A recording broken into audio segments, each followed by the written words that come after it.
eat your breakfast here in Congressman, as you eat your breakfast here in Please Congress, leave me alone.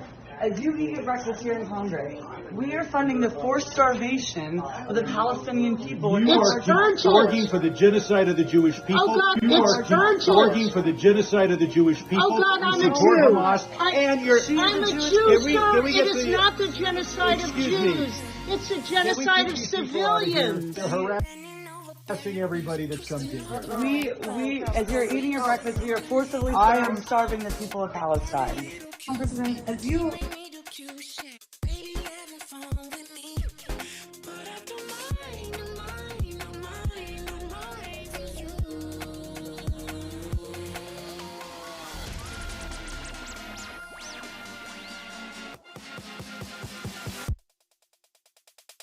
You're my candy baby, you're my trick or treat. You're my chocolate with a little something in between. You're my candy baby, crave you all the time. 100 flavors, you're the only one I wanna try. You're my candy baby, you're my trick or treat. You're my chocolate with a little something in between. You're my candy baby, crave you all the time. 100 flavors, you're the only one I wanna try. This ain't what it seems. Long before since League of At your door, I want the candy Halloween, girl. It was nice to eat you. I mean, it's nice to meet you. I might twist my words, say too much and get a sweet too. Wait, mama said you gotta watch your hell now. Hey, things are getting heated, watch your milk now. Wait, baby, tell me what you need right now.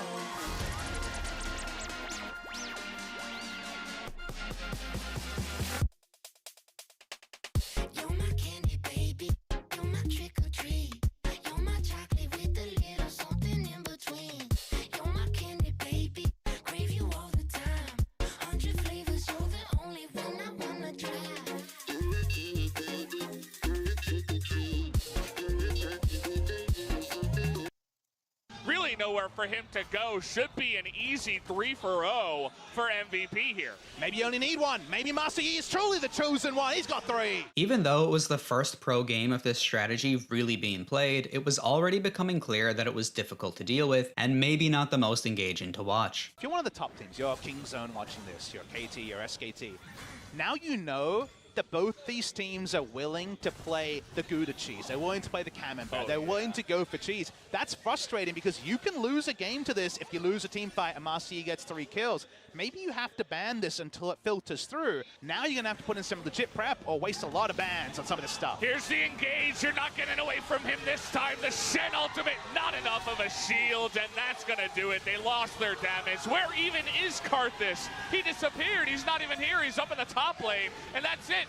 He didn't even need the Orin ultimate. The funnel meta was out in full force. It was a strong strategy in pro play, but it wasn't required. It could be beaten with a lot of coordination and careful drafting. Riot was hesitant to make changes to funnel at the time because they wanted to see what players would do and how the meta would evolve. This is what Freak had to say. We've seen things like Mordekaiser as a support plus Shyvana jungle, Taric support plus Master Yi. We've seen Super Camille as well. A lot of crazy stuff is out there.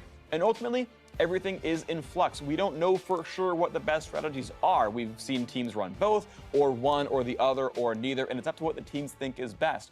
Over the next few weeks, we'll see them start to solidify what they really do think works for them. I think we'll see some teams say, nope, we are a marksman team, and some teams say, nope, we are a mage team, or we are a super Yi team, or whatever. I think it's really cool that teams can have different approaches to how they play the game. Meanwhile, in solo queue, this nightmare was occurring. Less than 1 week after his initial comments on the funnel strategy, Freak released a patch rundown video. In it, he addressed the impact the funnel was having on solo queue specifically. According to him, Taric and Yi were actually the highest win rate duo in League of all time. Master Yi Taric, from what I have heard, is the single highest duo in all of League of Legends. Master Yi Taric's win rate is so high, it is higher than peak Xayah Rakan ever was. And we all know peak Xayah Rakan was real dumb and made every game about them. Master Yi Taric is way better than any of that ever was. It's actually insane.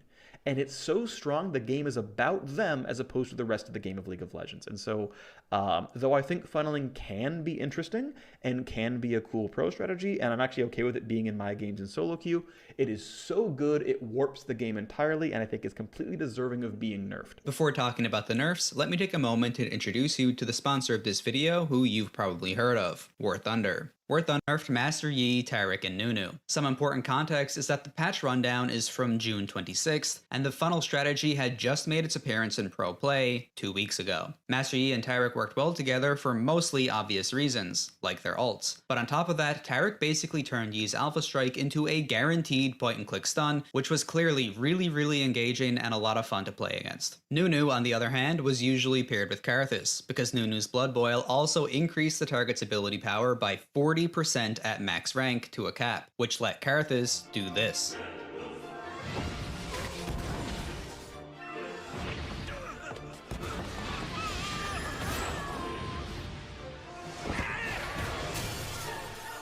Since Funnel had appeared in competitive though, pro players began using all sorts of different duos. Lucian and Braum, Alistar and Kai'Sa, Taric and Kai'Sa, Braum and Kai'Sa, Nunu and Kai'Sa, Talia and Alistar were even being played and finding success. One match even had Faker on Taric against a Camille and Braum duo. Here we go. Oh god, we're actually doing it. Okay, there we go. But the question is Blossom gonna play Yi, and is Faker gonna play Taric? You know who is a much more famous Yi than Blossom? Who's that? Faker. Faker looks pissed off. In game 1, I said this will never happen because Faker wouldn't play the Taric. And it seems like Faker's gonna be playing the Taric. Really?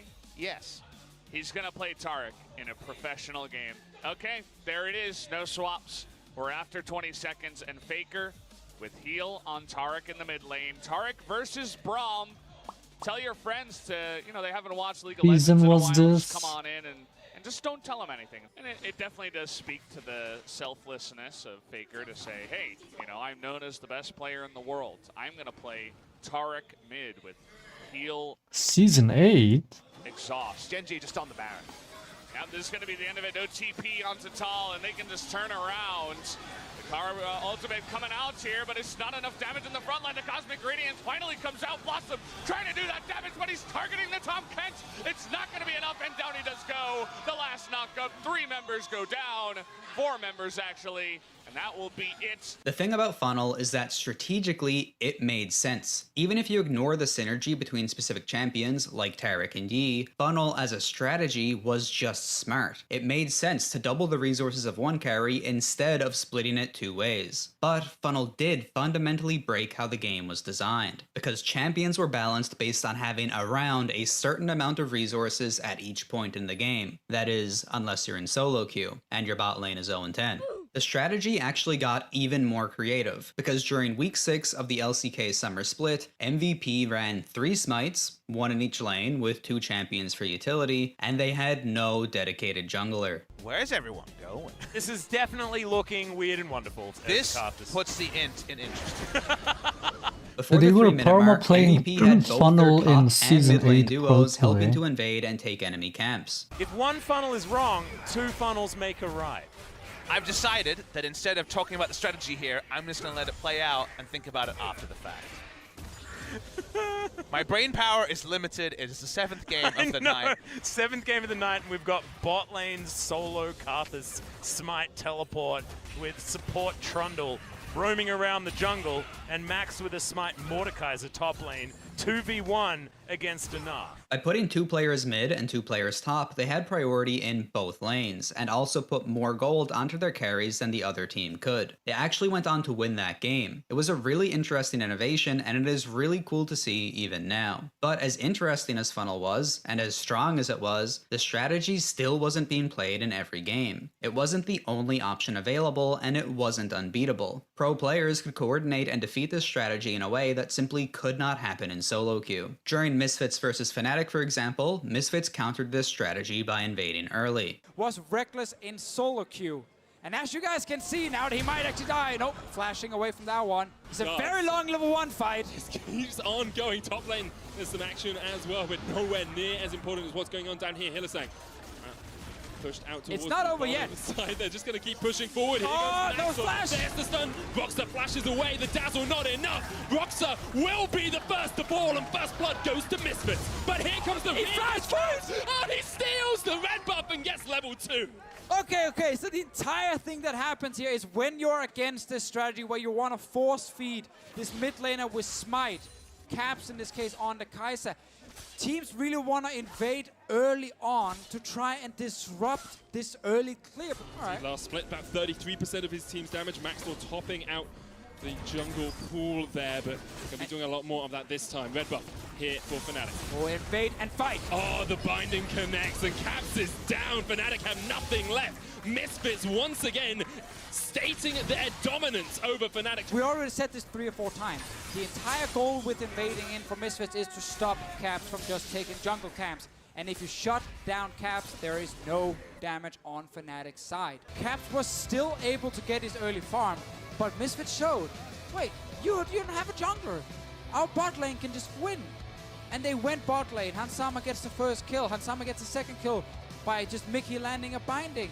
And suddenly, the entire strategy of funnel gold onto Caps and he will take over the game and be the highest level, ruined. Misfits went on to win that game, and in BBQ versus HLE, they used the exact same strategy. Level 1 though, that's even louder. The axe is going to miss though. Without an undertow, it might be difficult, but Tempt is going to have to flash after the second one lands. That's a flash in. The Apprehend taken level 1, and that is a Soraka grabbing first blood. Because one team didn't really have a jungler, the side lanes were also vulnerable to being ganked. Plus, if you managed to put the hyper carry behind, the game was basically over, because they were all the damage on the team. Some teams though, like G2, did find a ton of success with it. After week 2 of the EU LCS, Perkz had a KDA of 49-1, while Jankos had a KDA of 50-1. The twist is that even though the strategy wasn't mandatory, and even though it could be beaten, everybody seemed to hate it, including Jankos. Please just change the gold funneling strat so I don't need to play Braum again. But I think it's fun. I really think it's fun. Don't get me wrong, I love the fact that you can play everything everywhere you want, and I love the fact that sometimes you can go for the gold funneling instead of normal jungle. Yeah, it's just so boring sometimes when you're just sitting on stage and you're just like shielding people and like hitting minions, and I honestly don't know how support players can play supports. And let's face it, no one really wants to watch the best mid laners in the world play Taric for Master Yi. This is why, only 2 weeks after Freak's comments about waiting to see how the meta would evolve, Riot Meddler made a post addressing the funnel strategy, because the feedback around it was so bad. In the post, Meddler said that gold funneling simply made lanes play out in an uninteractive way. Plus, putting 2 income streams, one from the lane and one from the jungle, onto a single champion was going to cause even bigger issues with balance. At the 15-minute mark, a champion that was funneling would already have about 50% more gold than the enemy laner. He went on to say that they couldn't find a fix that was low on disruption to normal jungle gameplay, while still meeting their design values on intuitiveness and clarity. Even though they couldn't find a good solution, they thought funnel was too much of an issue, and they were going to go ahead with a temporary solution anyway, that Meddler called a pretty ugly one. When a Riot employee is telling you that they're going to implement a change that even they call ugly and heavy,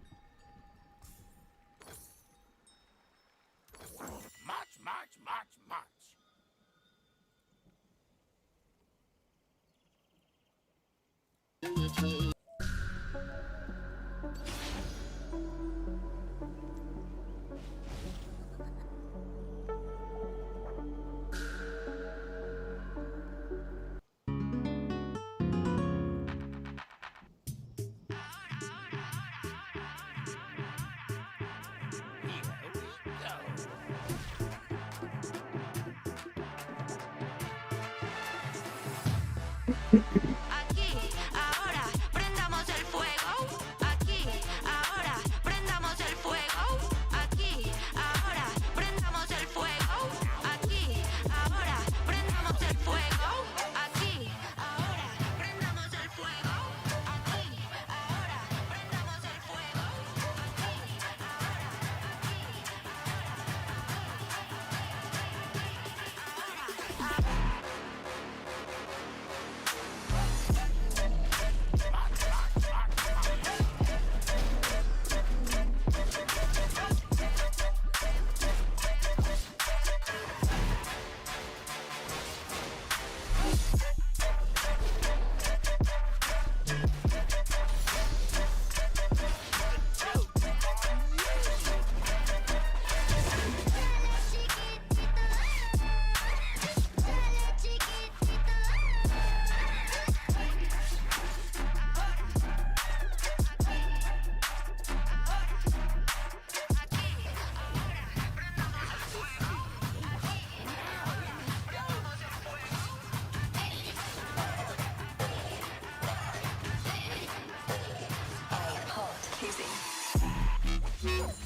March.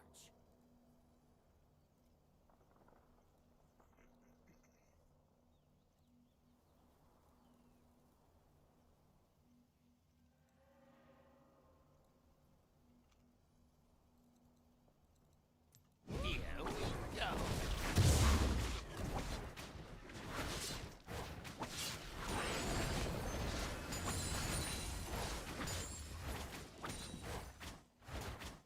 Tell your friends time to get wild.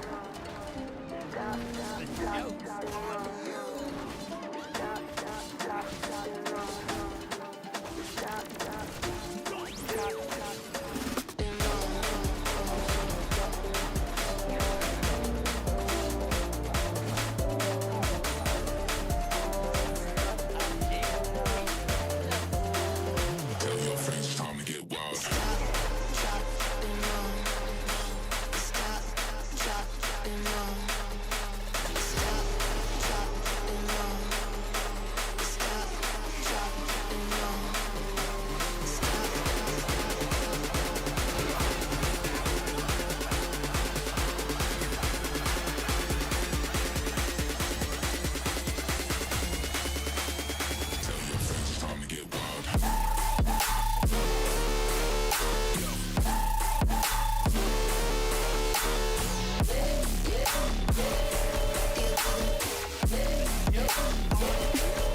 With emotion.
Emotion.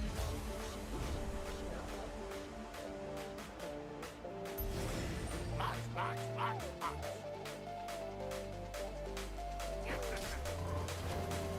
Tell your friends time to get wild.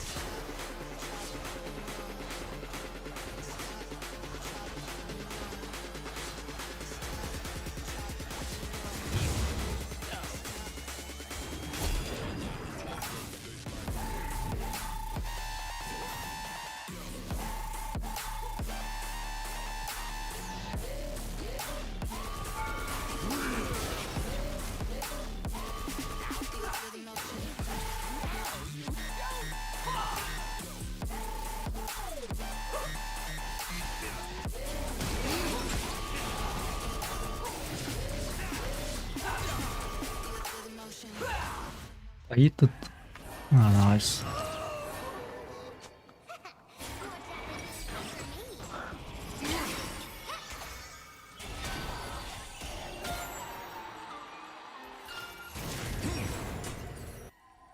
The joke's on you.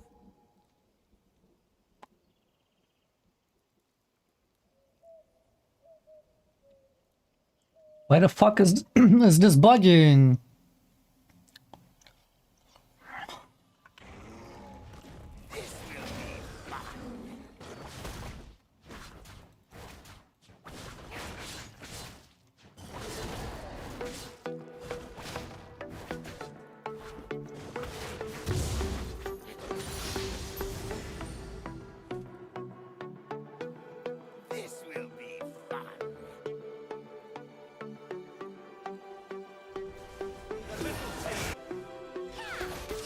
I see your cracks, eyes like glass. I know your touch, low class.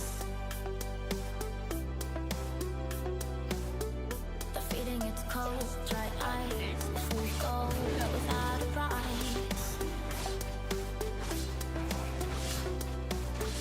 I see your cracks, eyes like glass. I know your voice, low brass.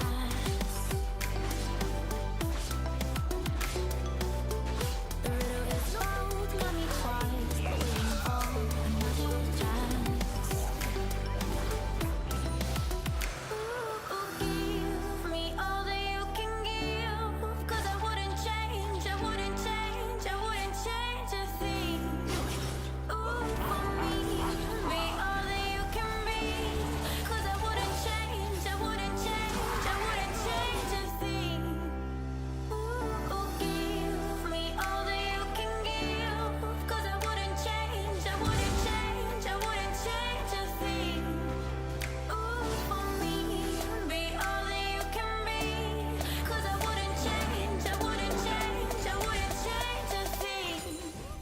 Ooh, for me.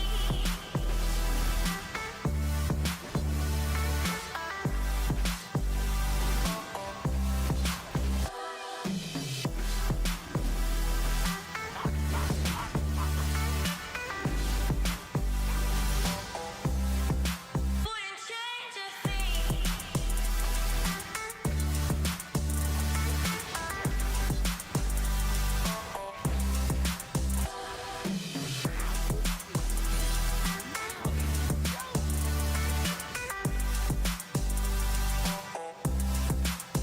Ooh, give me all that you can give, 'cause I wouldn't change, I wouldn't change, I wouldn't change a thing.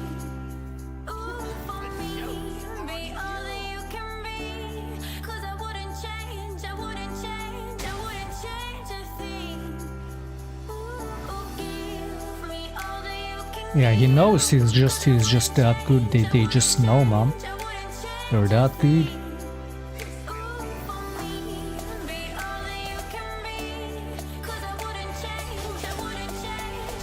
They just always know where I am on the map, be it on the red, be it on the Drake, be it on fucking on the bot lane, anywhere. They just know.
I guess camping bot lane is the only fucking move.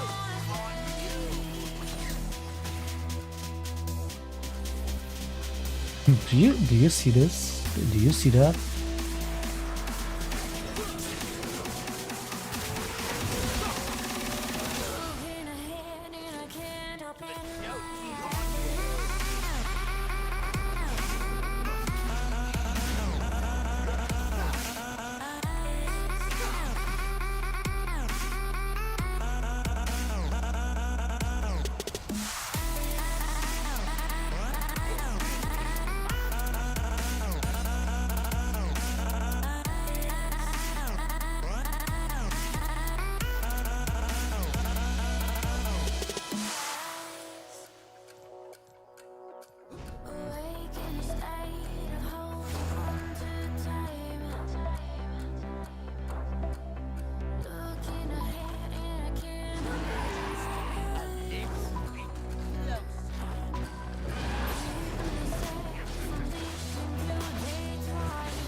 Good first game start, man.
Might have to lean back on this one.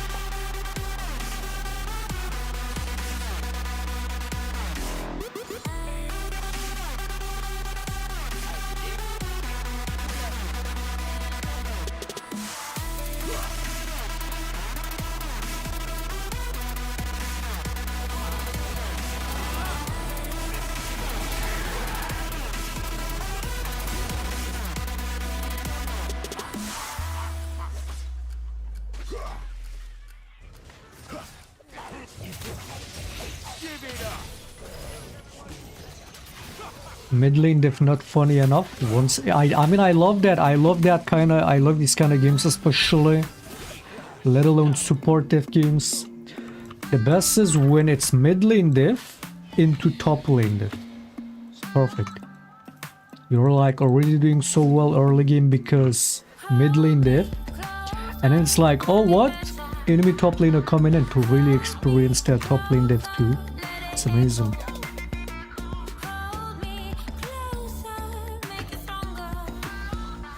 Looks winnable. We have a mid and top.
Good first game, man. Working good.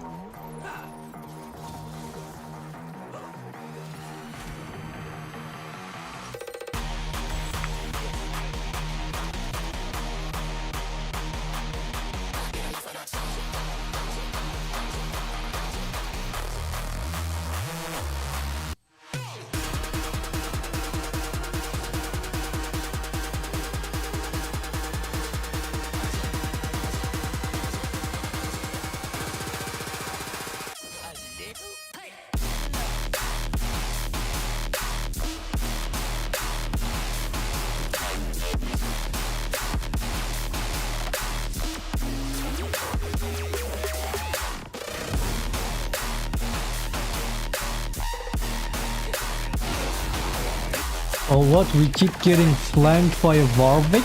Maybe we should play more aggressively. Good idea. We keep getting team death? Maybe we should keep forcing fights.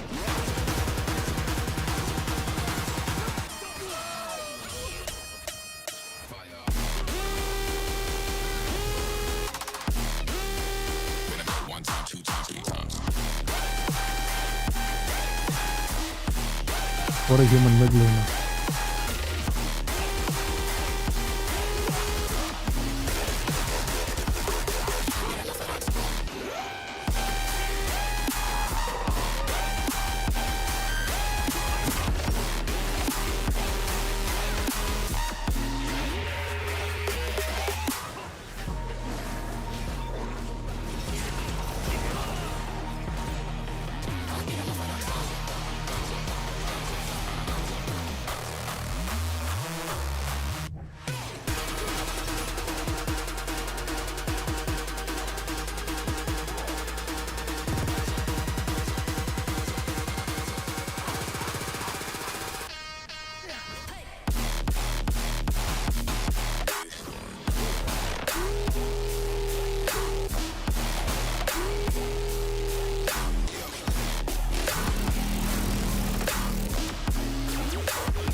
Bass, got you talking. Talk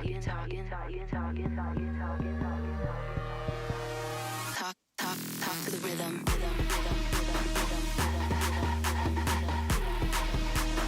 Bass, got you talking.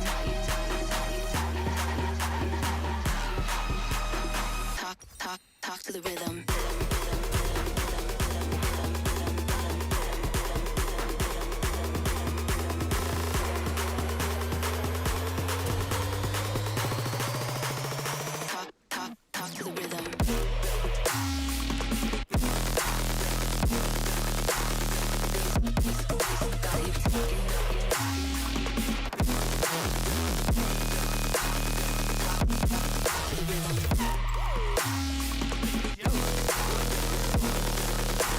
You're French? Yup.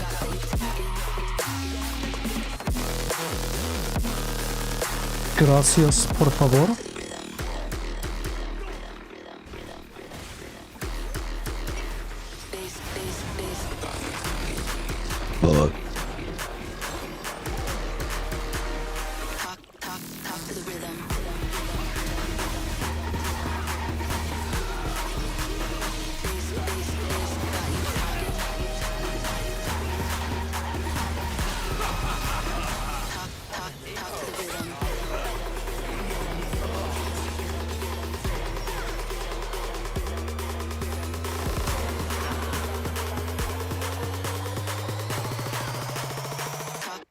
Humans. Human beings.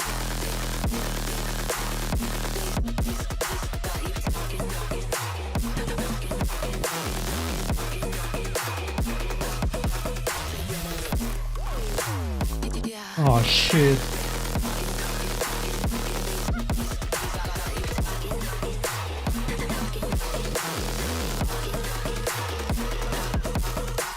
I should have worn the clone merch today, it would have brought me luck. Looks like I'm gonna need it today.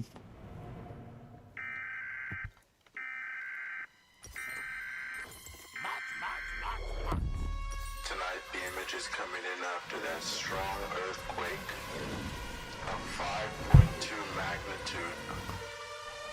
I hot kizzy. Earthquake, earthquake. Break it down like an earthquake. Earthquake, earthquake.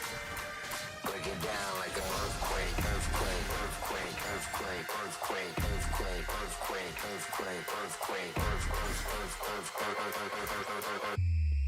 Break it down like an earthquake. Quake, quake, quake, quake, quake, quake, quake, quake, quake, quake, quake,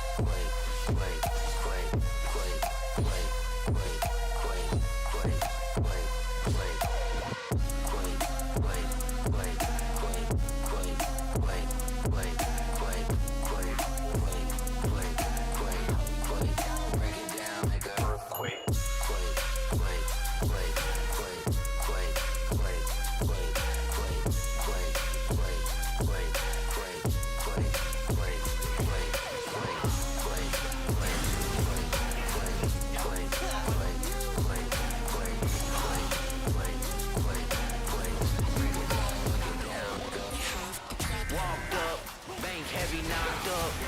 Niggas came to eat like a potluck. We don't even speak when they talk tough. Screwing with the check, get you chopped up. Where's that? Baby, I'm a maniac. If it's bad, tell her she can throw it back. Subs about to make the whole club shake. God damn, it's about to be a earthquake.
Looking good, team, looking good.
Nighttime spacer, body river, elevator,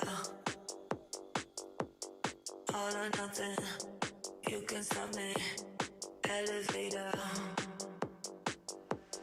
Nighttime spacer, body river, elevator, all or nothing, you can stop me, elevator, elevator. Nighttime spacer. Body river, elevator, all or nothing, you can stop me, elevator, nighttime spacer, body river,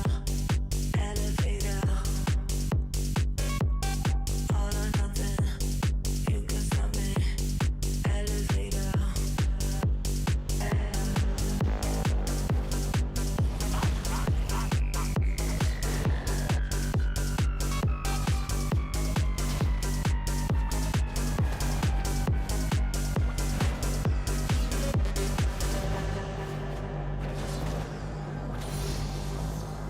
all or nothing, you can stop me, elevator. Nighttime spacer, body river, elevator, all or nothing, you can stop me, elevator. Even top lane looking good, man. Nighttime spacer, body river, elevator,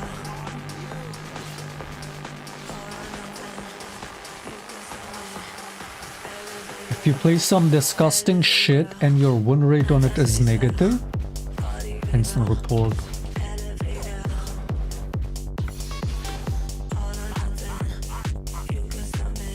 Yeah, it's a troll. Runs every game on any champ.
some blend. Give them the mix some blend. Program, no we can't each find them. One free, we can never switch on them. Yo, mix some blend. Give them the mix some blend. Program, no we can't each find them. One free, we can never switch on them. Yeah, money from the rock. Old school, had it on the block. Ain't got no money when I rock. Old school, came up black, give me what you got. Yeah, chef up the ting then go. I collect the cash then go, then take that shot, then shot with.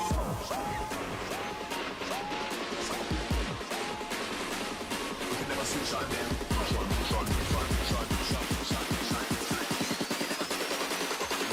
Switch on them.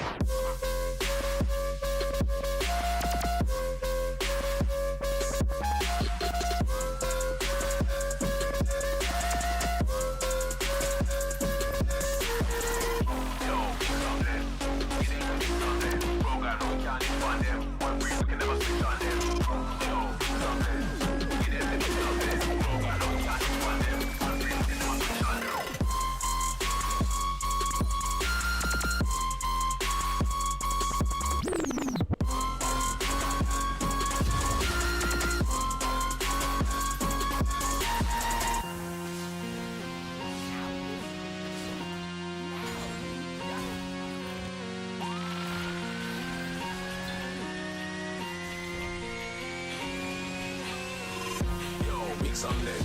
Give them the mix some blend. Program, we can't each one them. One free, we can never switch on them. Yo, mix some blend. Give them the mix some blend. Program, we can't each one them. One free, we can never switch on them. Yeah, money from the rock. Old school, had it on the block. Ain't got no money when I rock. Old school, came up black, give me what you got.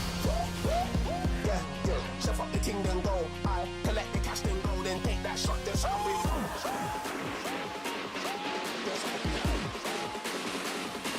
Switch on them.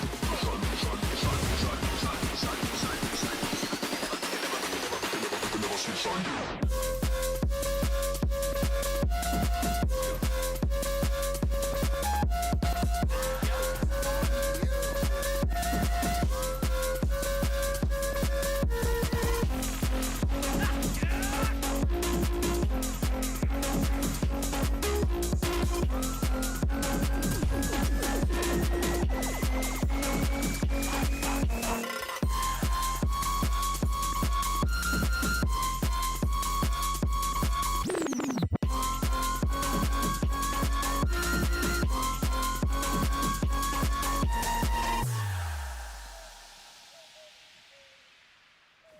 This will be fun.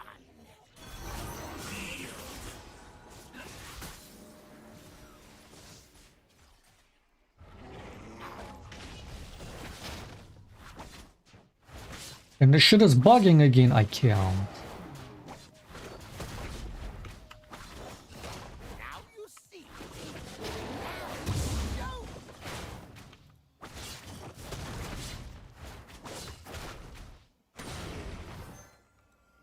It's the only thing more buggy than League client, especially. Fucking Spotify player. Just a little bit closer.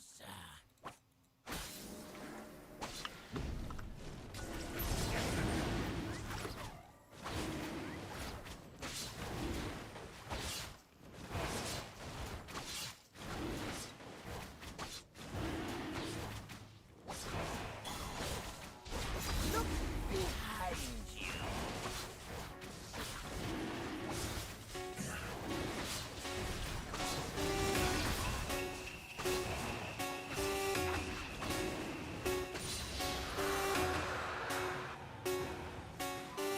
Here we go.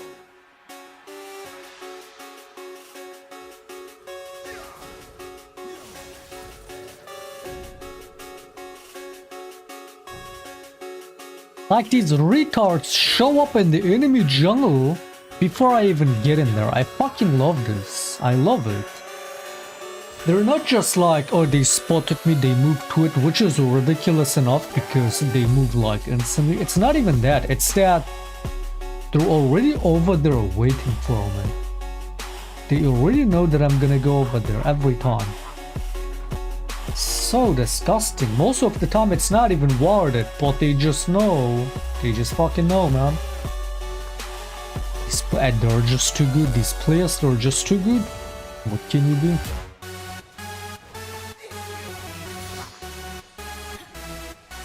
Dude, good at the game.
So just be good, man.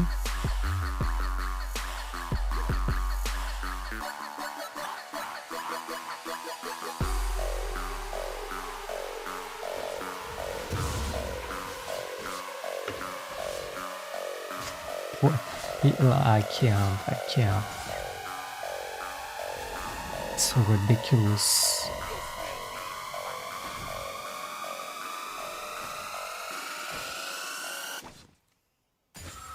That's fucking ridiculous.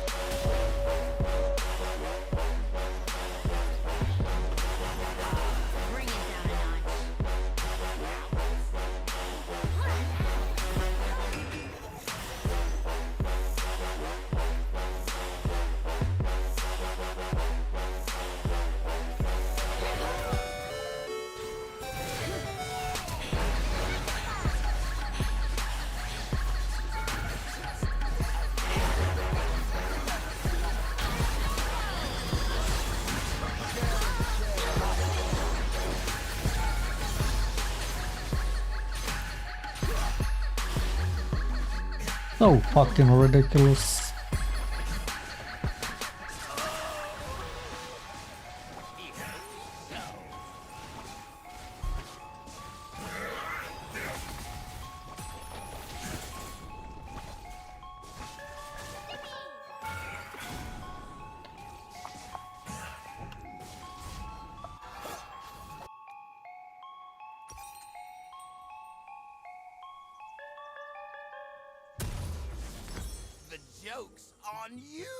I would like to go top lane, but Dragon is coming up, so...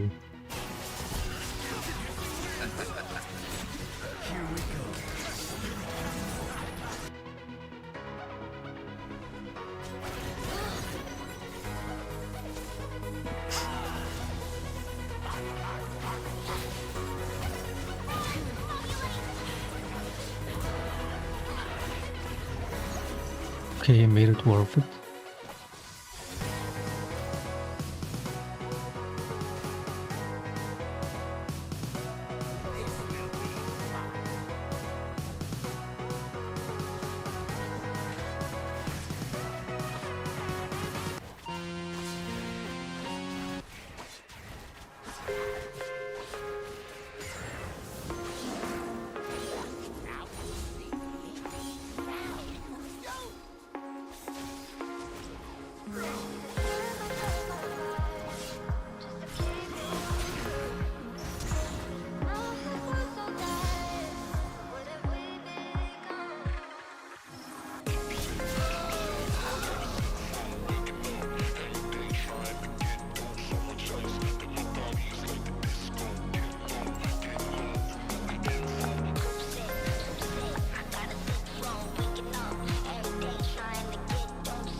Why didn't they take this tower?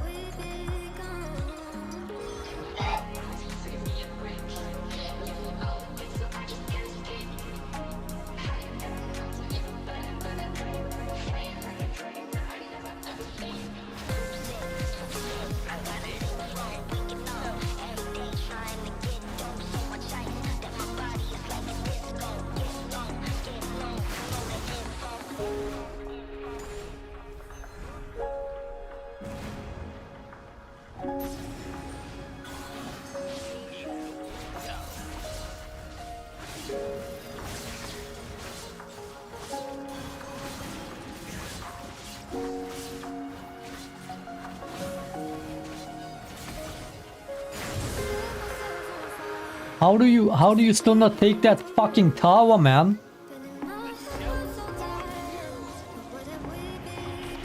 It's gonna be another one of those bot lanes that gets perma-camped, perma-fed everything to them and still loses.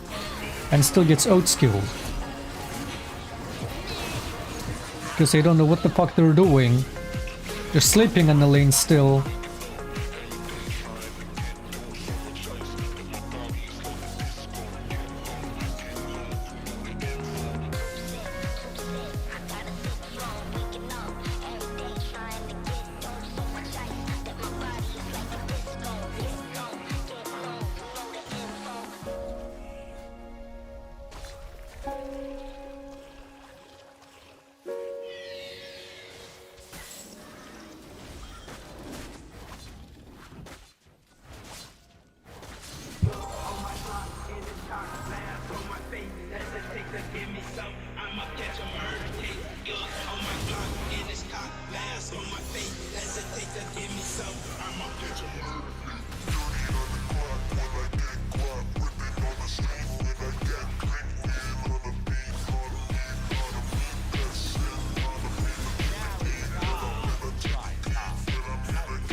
My E went on the Yone.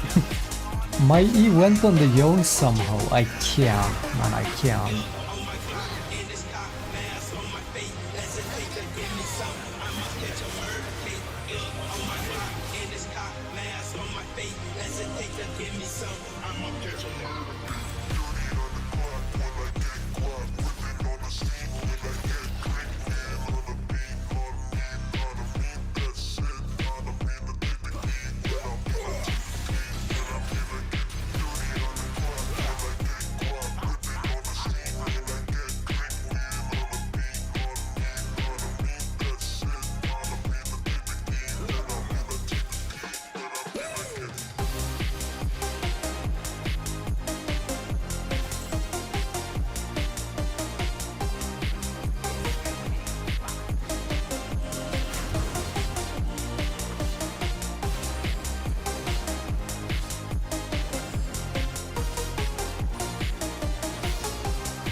Useful. Once again useful. Once again very useful to him.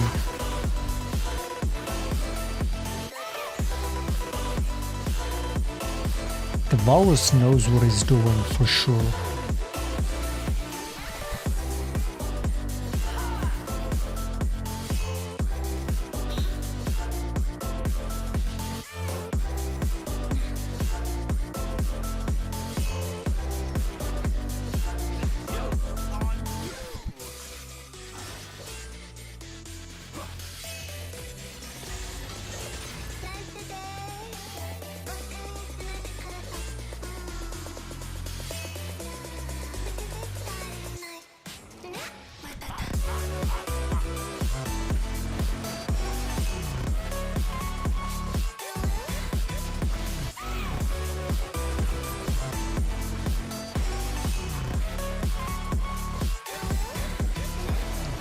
And look at this, I mean, look at this terrible enemy team as well, man. Look where they are. So they won that last fight. They've been shitting on us the last fights, and then they all go top lane for the Draven, for the 2-8. He's already 2-8 for the 2-8 Draven, and give up all this. Fucking. I mean, this is what solo kills. You just have to hope that the enemies are ultimately worse at the game than your team. You hope that eventually the enemy team will throw harder than your team has been. It's disgusting, man.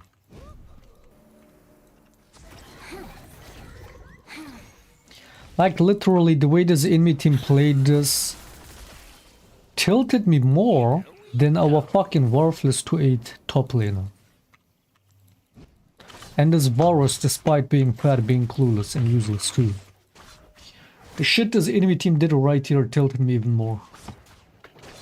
I just hate seeing bad players, man.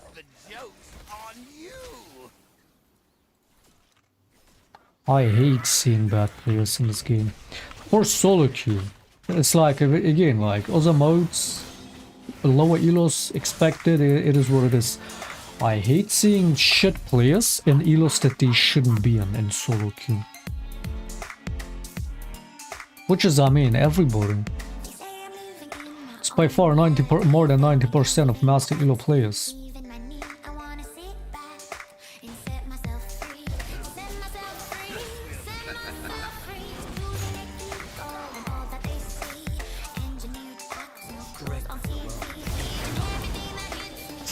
What a nice heal on that.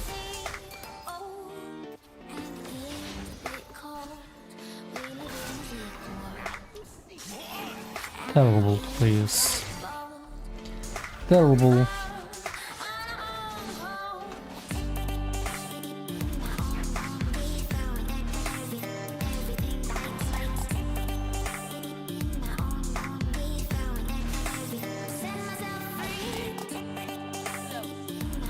Why is there so many plants here? What even...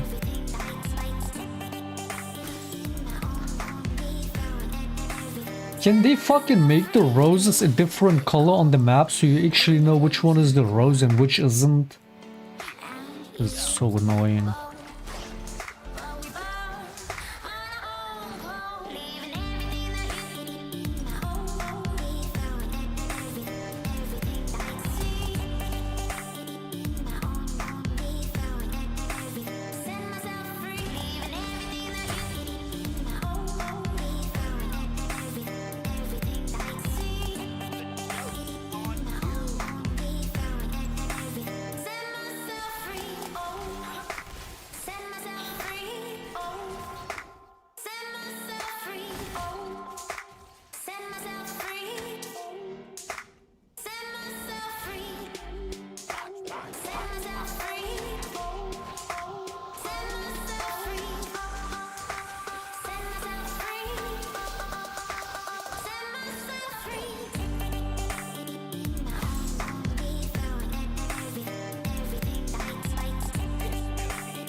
You see me, now you don't. Heartbreak got your mind changes with the seasons. When I ask, oh, you give me reason. Team, we just have to take this and maybe we'll win in it. Even with this animal over here. I mean, he's doing the boss strat, I guess. He's like still not as useless as most of my top laners. He's just running, but at least he's having some pressure on the enemy. So like, which secured us that Drake and Atakan.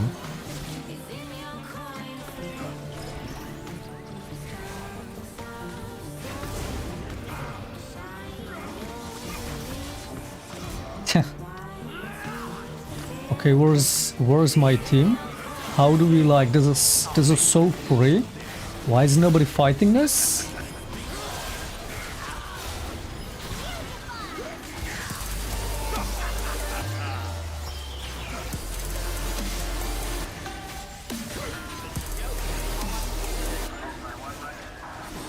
Can you attack the Drake, you fucking animals? Can you attack the fucking Drake, man?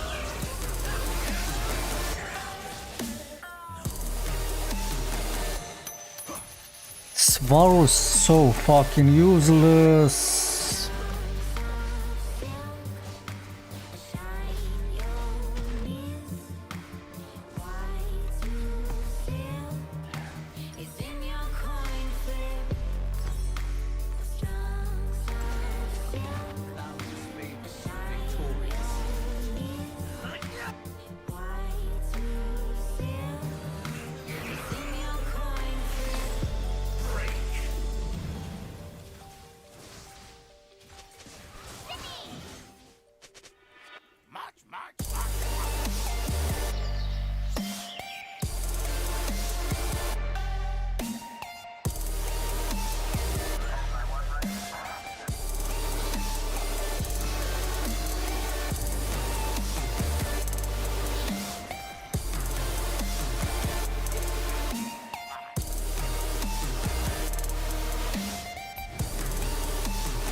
What the fuck is happening?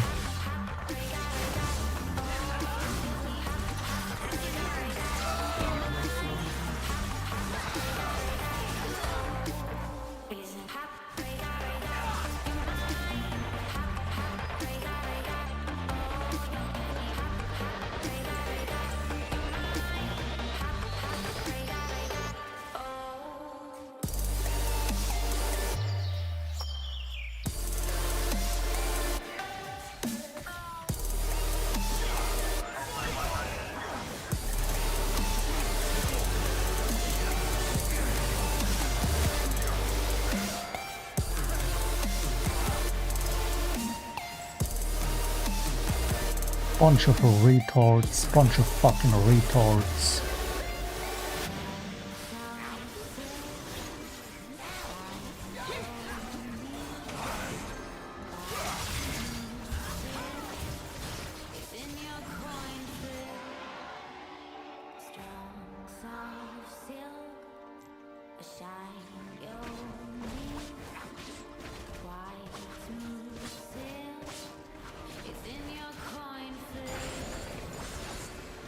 Varus main, by the way, Varus OTP even.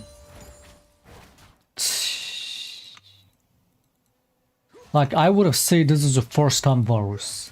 Varus OTP.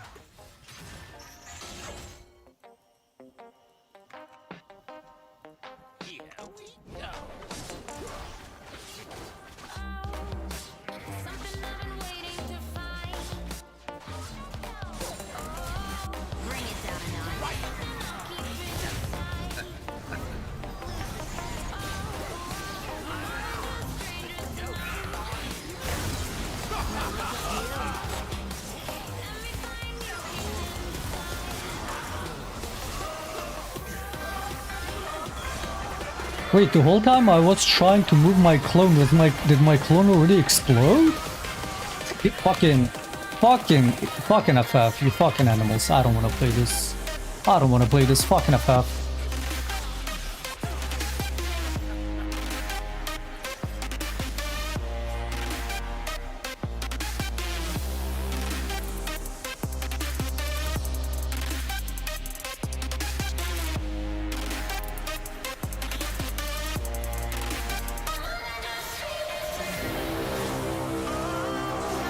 so fucking disgusting.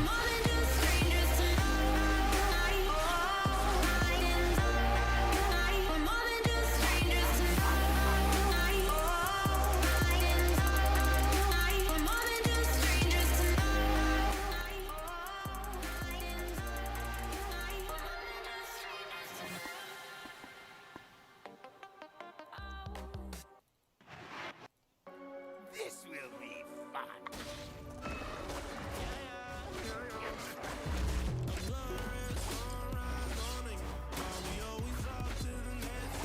Should I pick? I just now realized the comp div. So they pick full dive comp and my subhuman team picks 2 non-mobile marksmen. I just realized our comp and the enemy comp. So they counter-picked us in every way basically. Our comp isn't necessarily bad. Even with the Draven running, it's not a bad comp per se. But their comp in every way is designed to fuck us over. And we have no fucking counterplay to it other than Lulu. Which is why I'm forced to go full tank on this, because we have no front line. But it's not like I'm gonna stop any of them from diving on ISO or carries. It's just fucking like... No shit, we're getting fucking run over these team fights.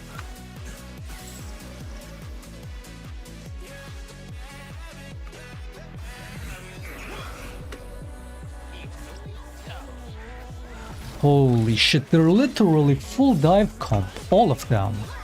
Not even just, oh, the Zed, the K, and the Yone, bad enough. Not even the Kai'Sa and the Vex, they're full dive comp. And we have 2 non-mobile marksmen.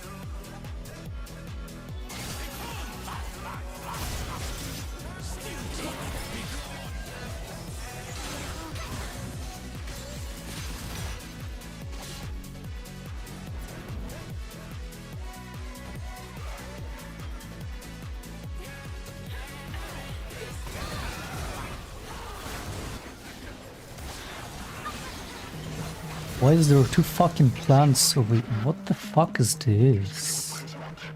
Is this supposed to happen?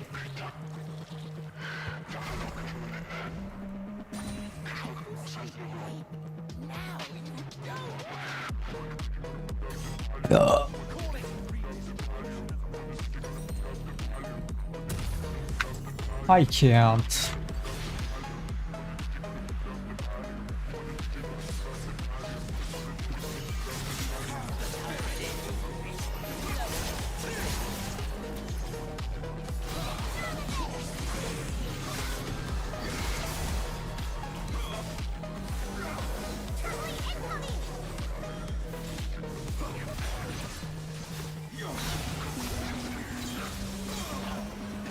Fucking retards, the fuck are they doing?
Hit the tower, Varus, you fucking animal, man. Hit the tower, dude.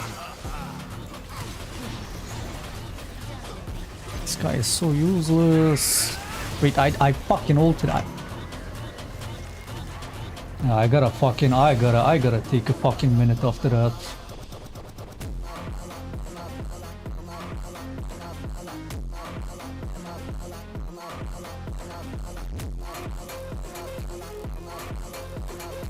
The fact that I only won that because I somewhat kept my cool.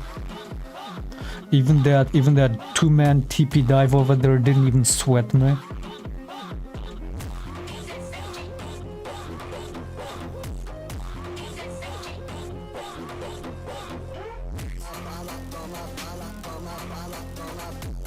I mean, the Lulu saved that obviously, and the Solus carried it. I don't know about this Draven and Varus. The one thing Draven did that basically secured that game mid-game was, which I mean was more so because the enemies were so fucking stupid, was them forcing the entire team to top side so we could just take free Drake and attack on. That was so fucking stupid. But that's like solo queue for you. People will throw 1 games by doing stupid shit like that. If the enemy team didn't do that, they had to win. That's when I probably knew we're gonna win after that.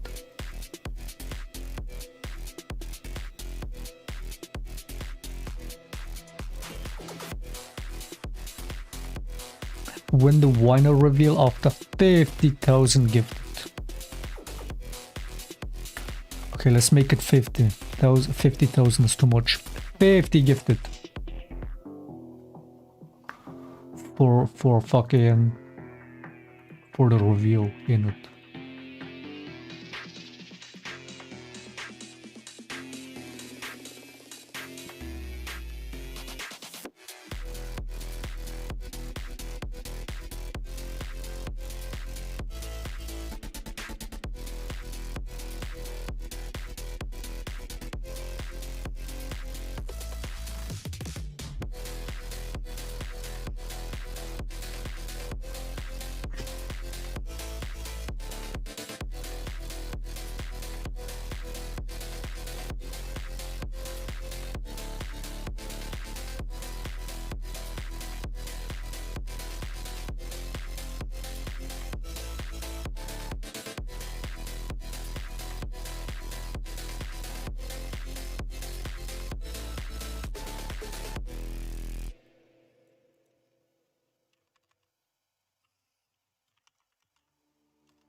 So this fucking new champion, it's been enabled since yesterday.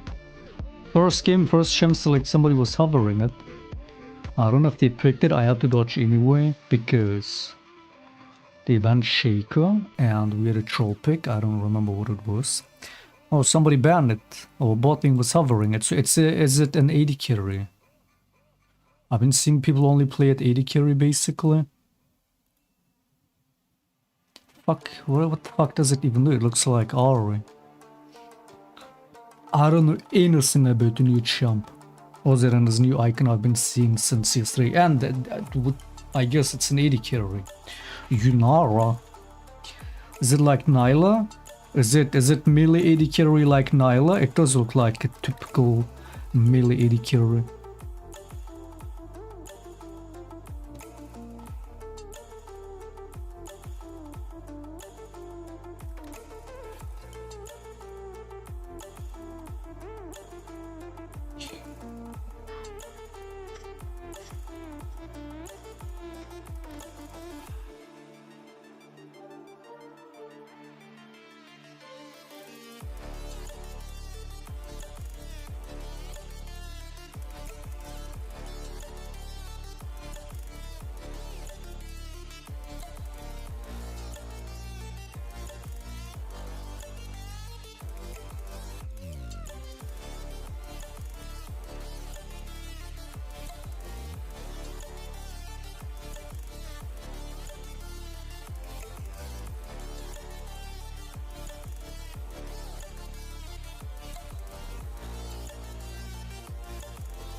Shaco Benito game, yep. Mate, how's the deployment going on?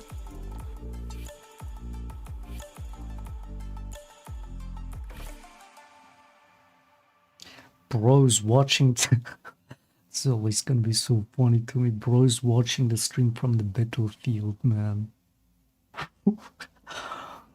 in the middle of a battle, he's like, I gotta turn on the stream. Is it just, I don't even, what even is it like to be deployed? I'm guessing most of the days nothing happens, and then everything happens all at once when it happens.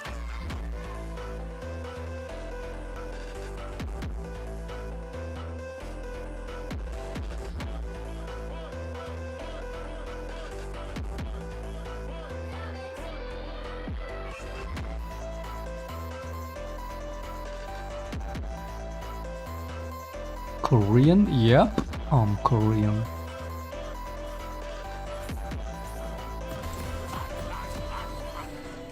Fuck is this lag?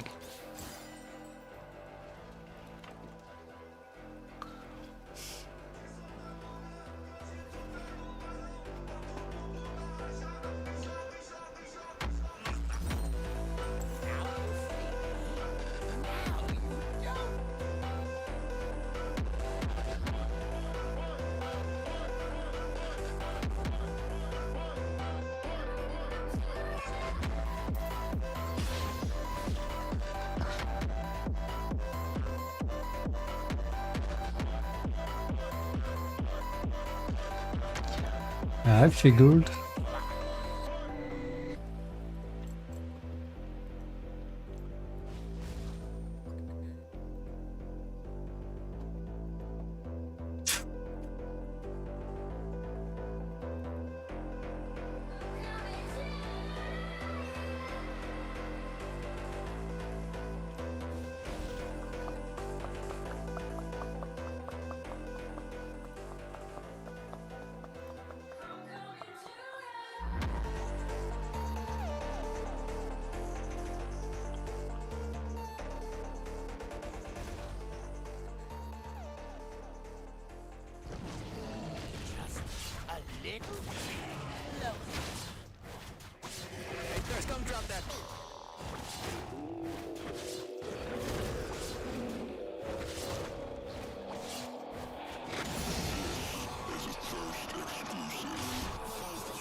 I feel like the only country that you don't want to be conscripted in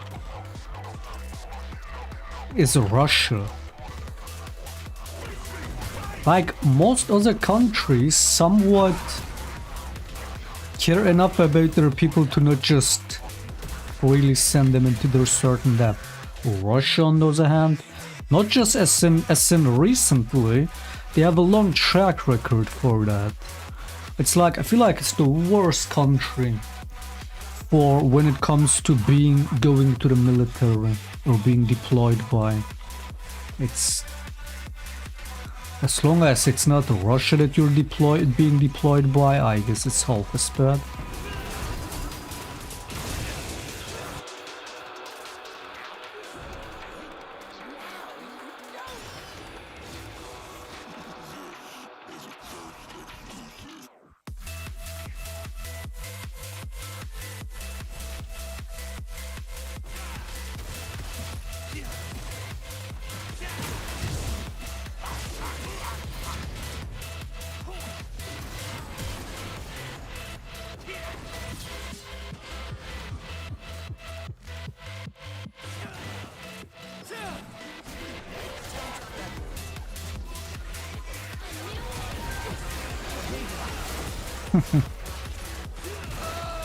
As always, topple in the first minute, as always.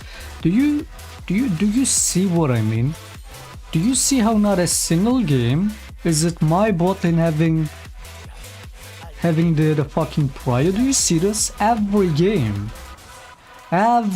looks like this.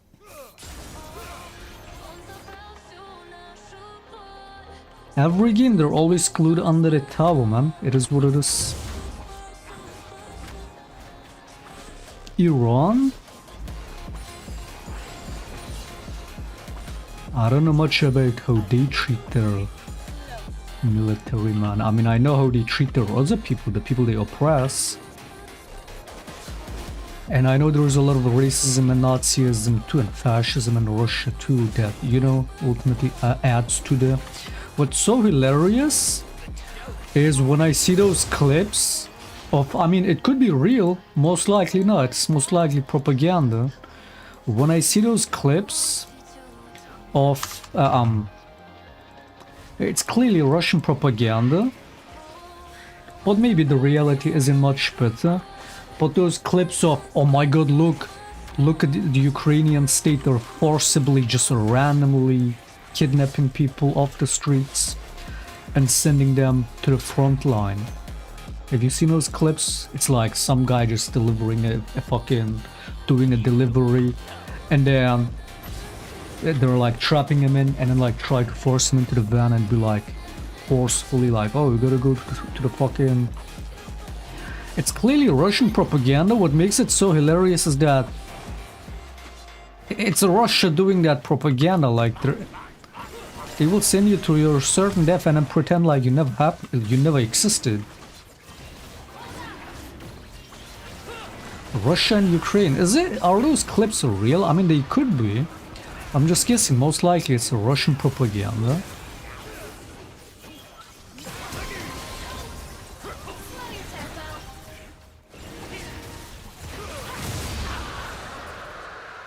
We can go next, by the way.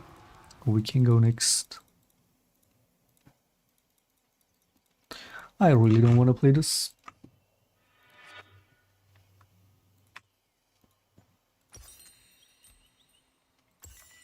We can go next.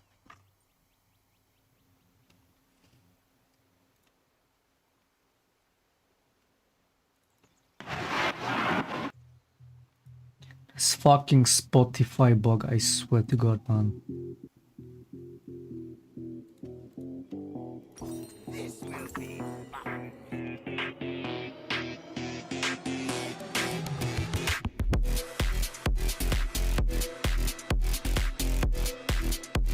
Just gonna sit in my jungle till we get to FF. No point in playing this one. Look at their compass wall. Shield maxing. Yeah, I definitely wanna play against that.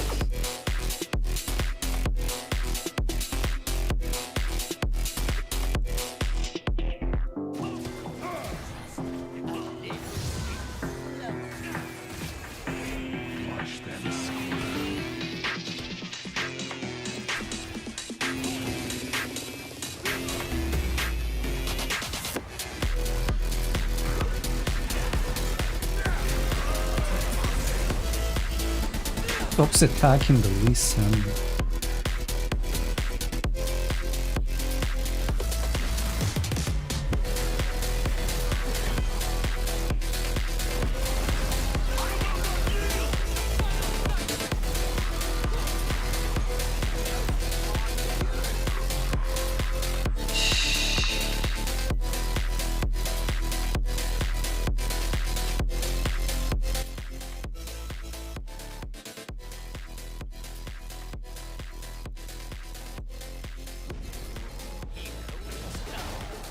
It's always so funny to me when you realize, when you think about it, that the world is really just run by a bunch of criminal fucking pedophiles, man.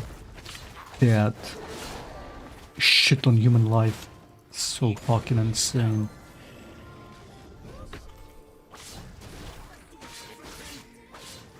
Ultimately, you're just a resource to them. This is the real, by the way, this is the real premise of the Matrix, of the movie.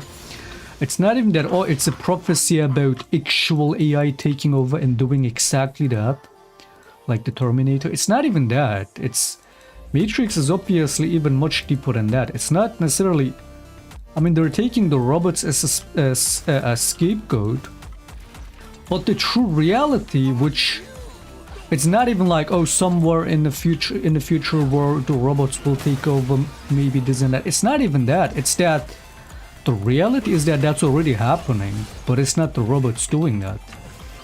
It's humans doing that to humans. It's governments. It's the real criticism of the movie, ultimately.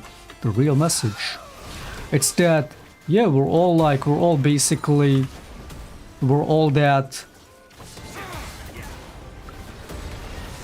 You know, that thing that the robots are, the humans that the robots are milking and live in this matrix, in this fantasy world. That's literally what the reality is, but the culprit is the government. Which is also very clear in that show. It's like, yeah, the robots in that are the government. And they're ultimately, that's how they fucking ultimately do with human life. That's how they see it. That's what we are. You know, we're just a resource for them. That ultimately makes us live in this fucking illusion of, oh, we have freedoms, this and that. But ultimately, you're just a fucking slave to the system.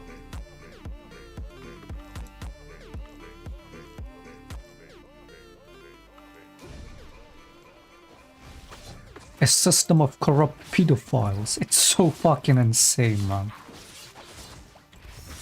Just imagine. Like, you would think nowadays it's much easier to do propaganda because of social media, but it's also the opposite way. The case. It's a double-edged sword. More so for the people who want to keep control than the people who are being controlled, or the people who want to push more propaganda. It's like, do you really think people back then did better with the propaganda? Because they had much less opportunity, like without the internet and shit, without these woke movies breaking the illusion, right? Back then, how did the people live? Because they were being lied to back then too by the government, and most of the time they would not know. See, that's what changed. That's what the introduction of the internet has broken in a good way, has turned obsolete. It's that old school government propaganda doesn't work the same way. People are more educated ultimately. Sure, there is more misympathy, but ultimately it's much harder to just lie to the people and, you know, and just control them, and it's much harder for governments to do that, which is good.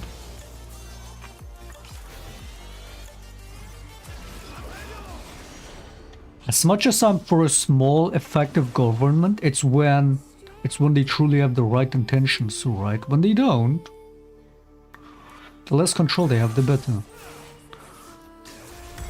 Look, I mean, again, look at America. And look what's happening. Alright? It's like back then, if they were to try to cover up, like back then, they would cover up shit all the time and get away with it. Nowadays, you try to cover shit up, the whole world sees it. See, like, all these decades, the reason this cheap-ass Zionist propaganda has been working so well, and most people have been sleeping on it, is because they didn't know better. They didn't get to see the truth of what's actually happening, and just believe the lies that their government told them. Alright? For all these decades. That's why it's been working. And now it's like, what changed? The fact that people see the other side is what changed, alright? So these governments that are like, that are all in this fucking, you know, in on it, are having a much harder time to keep up on that propaganda. But that's another thing. It's like, as soon as the public becomes aware of what's happening, you will have the government try and shift to save face, to be like, actually, yeah. The only time they will say shit is when the people fucking say innocent, and they try to avoid it as much as possible.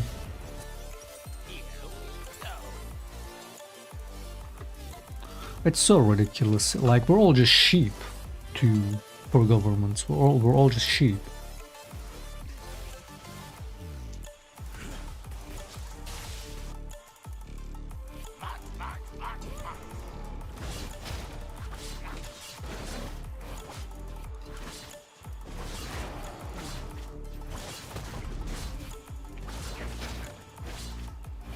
What I hate also is when people try to be civil with openly, blatantly corrupt politicians, There is no civility in that.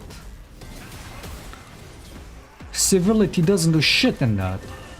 You cannot be civil to corrupt people that sold their soul.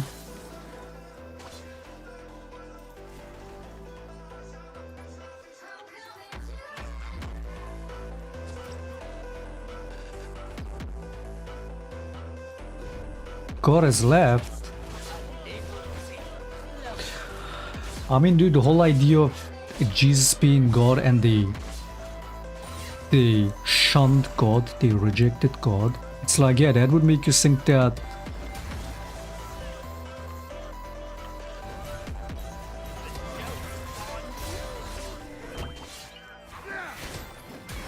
you know, God wouldn't want to put up with that anymore.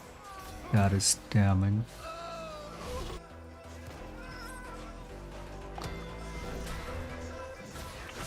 But I mean, it's just in human nature to be corrupt.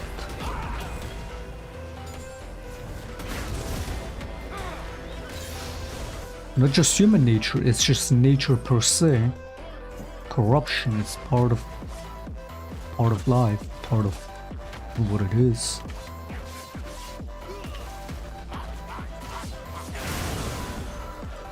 But yeah, it's just, I mean, you're always gonna have people, you know, with the nefarious motives. Be it self-enrichment, be it just merely to cause destruction, be it or solely or just for the sake of power, right? To always stay in power. You're always gonna have people like that try to do everything they can to get what they want. And that's what I'm saying. I feel like back then this shit worked much easier for corrupt governments to get their way and get away with it. And I feel like that is becoming less and less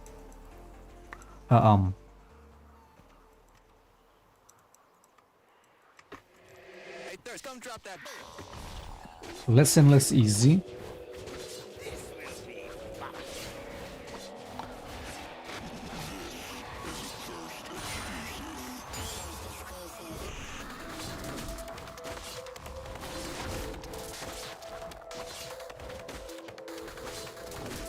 Which is obviously good.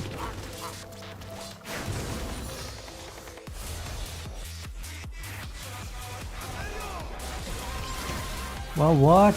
Why are they all just attacking me like that, man? Like, what the fuck was that? Can you at least take the rose, you fucking retard?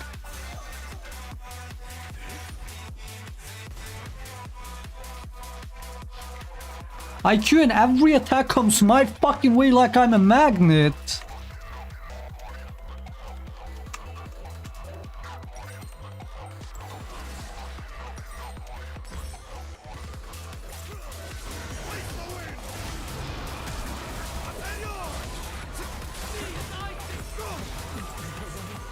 Go next, please go next.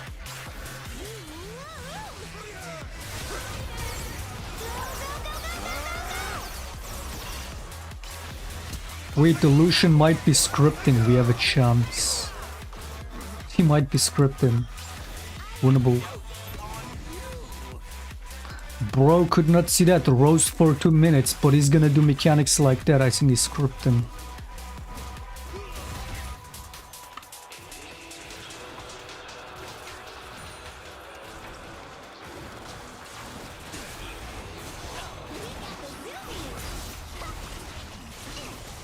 Oh shit, Riot granted me another ping. It's not 2 pings now, it's 3 pings.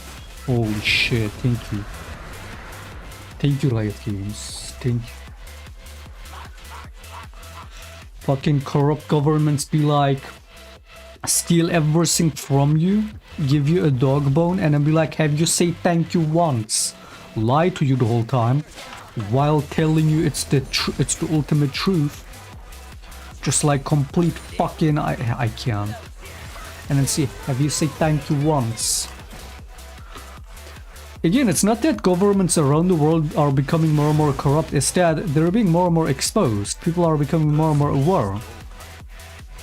And eventually, you know, in the distant future, When people are not so fucking retarded, which I mean for the Americans, it's still a long way to go. Even with this Epstein shit, they're still like, actually, maybe, like some people are born to be sheep. You cannot help them. But I guess that gene will like die out ultimately.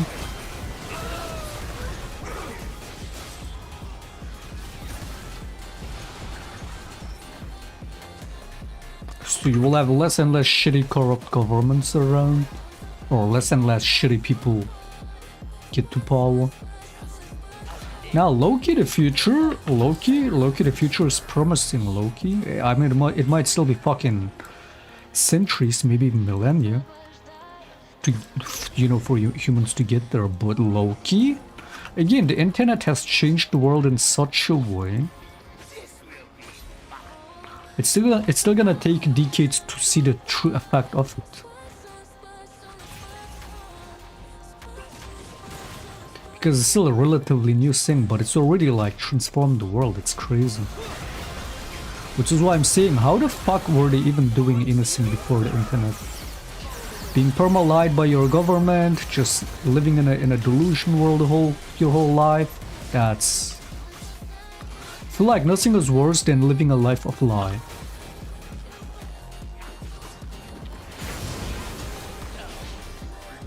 And there's many such cases. Lots of people out there spend their whole life living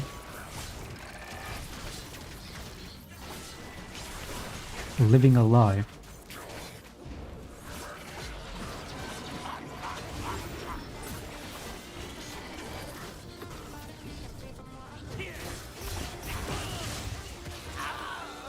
I can't.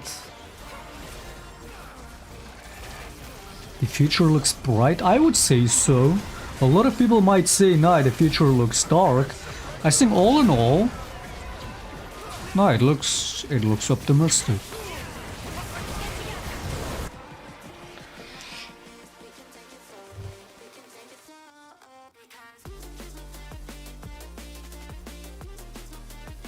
We can go next.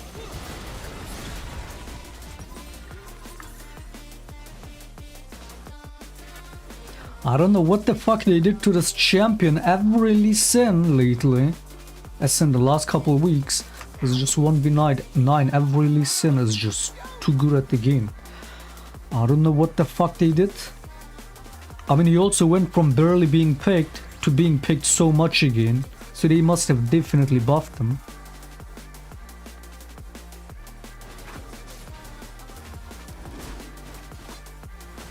We all live a life of lies. Sure, there's always gonna be lies involved. It's inevitable. But to what extent? Now, some people like really spend their whole life with major lies, with life-defining lies. People that grow up under fascism, being brainwashed from a very young age till their last breath. That's what I mean when I say some people live a life completely in a lie. It's like, I mean, again, there's like the scene in Attack on Titan when that realization kicks in, when you're, again, like, some people cannot deal with that. Again, look, why do you think why these Trumpists are still so in denial? Not because they're stupid, which they are, but also because they've spent a decade following and trusting the words of this guy. A decade. I saw this, I should have bookmarked this, it's so insane. I mean, that must be a bot. Or I've seen like so many people, so many Trumpists behave like this. You will tell them a fact and they will be like, where? Show me proof. You will I literally, like, was that guy trolling? I saw earlier this morning in the reply somebody, like, 5 times back to back. He's still like, denial after denial. Crazy level of delusion. He's like, I gotta find that. It was about, it's like, you know, PDF Trump picture And then somebody says, mate, the girl in the picture is his daughter. And then somebody says, yeah, but Trump is a convicted felon. And he's like, no, he's not. Show the proof. And then they ask Grok. And Grok is like, yep, he's been convicted like, what, 35 times or something. He's like, and then he's taking the Grok text and underlining the sentence that doesn't even matter. He was literally a reply above it, asking for proof that he is a convicted felon. And Grok is like, first sentence, he's like, yes, he's 35 times convicted. Reads past it, underlines the next sentence below it that says something else, and he's like, look, yeah, you're wrong, I think. And the other guy doesn't even see that, comes up with something else, and then he's again like, show me the proof. Show me the proof. Again, when you spend a decade living a lie, and then somebody tells you you've been spending a decade living in a lie,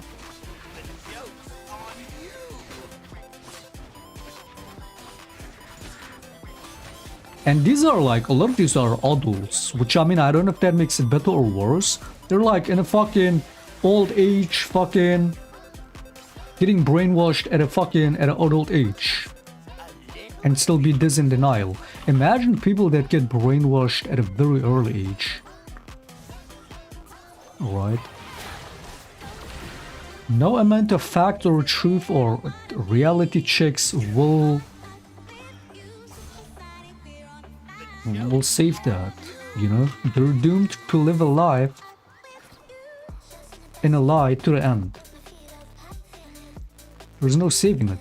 It's also that. It's like, most people, you know, oh, you were lied to, next month you find out, you're like, oh, okay, so this was a lie. Okay, so you adjust to that. But when you spend years, decades living a lie, and then on top of it, nobody even ever comes to fucking tell you that what you were believing and what you were living was a lie.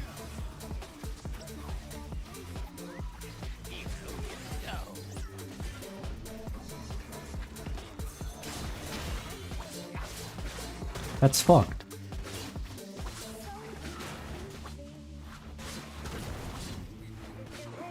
Denialism is not punished as it is in Germany and Chile.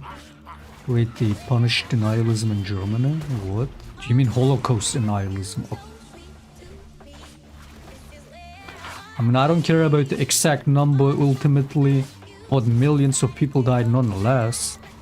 And the Holocaust that happened nonetheless. I mean, there's many stories of genocide around the world. The Armenians, the Kurds. What use is it to even deny a genocide that happened? Why does it even matter, which I've been seeing so much of lately, to hyperfixate on the number? Why does that matter? Fact is, it did happen.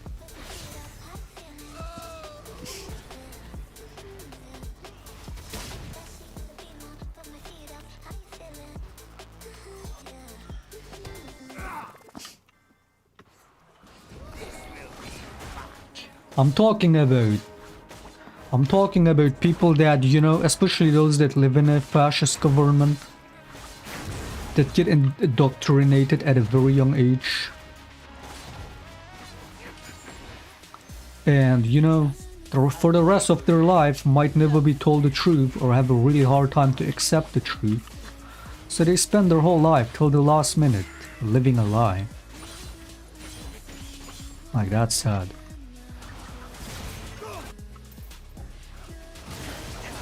Again, some people are born to be sheep.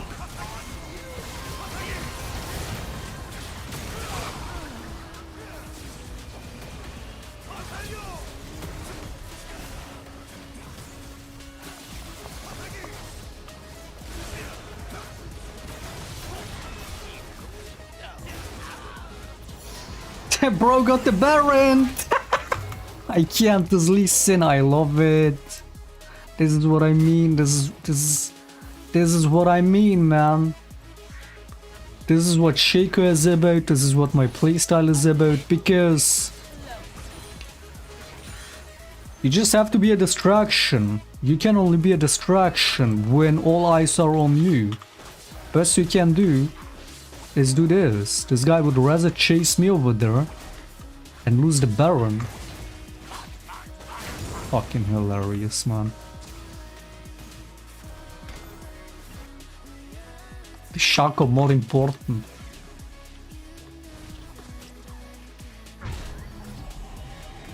And as always, chill playing.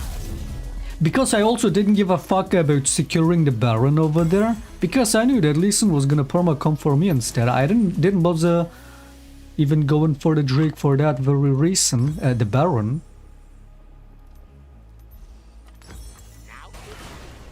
Chill play, just chill play at its finest. And you get better results.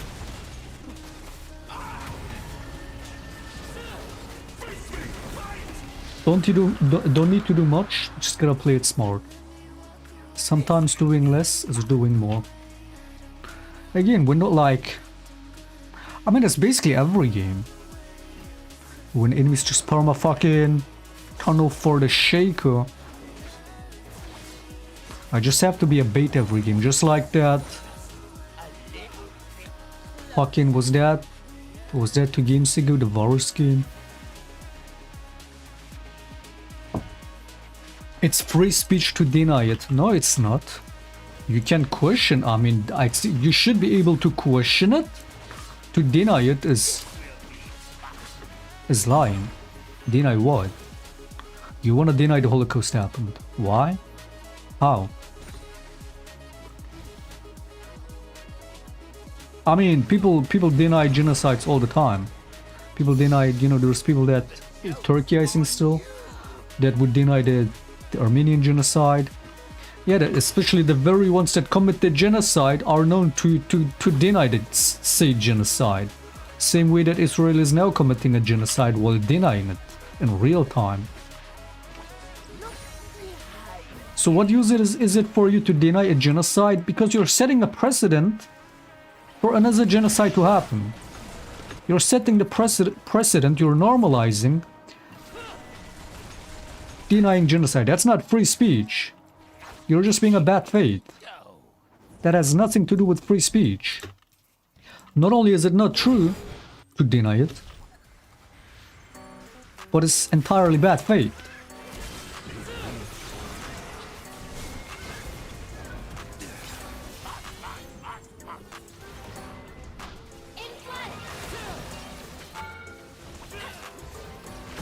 Got the Baron, bitch. Got the Baron. The Baron Tower. Am I retarded? I'm calling the Baron Drake. I'm calling the Tower Baron. I fucking lost it. I have lost it. Oh, God.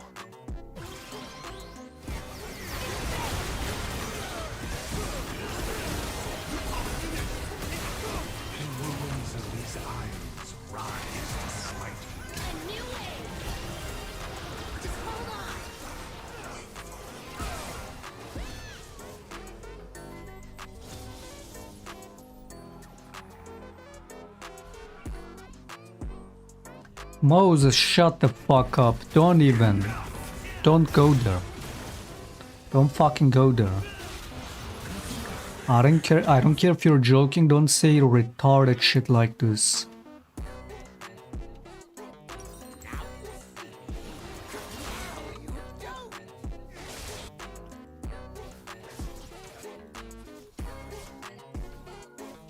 Team, I'm not chill playing enough. I gotta chill play harder.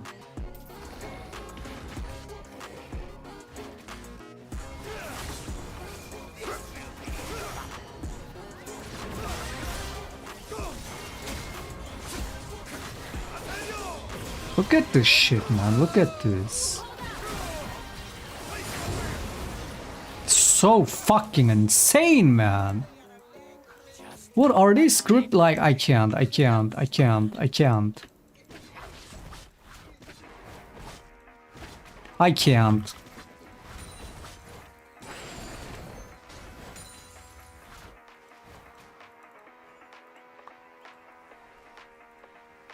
The it should be right to deny it. It's not right, that's what I'm saying. Because one, it's not true. And two, it's literally not right, it's wrong. It's not right in both ways. It's untrue, and I just explained to you, the precedent it sets, it's entirely bad faith. Denying any genocide is bad faith. Whether you really think it happened or didn't happen, doesn't matter even.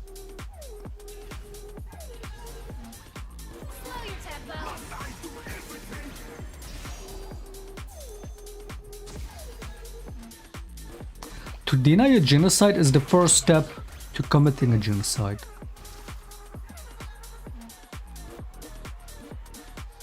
There is nothing right about that.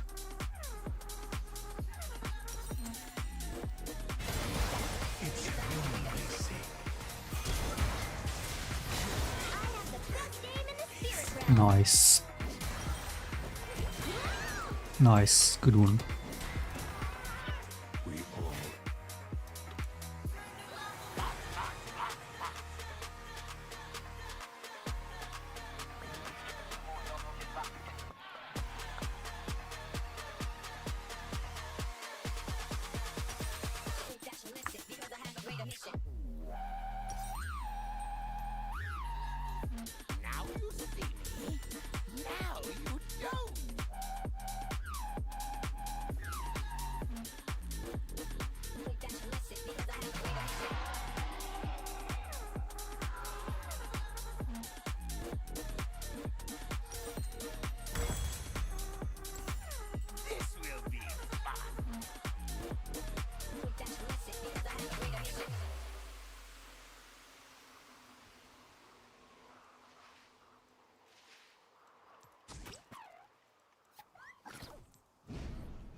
A little bit closer.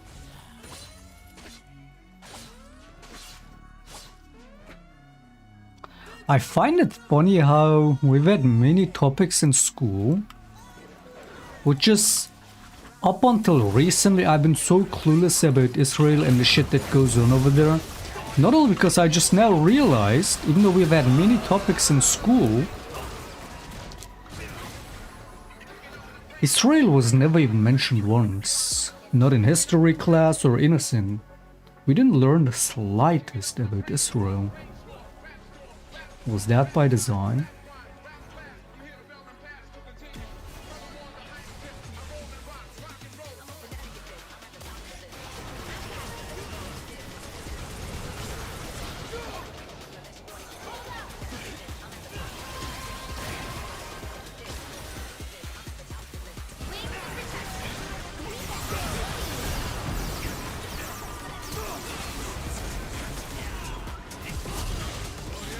Good one, team, good one.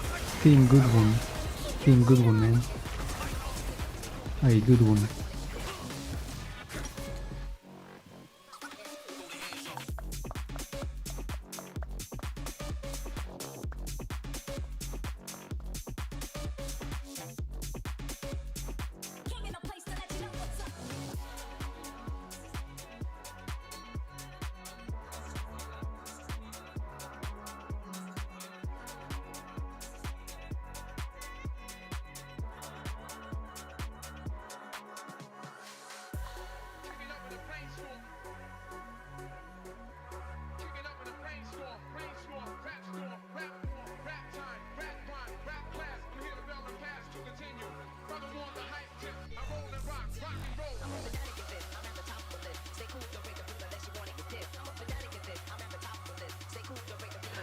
One minute. 1 minute.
Drift through the fire,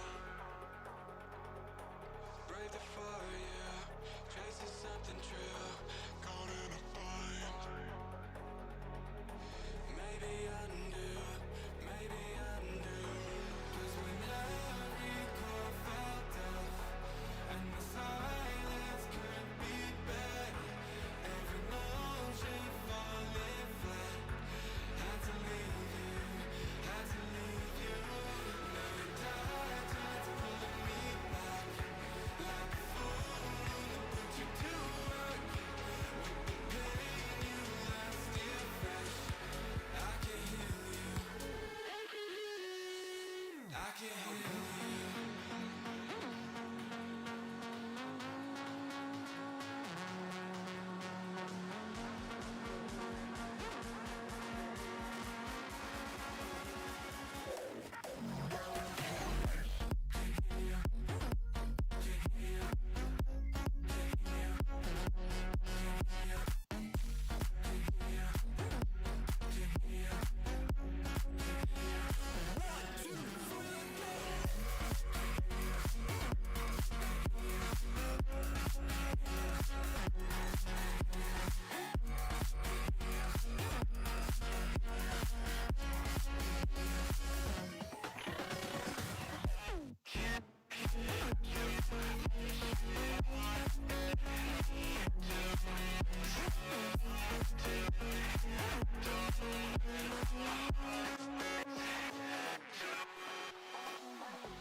Has it been win-lose, win-lose?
Skill play activated.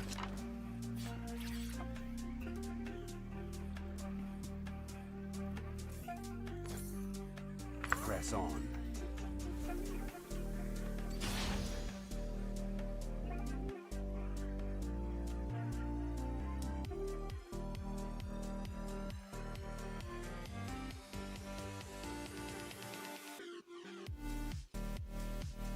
Without a sound.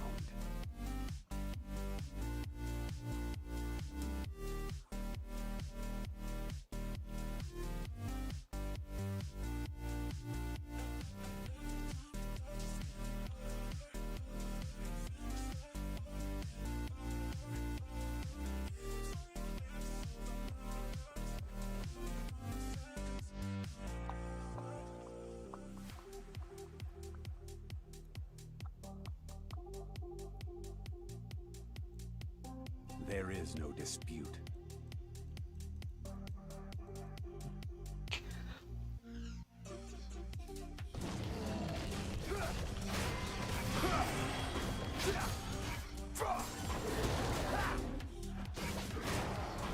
Our wills align.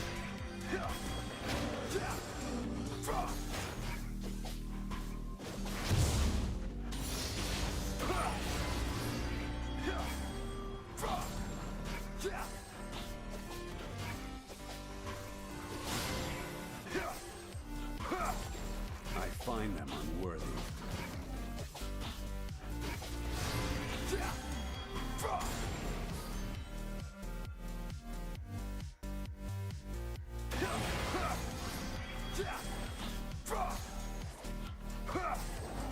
lost equilibrium.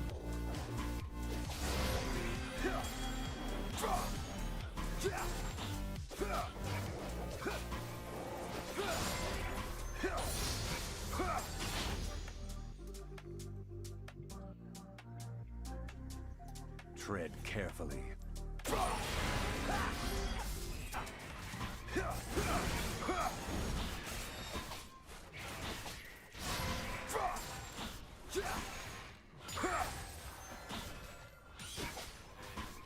With honor.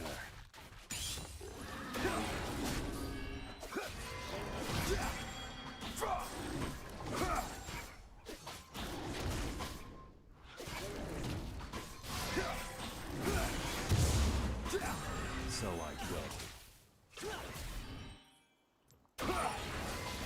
And it's bugging the game, nice.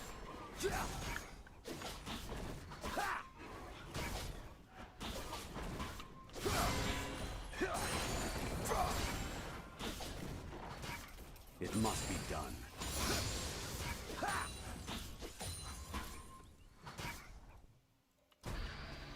Nah, this shit is so annoying, man. From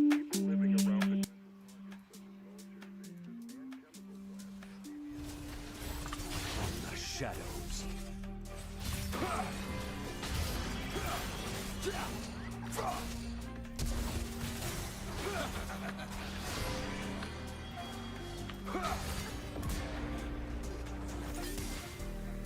With balanced steps.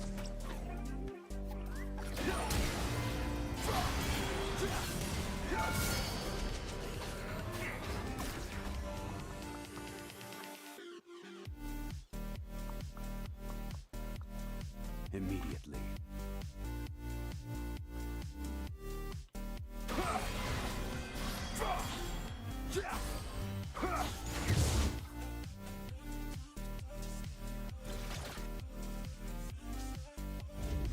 Sound.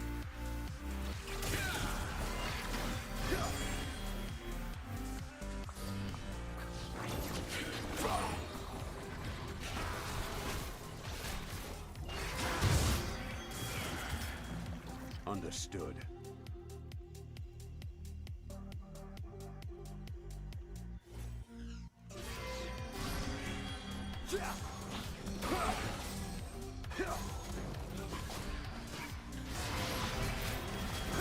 There is no dispute.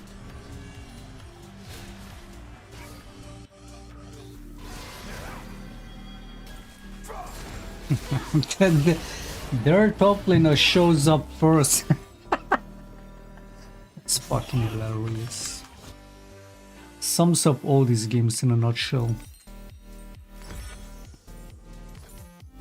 Press on.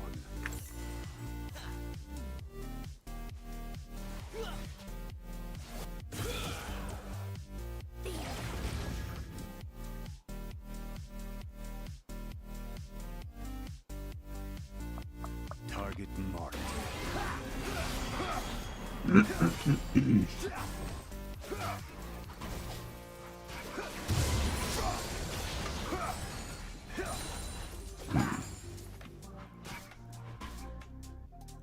Tread carefully.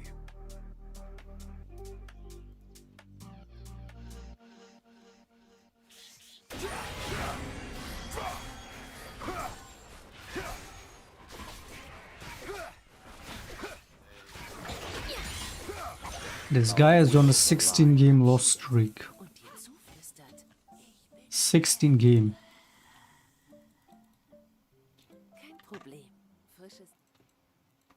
16 game.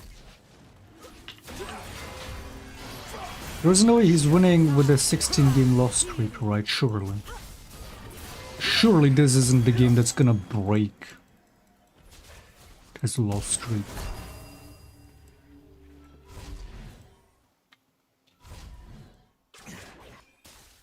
So I go.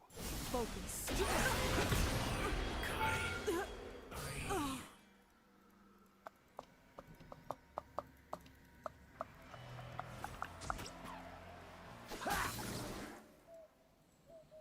Immediately.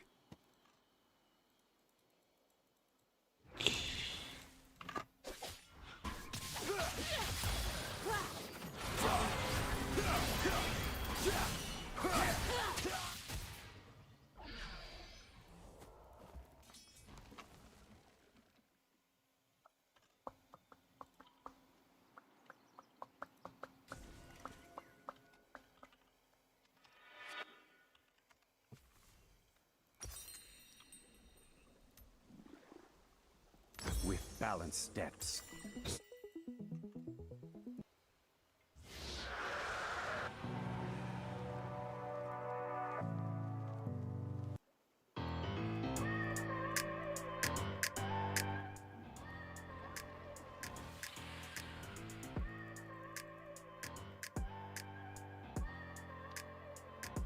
Teammates always trash. That's not even the biggest point. It's the worst point, but it's not the main point. Of course, always the worst is, you know, ultimately the teammates. But it's just these fanboys on these enemy teams every time. These disgusting fanboys. Cannon over there because why not? Why wouldn't Cannon be over there on the bot lane river? You know? Do you see how they play? Disgusting fanboys. Yeah, it's just fanboys. Teammates being bad is one thing. Ultimately, that's also like what makes or breaks the game. Like how much my team tries to lose. But yeah, the way these enemies play, it's so ridiculous. The fanboying is so insane.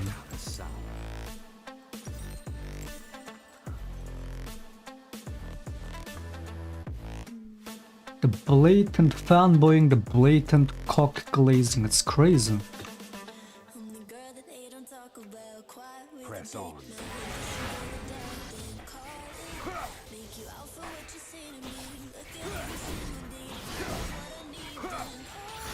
Like the worst thing about the cannon, I mean, there's one, as if this wasn't funny enough, and now there's two. Yeah, the cannon just bot lane river, man. Normal, you know?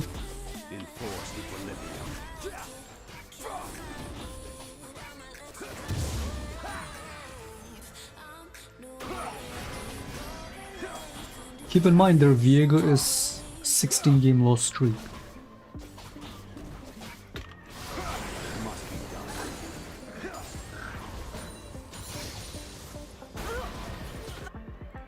And our Karma is also win trading.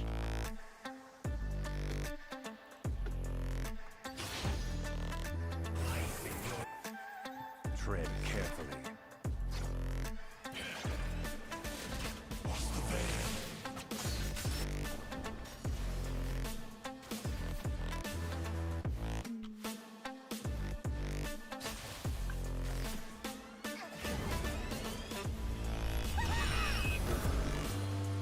He could have just stood in that bush for me to sneak ult.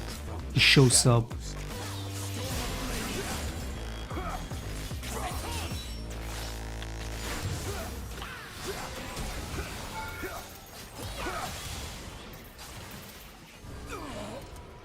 No point in playing this one.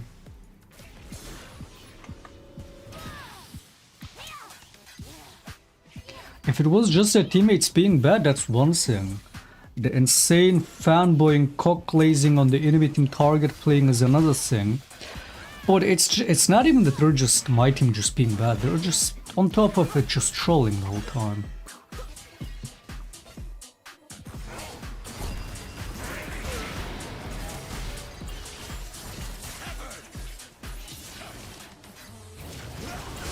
The cannon was literally walking and he just had to sit in that bush.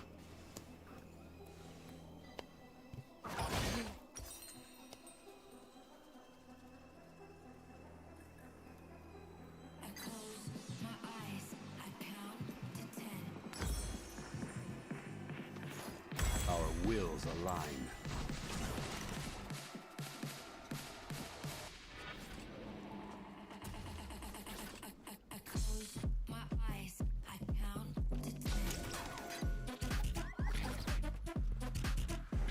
Immediately.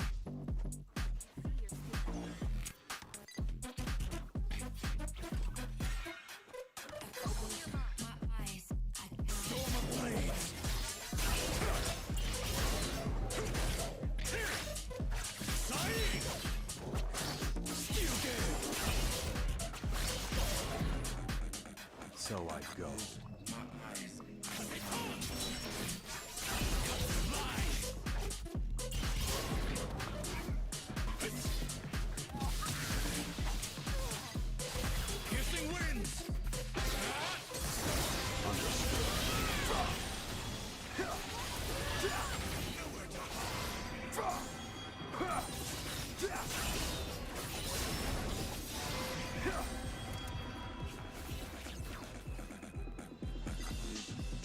balanced steps.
There is no dispute.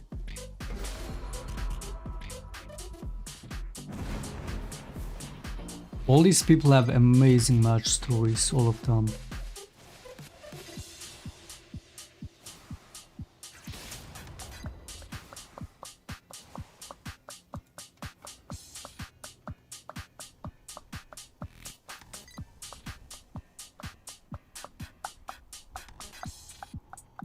Tread carefully.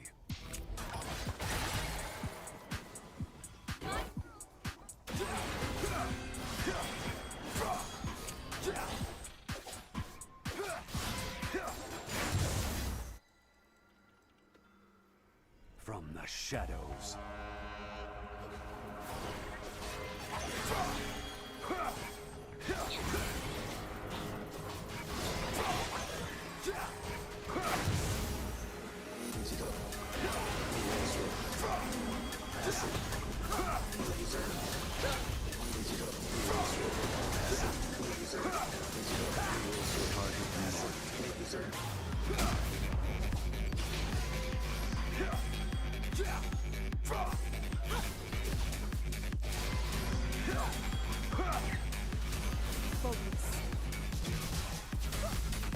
Our wills align.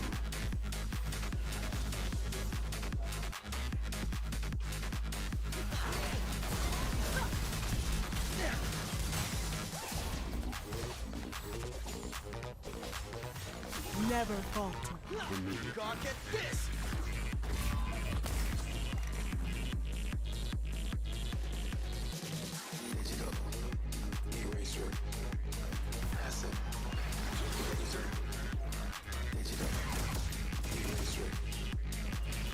So I go.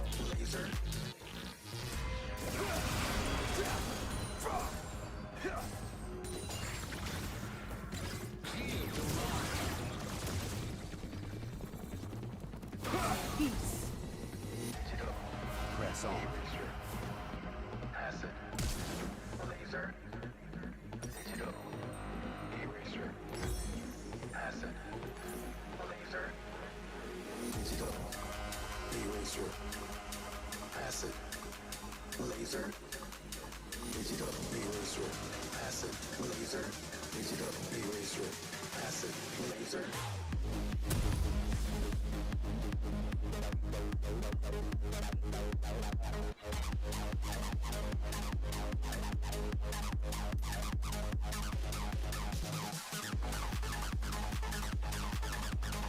With balanced steps. The way this item is way better than this. More HP, fucking better passive, and why not life HP regen? This one doesn't even give any HP regen. This is always better.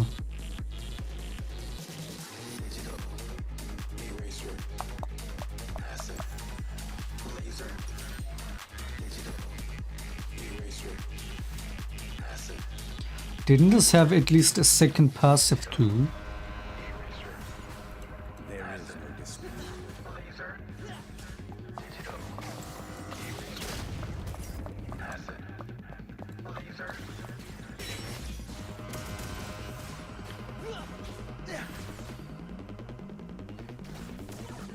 From the shadows.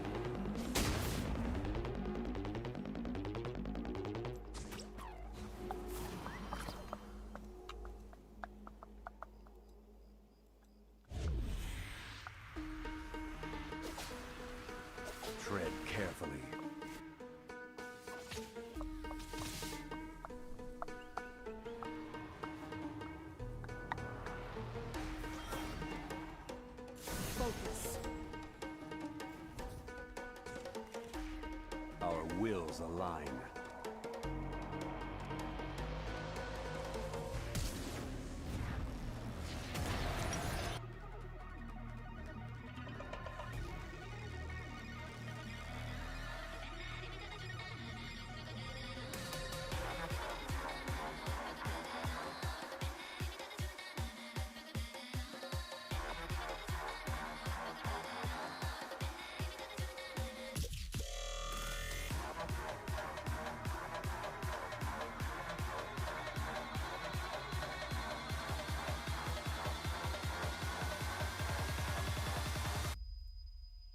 I gotta take a piss.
Don't go for the kill. Don't go for the kill.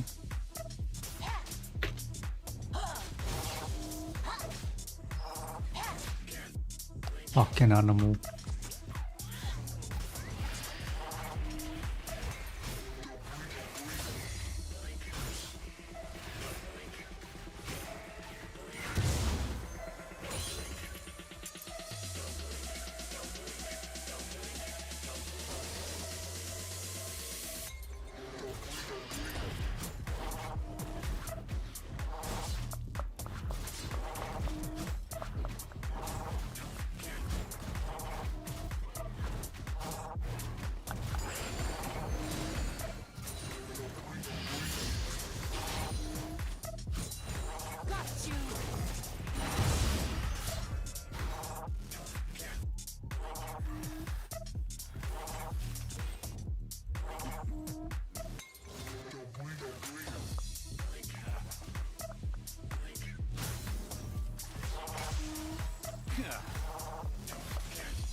The fuck is that bug?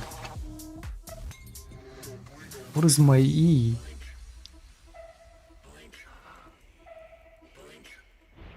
Nice, this skin is fucked too amazing, man.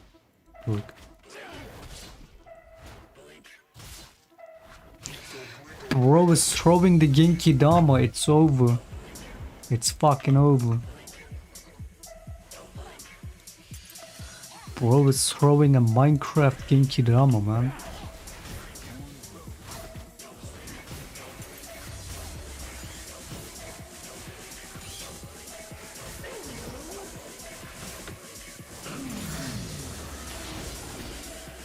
Everything else on the skin is fine, unlike the other skins, and the Z is put.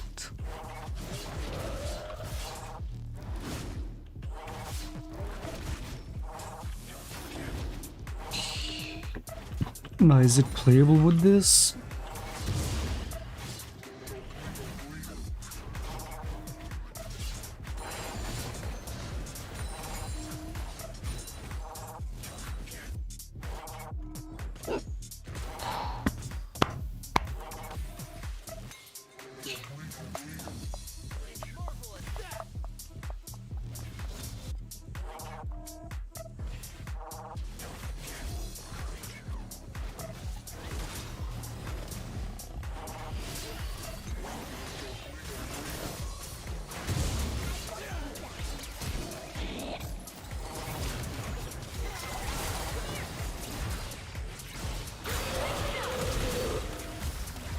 What an amazing follow-up.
Milio in my jungle and my bot lane chilling. We're chilling.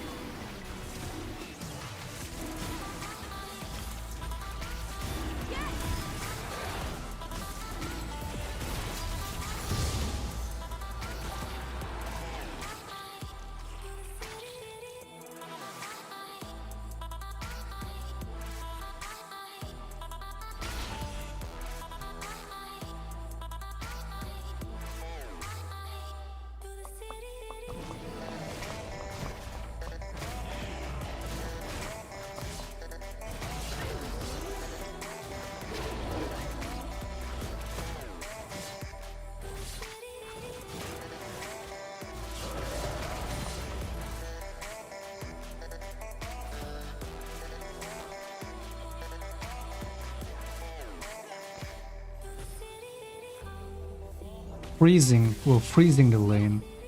We're freezing it. Every second of the game, every moment of the game, these subhumans will play against me.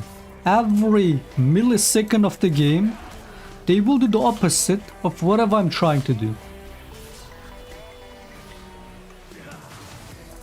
Bunch of fucking animals.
Oh, the clone is bugged too.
Oh shit! Oh shit, Fizz! Ooh, the mechanics! Holy fuck, the mechanics, bro. Waited, he calculated, he processed, and it was like fire. It was like, this is it. It was like fucking peak mechanics. Bro is living in solo leveling. He is solo leveling. He is young. How do you say the name? All these enemy names are always so easy to fucking remember and say, and then there is like solo level. What the fuck? It's too long.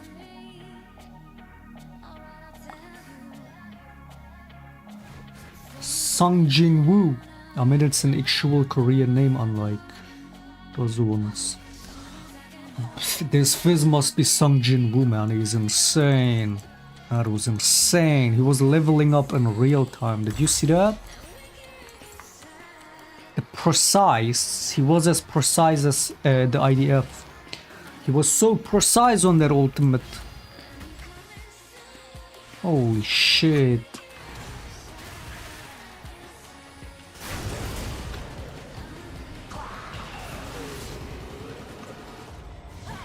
Oh shit, Fizz! Fizz, you're insane! This guy must be a smurf, holy fuck. His mechanics. I like how he always takes his time with it and then does such amazing gameplay. Such amazing mechanics. I've never seen such a good Fizz ultimate, man, that was crazy.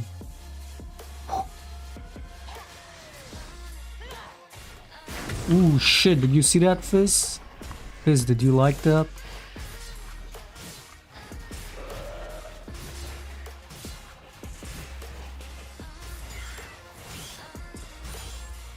Crazy gameplay.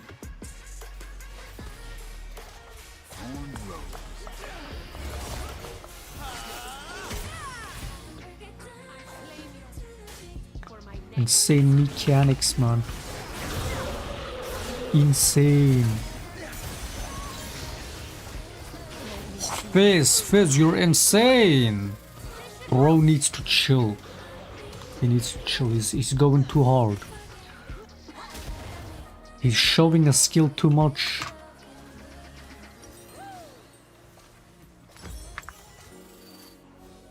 Holy shit, man.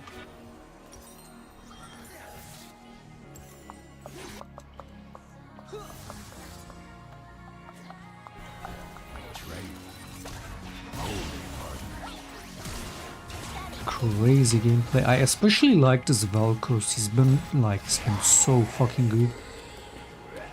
This is what I call a support.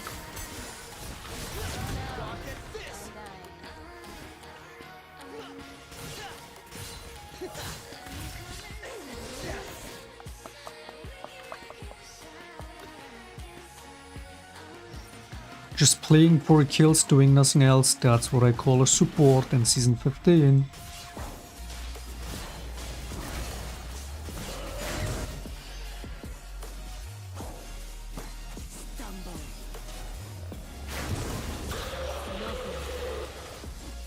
Wait, why did I even come out of stealth? I literally was not even attacking. I cleared.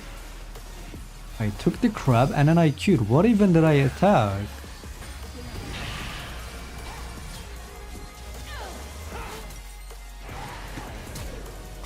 Oh shit, I'm missing on the gameplay. I'm missing on the peak mechanics.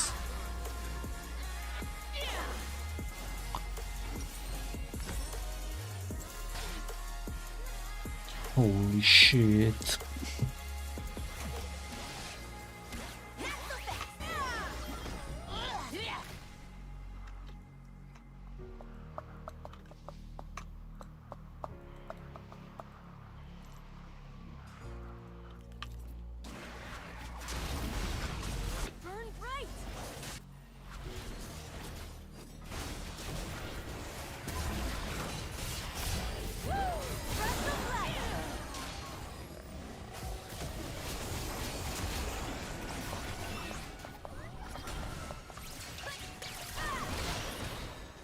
Where is the Herald going?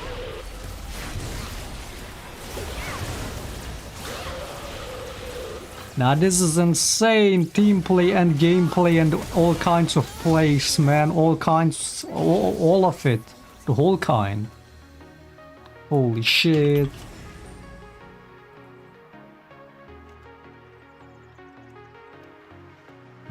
crazy stuff. Am I in the right elo? Did I accidentally get queued into fucking rank 1 elo? Holy shit, man.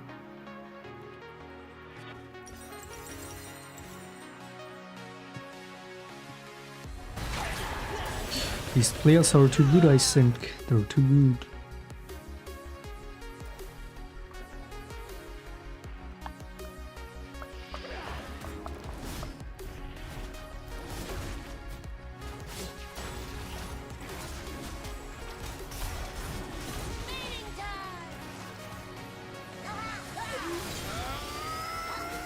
Fizz, you're insane.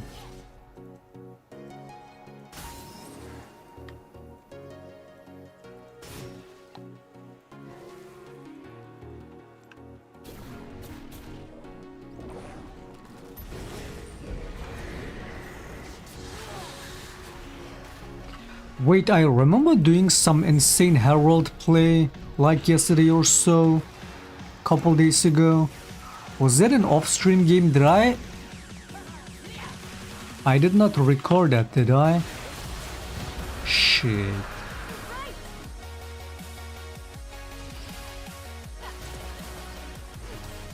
Did I actually forget to record that? That's so wasted.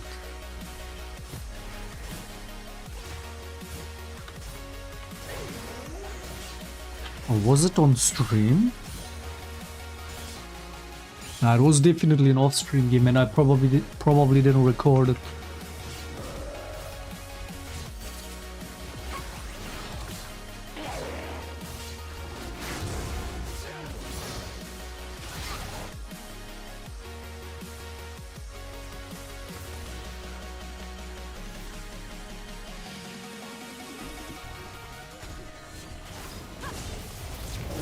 So before the fight, was it like around here maybe? I did an insane Herald fucking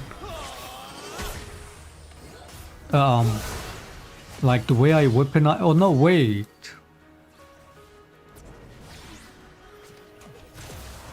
Oh yeah, I took mid lane.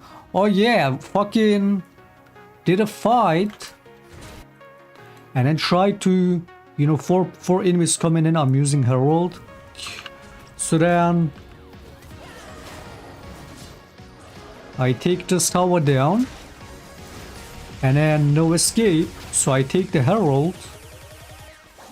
Was it that or was it a different way? And then I go for the next tower and then the Bard ults it. So I go around it and go this way. I could have hit this tower, would have been better. I didn't know it was like we were at this tower, and then I just escaped that way. I did not record it, you know, what a waste.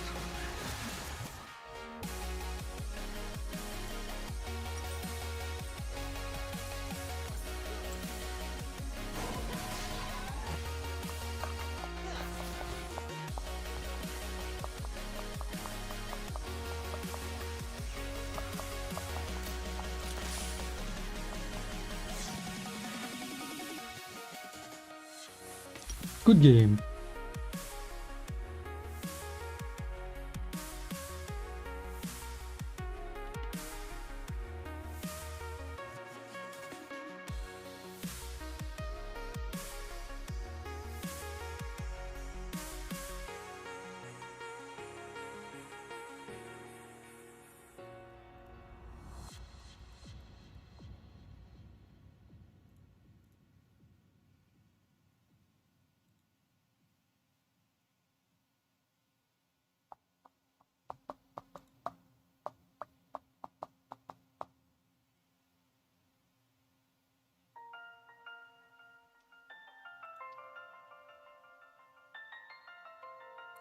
Or a Fizz a 30% win rate and first time on Fizz. Okay, that explains it. That explains that amazing ultimate.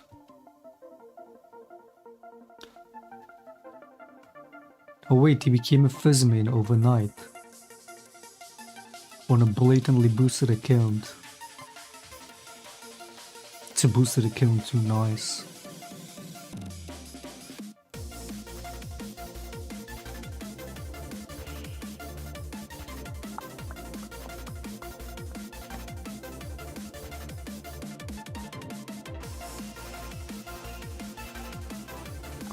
So we get this and they get 2 Smurfs.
Listen to me say, just do what you want. What goes will you keep? The one that goes home. You wish you knew that that is yet to come. Because he got you first, and now you've gone on.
So these two are not even pre-made, surely.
Nice.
Share the wealth.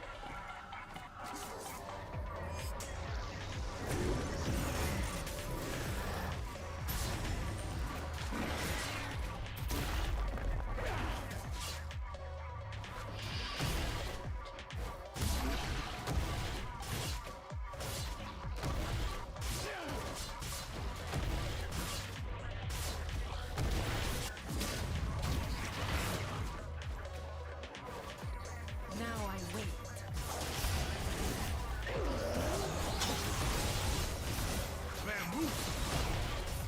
And not even going for the kill. This Lucian is amazing.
Swifties might be the move here.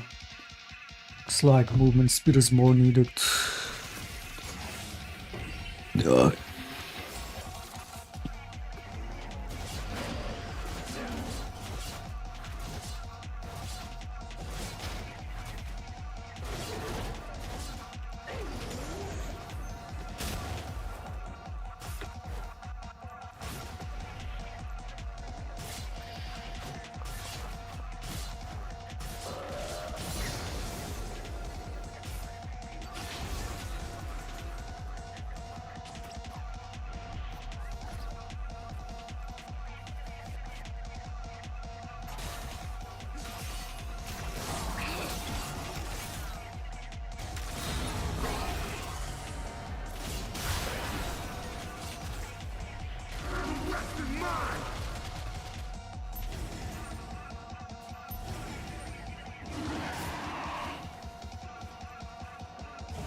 Dipshit.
Nice pike save.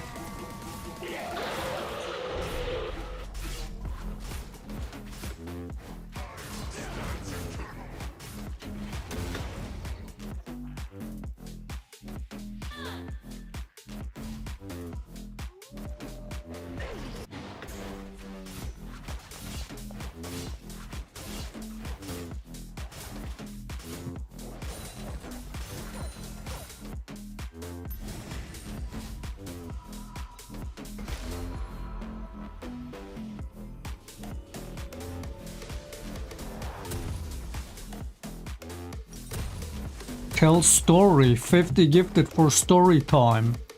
Do you think everything is for free or what? 50 gifted for every word that I speak.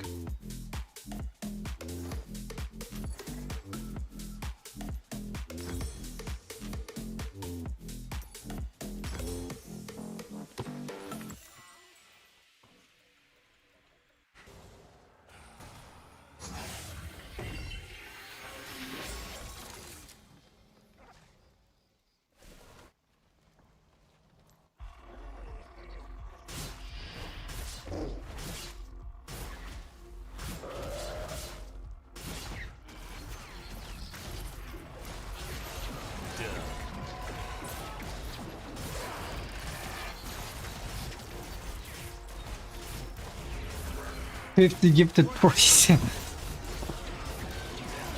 Dude, as if the retarded shit you type in the chat not bad enough. You want me to listen to you glaze Israel. 50 gifted for debate. Okay. You know what? Okay. 50 gifted. Okay. Let's go on Discord right now.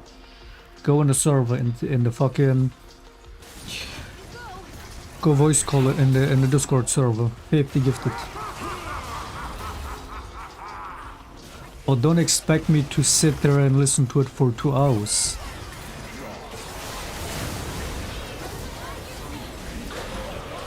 If they gifted, I will do a debate, sure.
Bait and switch, I mean, anytime, dude, anytime. 50 gifted.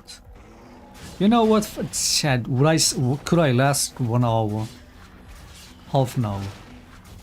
Because it's like, if it's not gonna be a serious debate like ICBA, serious debate, as if there is serious debate to be had fucking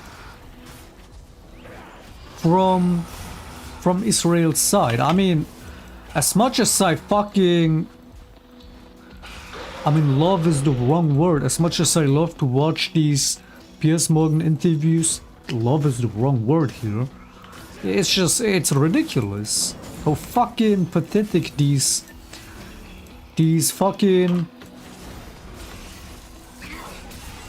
genocide apologists always are to listen to them.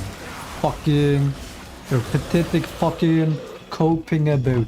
Actually, it's not a genocide. Actually, it's fucking, like, looking at the meltdown over there, like that Shmuley guy. The recent one, I mean, we can watch the video, it's actually an insane one because they brought probably the most fascist, the most racist, the most right-wing person of Israel. They brought her on the show. The start of the video is her talking, and that woman is fucking actually mentally ill. Like, that woman is,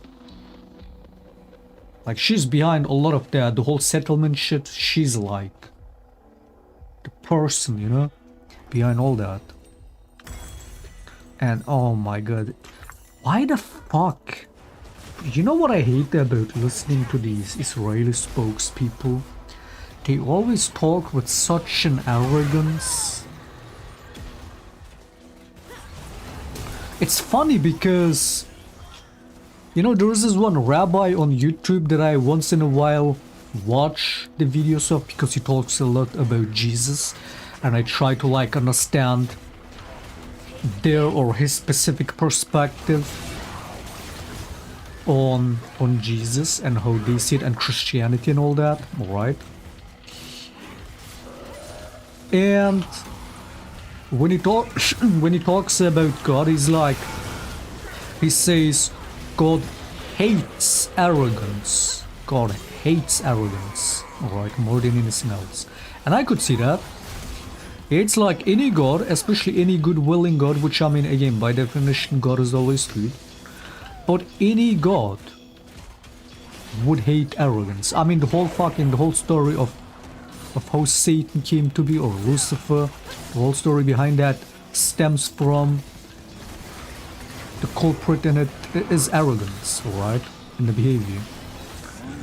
And it's like, doesn't that make it even more ironic, more ridiculous than that these Israelis want to say they're God's chosen people?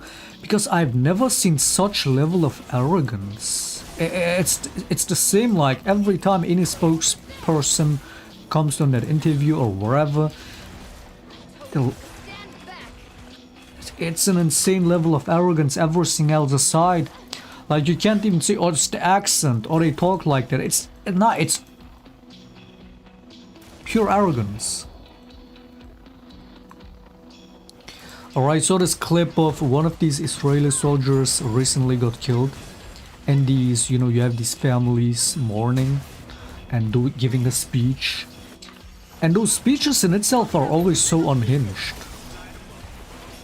Like, I get it, they're mourning, sure, they lost a family member, but I mean, he's doing a genocide. I'm not gonna get into that. But then one of these I saw recently, family members, the guy is like, he's so mad, he's like, and everybody around him crying, he's so mad, he's like, what was his name? Abraham? Abraham. Sounds a lot like Abraham, you know. And they're like, oh, you were doing so well, you were so excited about destroying Gaza and building settlements, and the whole thing is so unhinged. And then one of them says, Abraham, go to paradise, and then like revolt against God, go and break the leg of God's throne, and demand.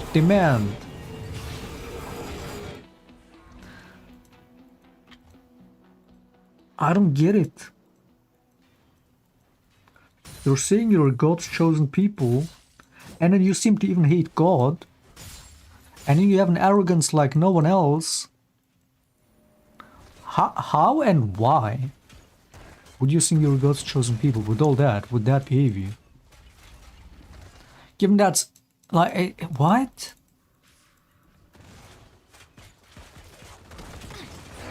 Talking about the rabbi that converted to Orthodox? I'm not talking about those insane clips that... There's a lot of rabbis, I guess. And there's a lot of these, like, now with the internet, there's a lot of these rabbis on the internet that, you know... And there's a lot of, like, ridiculous clips of many of such rabbis. Now, the one I'm talking about is... uploads, like, frequently on YouTube. And he's a rather chill one, but he also seems to be a Zionist. I'm not sure. I think he's a Zionist. I don't know. Now it's called Rabbi Singer, the one I'm talking about.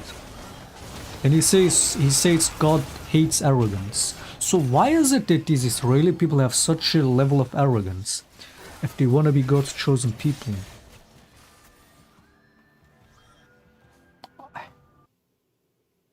Like, you're the one believing in God. You're the one praying to a God. You're the one believing to be God's chosen people. Yet you have such resentment even towards God, and such arrogance that only God could hate so much. None of it adds up. Are you Muslim? I'm agnostic.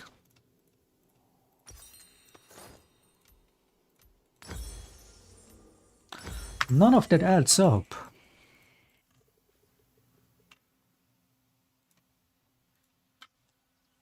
So it's bad enough having to listen to these Israeli spokespeople cope about defending the indefensible, which is a genocide, alright?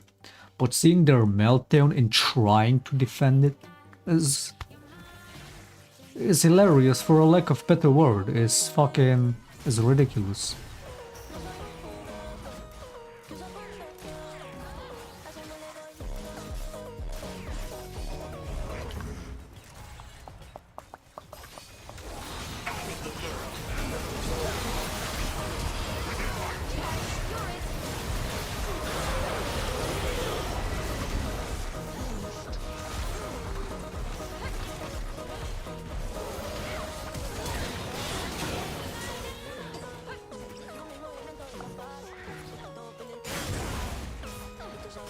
But yeah, I could I mean, dude.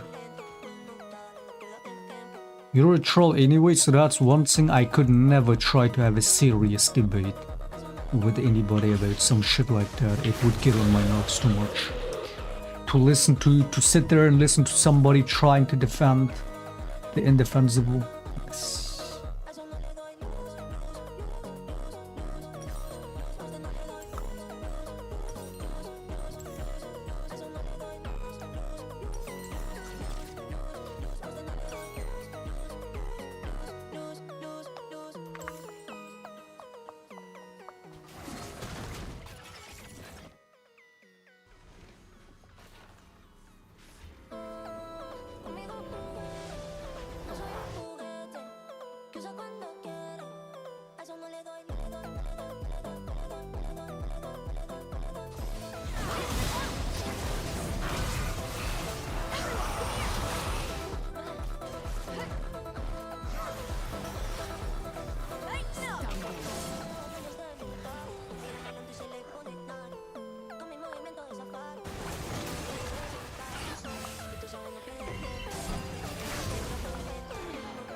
So we have no anti-heal. Oh, I see.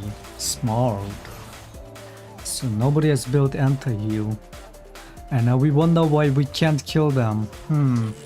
Smart. No mortal reminder smart. It's very smart.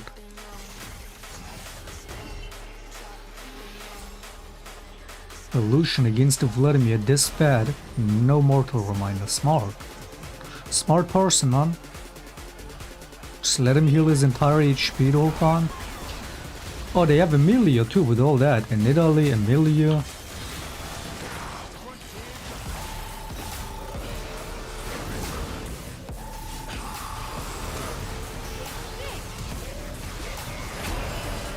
Look at his heal, man.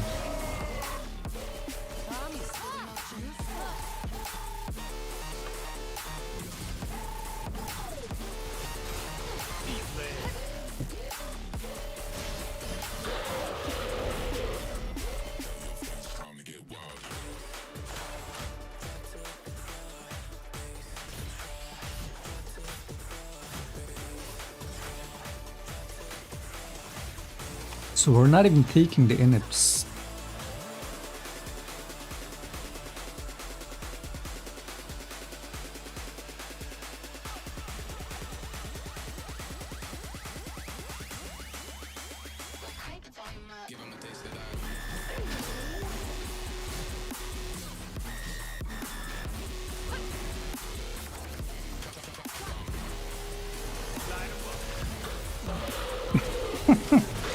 fucking subhumans.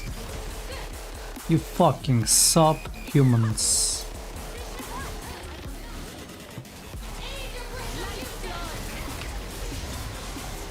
You disgusting, filthy subhumans. And he's still not understanding that, hey, maybe I should switch the Lord Dominic's for Mortal Reminder.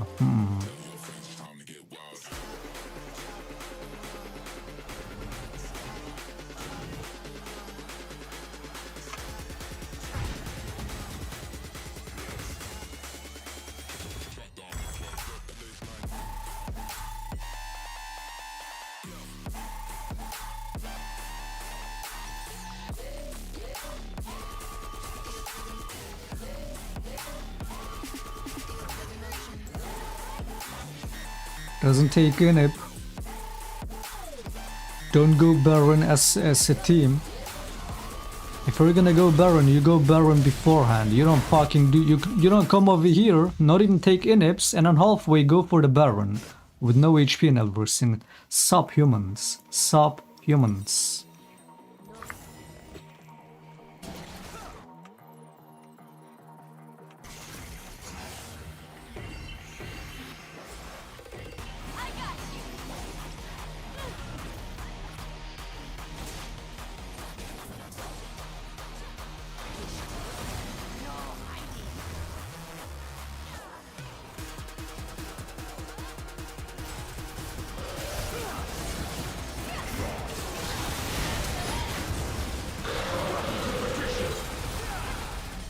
Bunch of subhumans.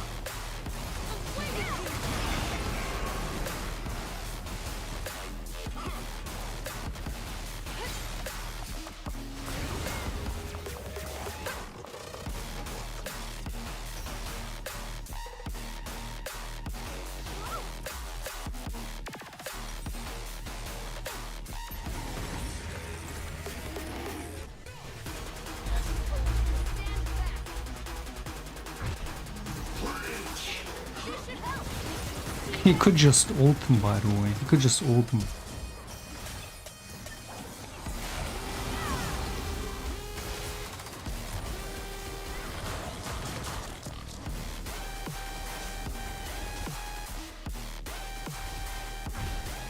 Animals. Fucking animals.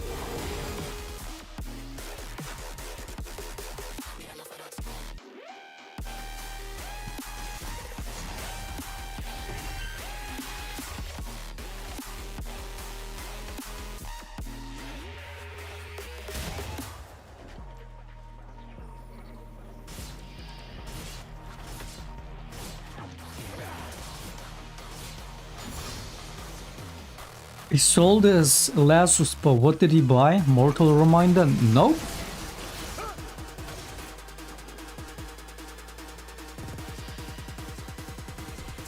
So next, you subhumans.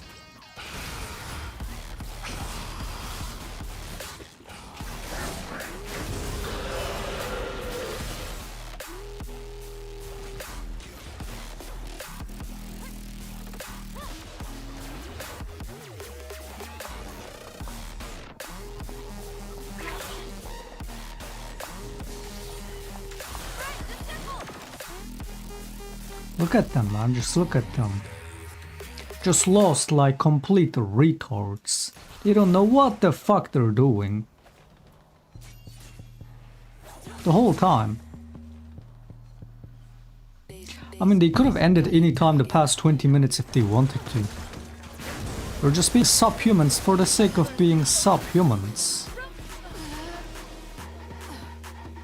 Doesn't take in it, doesn't do like subhumans. Subhumans.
Oh, so is this a hypermobile AD carry too? I have no clue what this champion does. This whole game I've been basically autopiloting, so I haven't paid attention. It's the first time playing against it. I still don't know what it does. I haven't paid attention once to this champion. I don't know a single ability of this champ, man. So what, is it the mobility that you have to look for?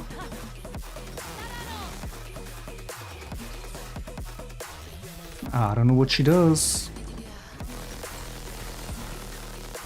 I should at least read her ability kit.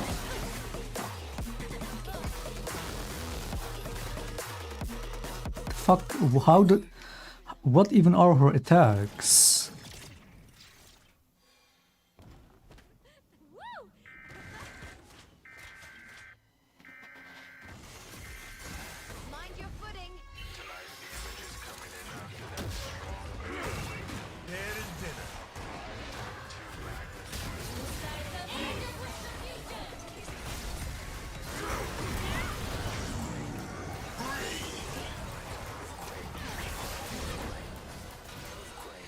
Humans, human beings.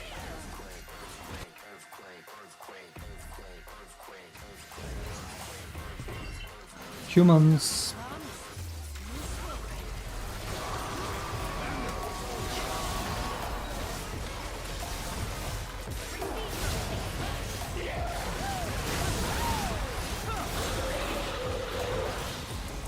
Yeah, our mid laner is still chilling.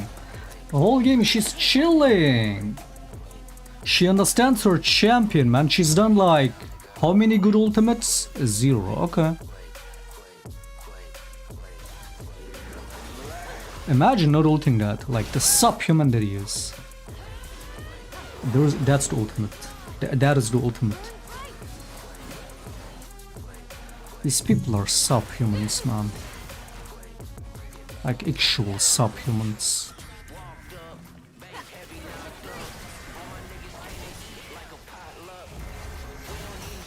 4 people low in the pit, no ultimate.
Disgusting, filthy creatures. Disgusting.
Spacer, body river, elevator,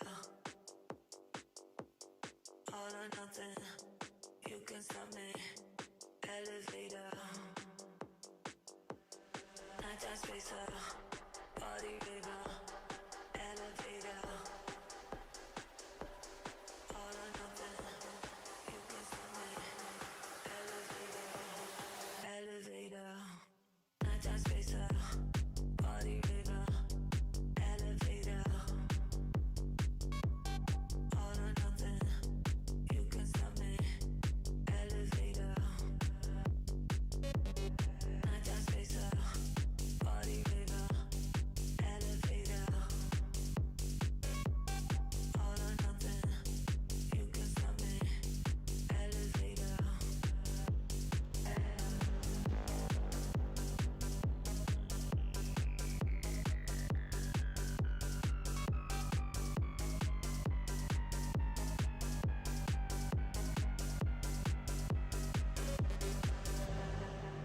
Upper start profit.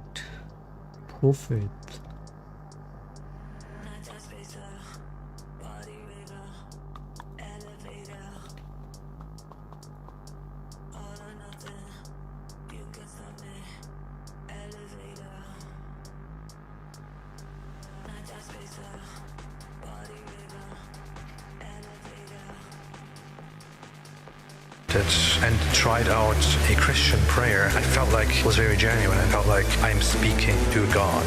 I am expressing something that I truly feel. We are allowing Islamists to spread their poison while fighting among each other about nonsensical things. I mainly had my problems with Islam because I saw it as a global threat. It is good to be forgiving, but you have to recognize that the wolf is out there to still eat you. Unfortunately, Islam is a perfect culture that will happily take advantage of this.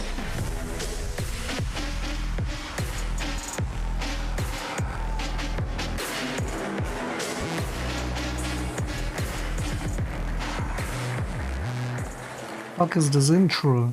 Wow. Hello, everyone. This is a huge crowd for me. How's everybody doing? I personally have no idea why Charlie put me on here because I don't speak English very well. I'm an immigrant. I've just learned to speak English. And the biggest crowd that I spoke to was like 200 people, and now we have thousands of people here.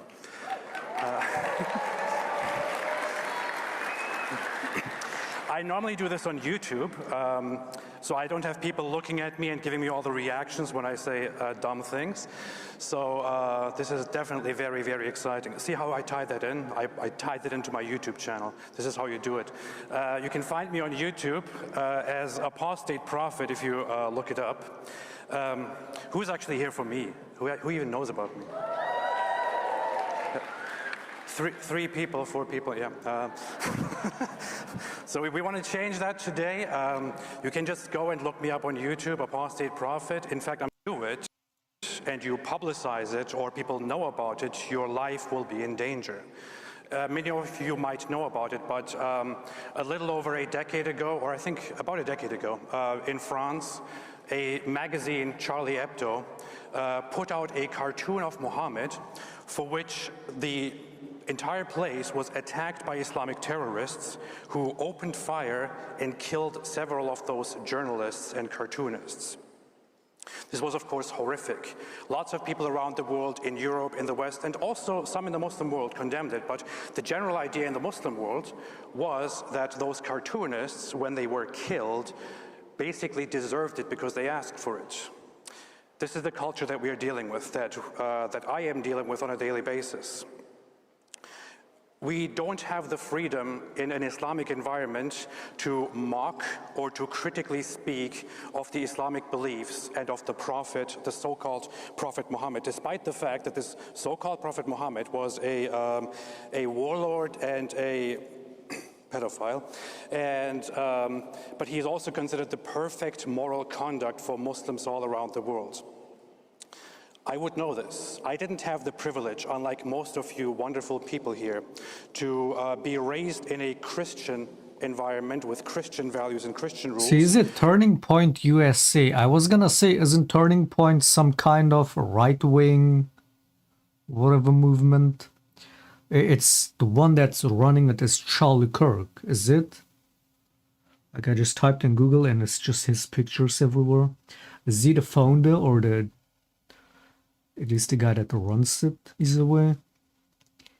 So it is a right-wing, that's a right-wing organization, isn't it? That's pro-Trump, right? So speaking of PDF, if that's concern, why is he a Turning Point USA? I mean, this is like 6 hours ago streamed or uploaded. So why is he, especially now, why is he at Turning Point USA? Given the whole Epstein scandal that's going on. If he's what?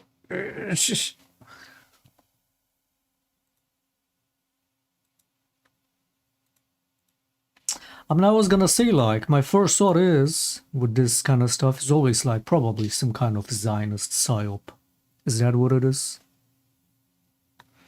Is this another Zionist psyop like that Mossad guy? That is the most blatant psyop. Like, the most blatant fucking...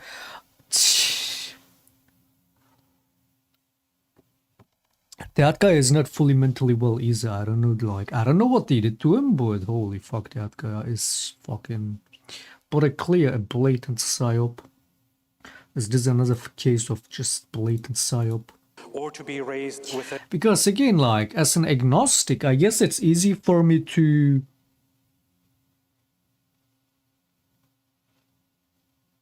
not feel offended or not pick sides per se. Again, I'm not picking any sides, but I'm also not here to vilify, worse yet demonize any side either, necessarily, right? Especially when it comes to religion. It's like, believe what you want to believe. I've always said this, I've been saying it for, I've said it fucking 10 years ago, I see it to this day. It's like, ultimately, who cares what people believe in or how they live? It's like, do what you want, as long as you're not harming anybody, who cares? Alright? And of course, the issue is when it comes to harming others, for whatever reason, then it's like, the fuck are we doing? Alright? But speaking of all these Islamists, they kill journalists. Isn't Israel the most the country that killed the most journalists? Turkey, I know for a fact, is the country that has jailed the most journalists.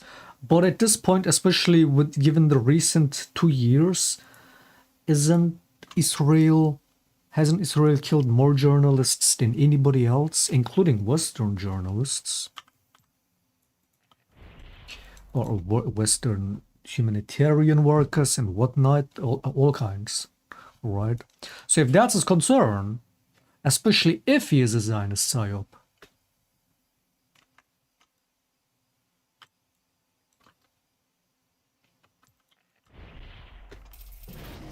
like, dude, what I'm trying to say, don't adapt the mentality of the enemy of my enemy is my friend. Don't adapt that. That's, again, see, this is the dilemma that a lot of these, especially American right-wingers, have been finding themselves in the past 2 years. Especially now that Trump is also more and more blatantly pro-Zionist and pro-Israel unconditionally, right? Being pro-Israel is one thing, still abetting the genocide is another thing, right? So all these right-wingers, because they couldn't even pick who they hate more, Israel or Palestinians, because ultimately right-wing Christian people will hate both Jews and Muslims. So now they're like on this, what do you call it, fork road, this dilemma, where they have to decide, who do I hate more, right? Which is, again, this whole religions thing is so fucking ridiculous to me. All these three religions came from the same place, the same God, the same person.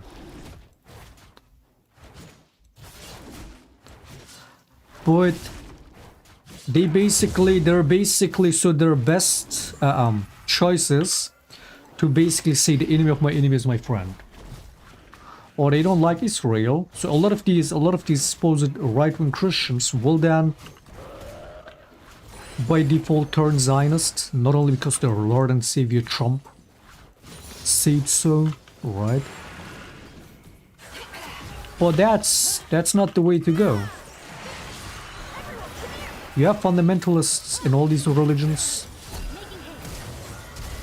right? You have extremists in all these religions. You have extremists in all kinds of politics in any country. Ultimately, like, cherry-picking shit, nitpicking shit, and overgeneralizing shit, and putting people into categories where they don't belong in, and trying to find the ultimate scapegoat, the ultimate supposed culprit, to blame everything on, or to, you know... What the fuck is that word? How is that not in a bush? That is so fucking retarded, man. How is that not in the bush? Are you fucking sucking my dick, Riot Games? Look at that. That's not in the bush.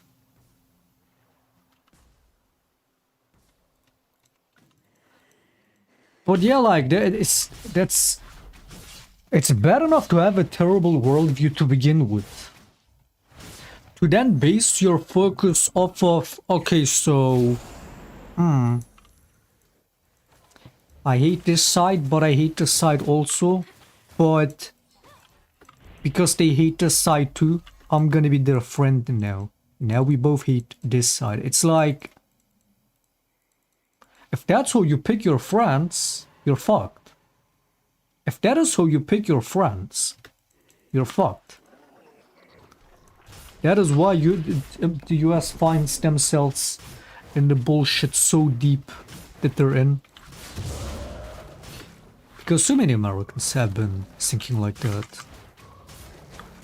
In fact, the enemy of your enemy is not your friend. You can say it as much as you want, or wishful thinking. It's not your friend. All right. And ultimately the point is not even to pick enemies. It's just fucking... It's fucking stupid. You go from, again, like, right-wingers are the biggest victims to propaganda. Because they're so easy to brainwash. They're so easy to... what is the word? Persuade.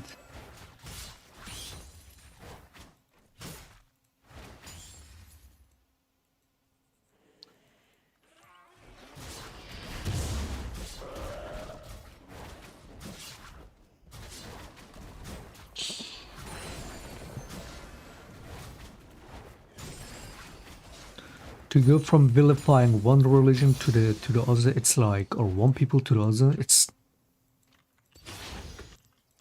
But that's all right-wing, most of a right-wing, it's the bread and butter of right-wing is fascism as a whole, always gotta have an enemy, always gotta find a common enemy.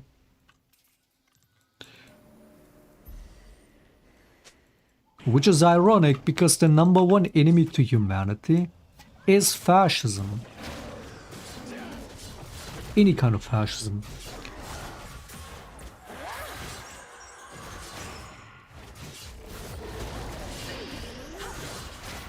And ultimately all these religions are supposed to preach peace and love, and most of them do for the most part.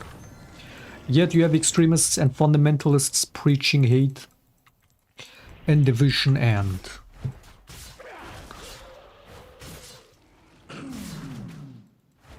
fear-mongering, warmongering.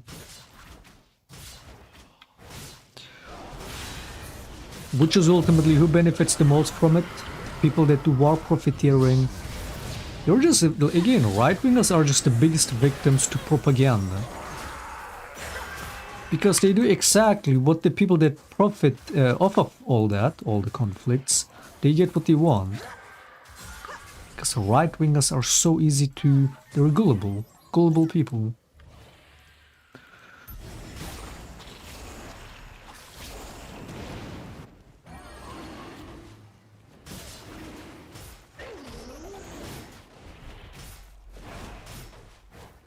Just do some Islamophobia here, just do some anti-Semitism there, while preaching to be Jesus follower, by the way. The worst is when people like this call themselves a Christian. Do you really think Jesus would be having such a hostility towards... Even after what they did to him, he would still not have this kind of hostility towards...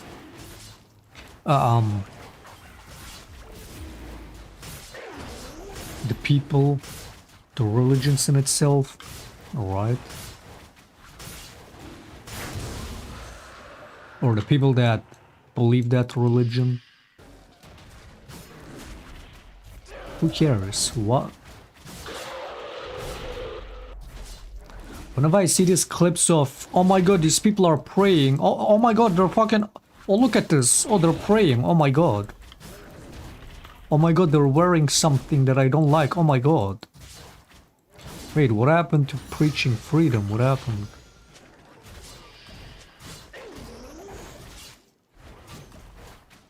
Cringe.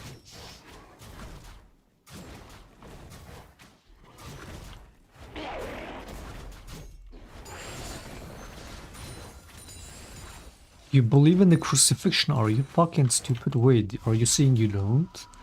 Are you even... Wait, what religion are you even? You talk like you're a typical Western right-winger. I would say you're probably one of those Christo-fascists. What are you? Christian? Oh wait, are you atheist?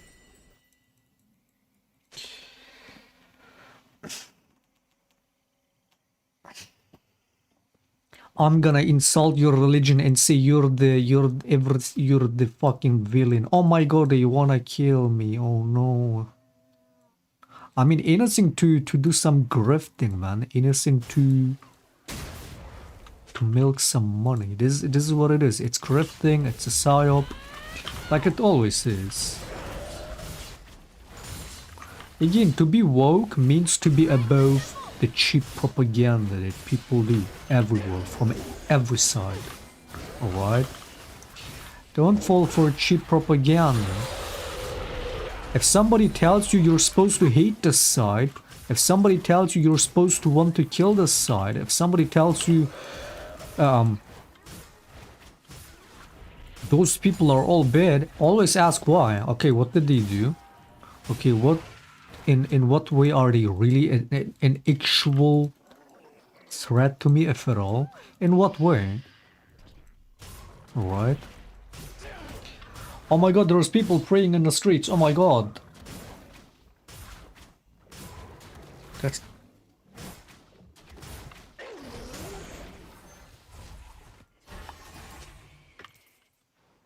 Oh, there is threat when they look different? When they believe different? Okay.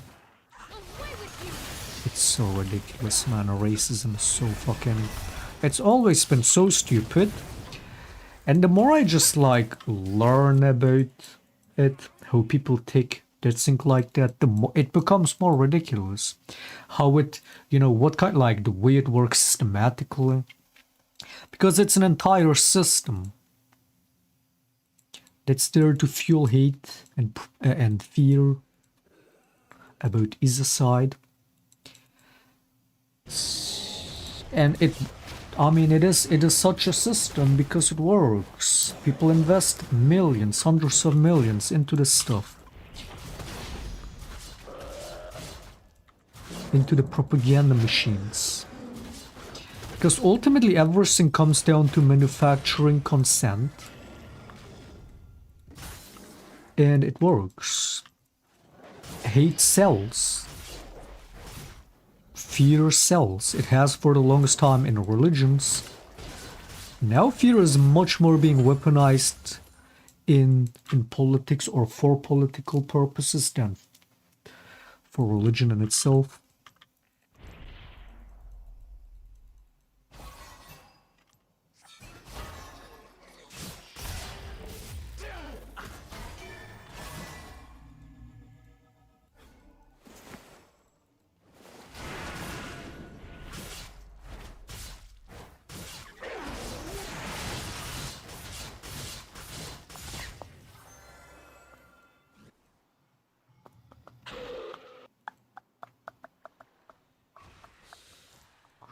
So it's not even as much, a lot of these people that ultimately are behind the fear-mongering against these religions themselves are not even religious people. They just use it as a weapon for political purposes. Bro, listening too much Chomsky. Actually, I barely have listened to Chomsky talks. I've seen a couple, like a bit of it, maybe like on streams. That's how I learned about what the Clintons did in Turkey back then, like what, 19... What is it, 98 or 1980 some, I don't even know.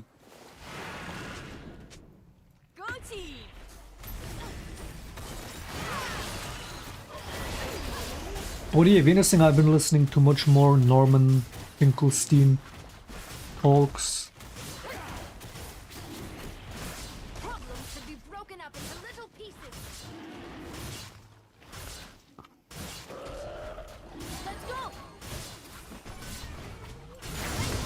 Or the one on the channel Middle East Eye, that one is really good. Where he likens the current situation with the food distribution centers, where they ultimately just use it as a bait to get people out and then kill them. He likens it to literally a mousetrap with not even cheese in there.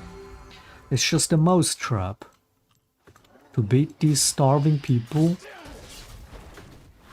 and then try and find an excuse to shoot at them. I mean, they recently bombed a group of children trying to get water and be like, oh, that was a flaw in the system. Oops. Most precise rockets, by the way. Oopsie. That was a mistake. Because even they at this point can't even with all their lies try to defend it. So they say, fucking a malfunction in the system, man. Insane, man.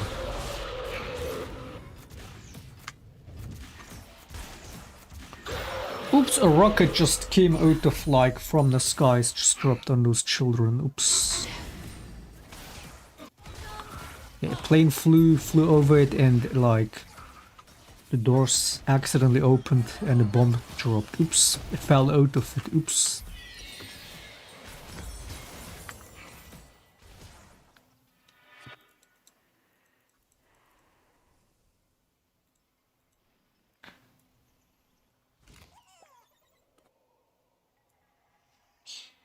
I don't know. It's like, dude, anything else is secondary when you admit to the fact that what is happening is literally a genocide, okay? Anything else is secondary. Sure, there's all other issues too, alright? Again, you have extremists in any of these religions. You have extremists everywhere. And, you know, like, sure, like, you can argue that yeah, Israel, you know, has some serious existential concerns, sure, right? But they don't help themselves doing all this, they just... Oh, everybody hate us, everybody want us gone, oh wow, okay, we're gonna commit a genocide. It's like, is that how you win people's approval? Is that how you make people hate you less? Or want you gone less? Like, it's so dumb. It's literally like an Attack on Titan where Rhina attacks Aaron's home. And then he's like, Aaron, you have the Attack Titan, Aaron. And no, the Founding Titan. Aaron, you're the worst person to have the Founding Titan. You're gonna kill us all, Aaron.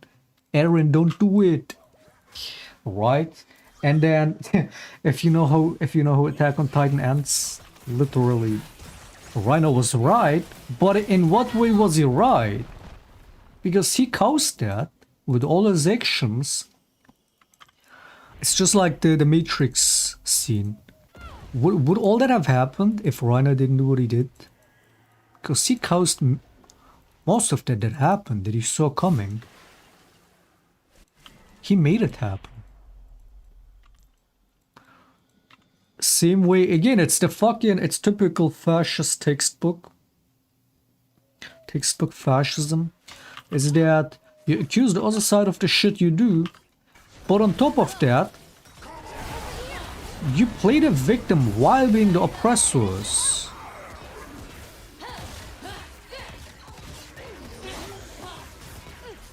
And then say, oh, we have to do this because it's existential, we have to do it. Yeah, but you're only making your demise more inevitable. You're only making your demise more justified. Your inevitable doom. Because again, if there is a God especially, and God hates arrogance, God hates injustice, what you're doing is unjust. Or Israel has the right to defend itself. Bombing children, getting water is defending yourself. It's a fucking country that gets spoon-fed billions and billions of weaponry. That has built this network of systemic oppression of the most vulnerable. While also on the other hand, having this network of blackmail and lobbyism that gets all these Western, especially American politicians to suck your balls dry unconditionally because they have no other option, because they're weak, spineless, blackmailed fucking losers. They give you whatever you ask for so you can keep doing your genocide. Ultimately, nobody's gonna come to stop it. Alright. So it's like, how can you cry about being villainized when you fully and wholly take the role of the villain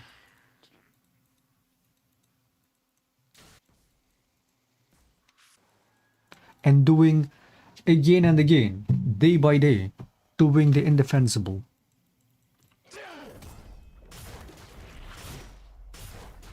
Again, that's way past religious matters, that's way past even politics. It's a matter of humanity. When you listen to those right-wing Israeli officials, they have no humanity left in them. They openly call for a genocide, man.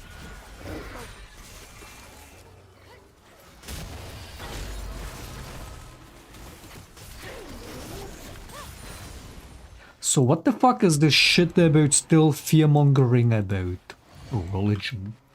It's way past that. Oh, you don't like this religion? Okay. Oh, you don't like that? Okay, you don't have to like it. Why is that such a concern for you? Why isn't your biggest concern the fact that innocent children are being bombed every day, starving?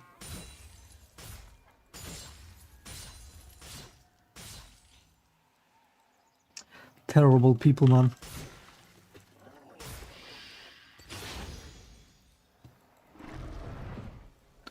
Terrible people. Terrible people everywhere.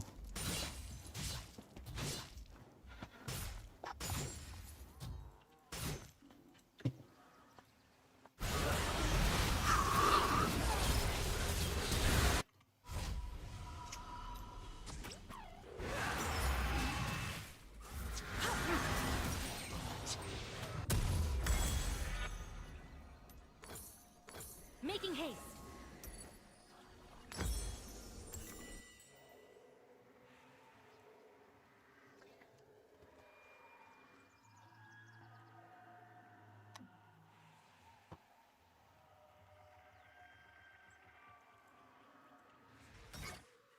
It's so insane that we're at this point. Couple years ago, I would see these clips.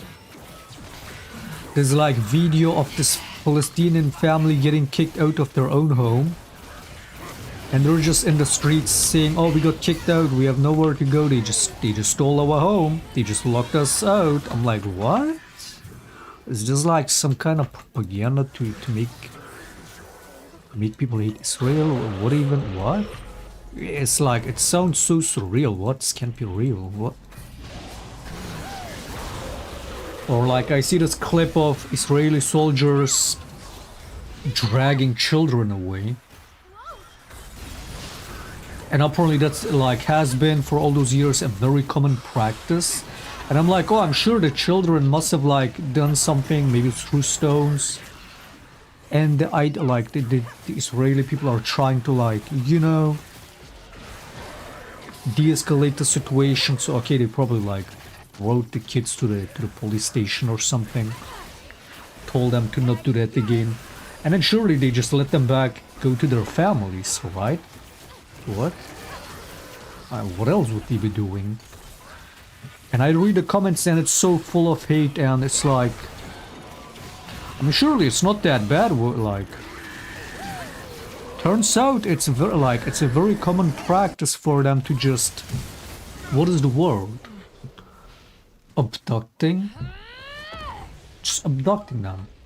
Just putting them into prisons, which is why, what, tens of thousands of Palestinians, a lot of kids included, are in Israeli prisons with no due process, without having done innocent, no charges. They're just being held in prisons and whatnot.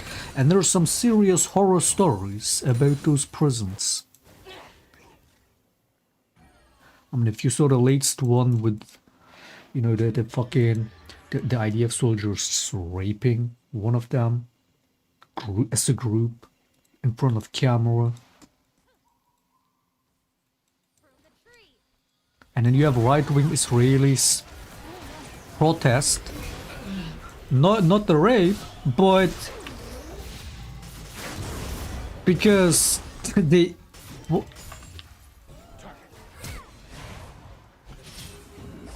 were gonna apprehend those soldiers that did that, because that's wrong. and the right-wing Israelis protested that.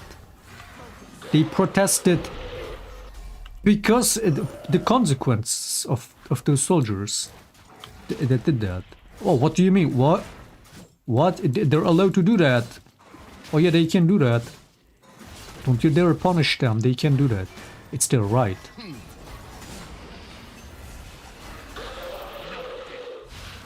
What the fuck? It still seems so surreal, man. A couple of years ago, I would hear this stuff, see like clips, and be like, "What? It can't be that bad." What do you mean? What is propaganda? No way. And that was me being in defense of Israel, being like, "Oh yeah, it cannot be that bad. This must be made up. Must be fake." And now look where we're at, man. The horror stories every day.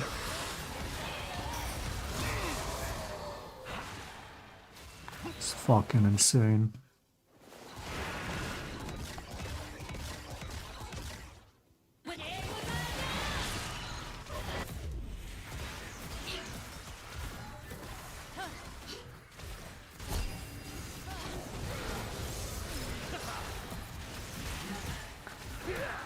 So turns out all those stories, all those videos I was seeing were in fact real.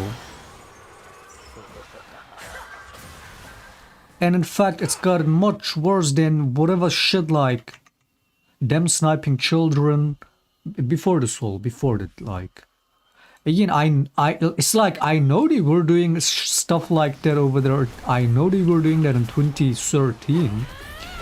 I know there was like they were doing carpet bombing in 2013 too. And I remember arguing, me and the classmate arguing with one of his friends on Facebook about it. And condemning Israel for it. And then the guy's like, who I guess was Jewish. And he's like, "Oh, what can I do about it? Oh, what do you want me to do about it?" And it's like, what? Wait, why do you make it about yourself? Was it because you're Jewish or even Israeli? Why do you make it about yourself? Did we condemn a fascist government doing fascist things? If they're carpet bombing innocent people, why do you... See, this is the problem. It's the same with that fucking dumbass Ethan Klein. Because he's such a fucking narcissist that when people condemn this genocide, he thinks that it's an attack on his person. Even though he's not even a practicing Jew. There is clips of him making fun of practicing Jewish people. He's making fun of their looks and shit. He's supposedly Jewish, but he's not even... Is he even Israeli? He's making it be entirely about himself when he's not even really. It's not about him.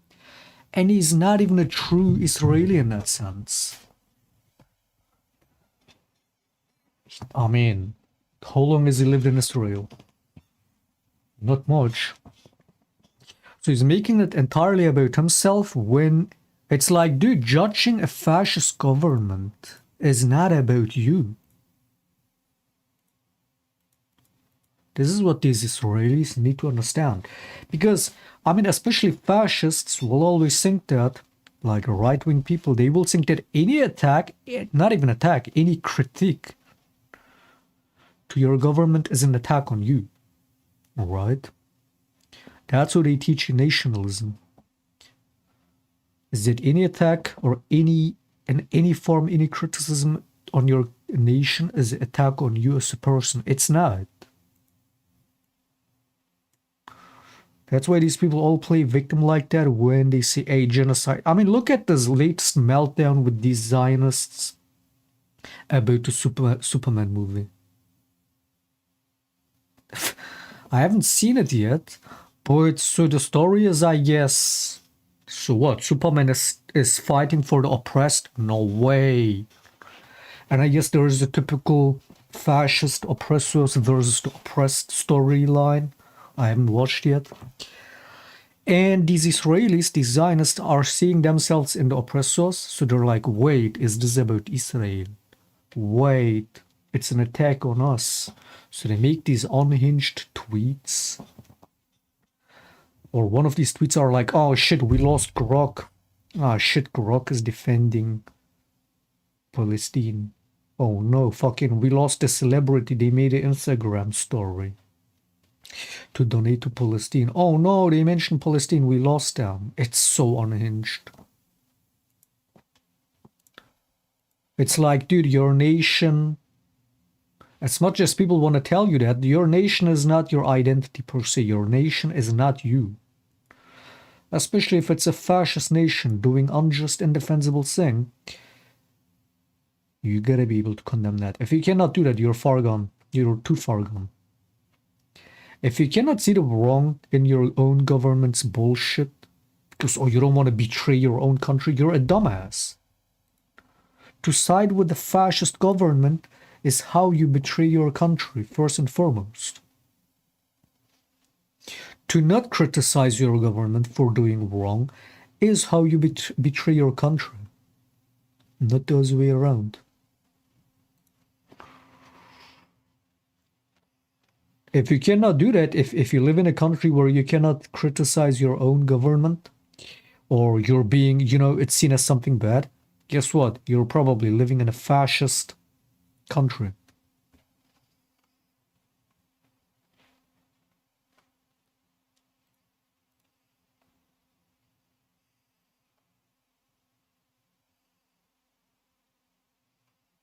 And if you still don't have a problem with that, then how the fuck can you have a problem with people having a problem with you?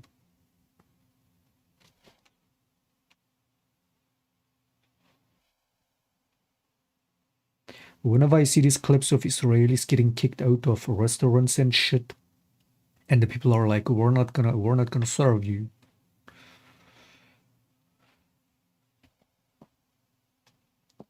And then the Israelis will film it and be like, oh, how dare they not serve us. We just say genocide not so bad. Again, to be Israeli is one thing. To not say anything, words yet defend the genocide that their government is committing, you're complicit. Every Israeli is like that. I mean, yeah, Netanyahu made sure of that the coming generations are full-blown fascists, which is why the recent polls or surveys show that the majority of these Israelis would be okay with eradicating Gaza or killing as many people as they can. The majority of them. That's where we're at. That's how far the fascism has gone in places like Israel. And that is ultimately...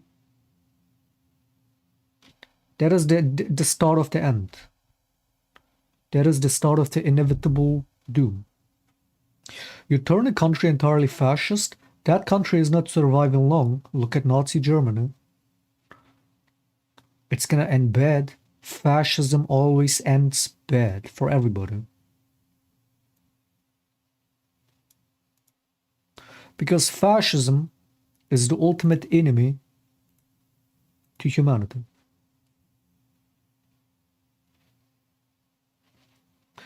It's fascism brain rot. What a lot of those people have. So I'm guessing most of these clips where these supposed Israelis get kicked out, it's not even just because they're Israeli, alright? Surely. It must be because, I mean, yeah, if again, the kind of attitude that you a lot of times see, the level of arrogance, I wouldn't want to serve people like that either, Israeli or not.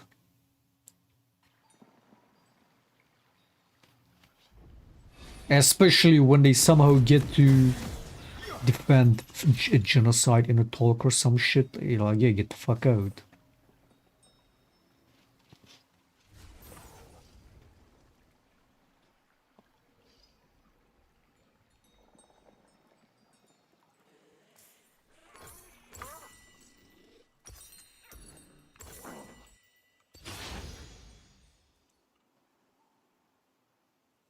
North Korea has survived very long. North Korea's fucking lifeline is China. Wouldn't China support them the way they have? They would have long been gone. And they're still, like, it's still inevitable. They're still, like, the nation is still going downhill. North Korea, do you think North Korea will still exist the same way it does in the next couple of decades? Same for Israel. It won't. Even if nobody comes to stop it, like they did with Nazi Germany, fascism cannot survive, man. It's a death cult. First it kills off the outsiders, and then it turns into cannibalism very fast. It's a death cult.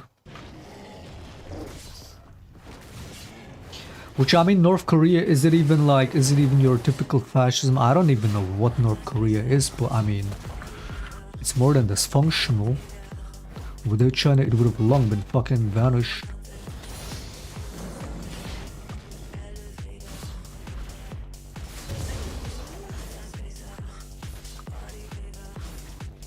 But yeah, in terms of brainwashing, yeah, North Korea is up there. I mean, they're being starved out of any information, innocent. Would you live in North? Wait, didn't I fucking ask this some time ago? Would you live in North Korea for 1 year for $1 million?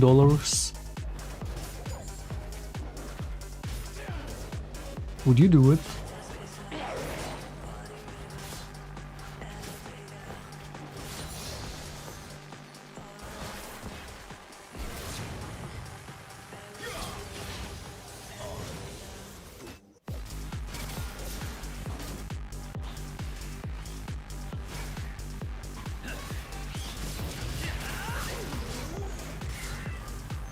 Fuck, he survived.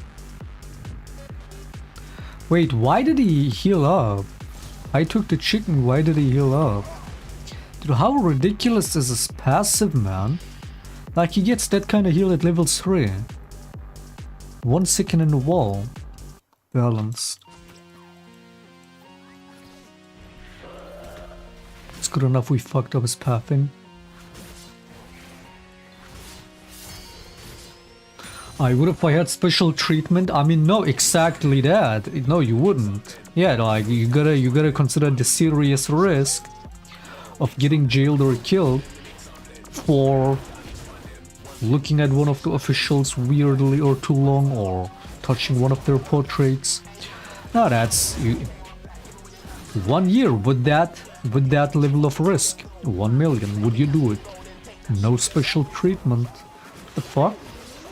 No special protection, no form of special treatment. Like, oh, you get to fucking be on the internet and you like enjoy everything normally? No. Like, you're a typical North Korean citizen. No special treatment. Would you do it? I feel like I would die out of boredom more than anything else. Like, they literally have no internet, right? They don't even have TV. You can't even do art. If you make art, music, it has to be about Kim Jong-un or they will kill you. Nah, I could not do it. I could not do that.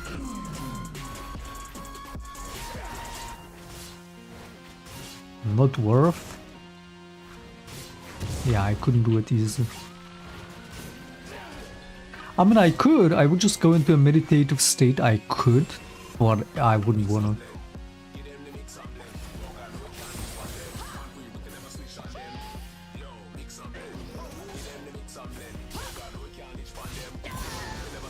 Are you taking that?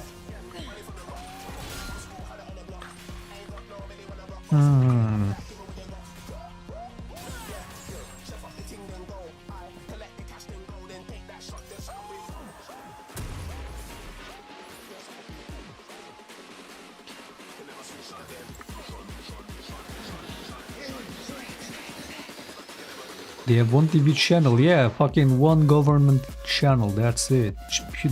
Fucking 24/7 propaganda.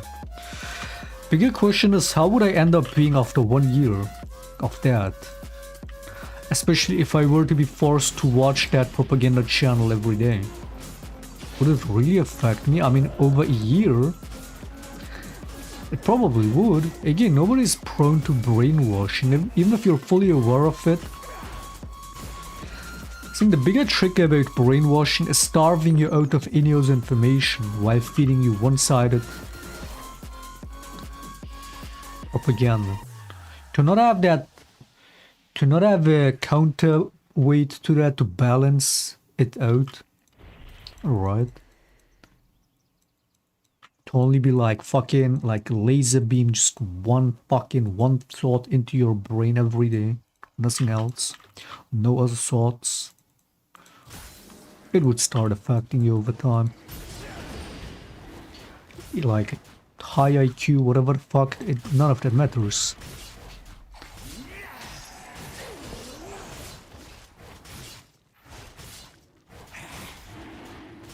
Holy fuck, this Spotify player, holy fuck.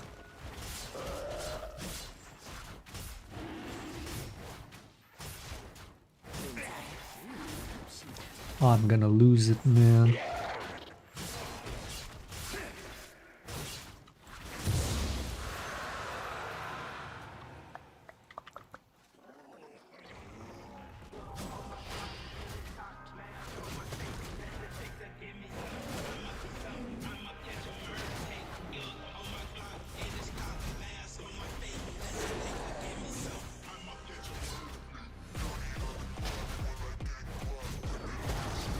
I would consider having to worship a picture of a human as a goddess brain rot. It is. Again, it's one aspect of fascism. It's all brain rot. To be withheld important information, to be only told one side constantly, one lie. If you tell yourself a lie long enough, you start believing it as the truth. You can't even manipulate yourself like that. You can't brainwash yourself like that. So yeah, worship one entity, be told fairy tales about. This person is a god. Has godlike attributes. See, this is what I find so funny or interesting about the story of Jesus. Do I think Jesus was a god or not? It doesn't matter. I think it was ultimately just a guy being progressive, at least for his time, and they killed him for that because he spoke too much.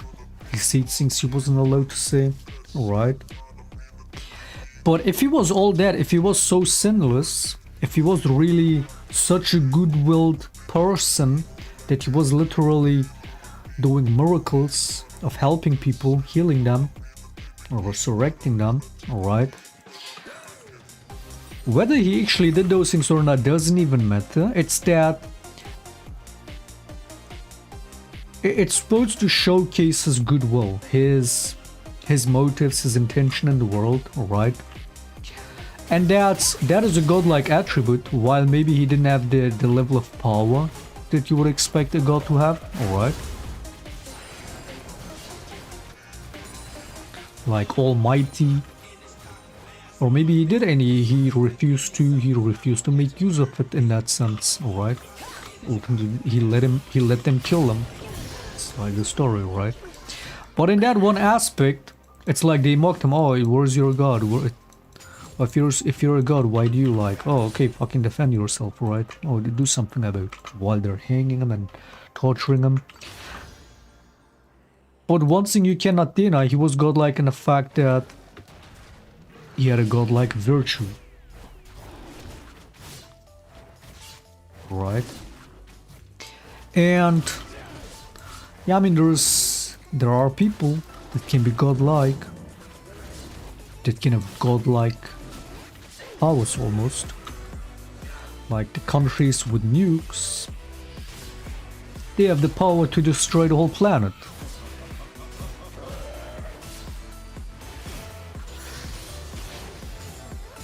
Scary stuff.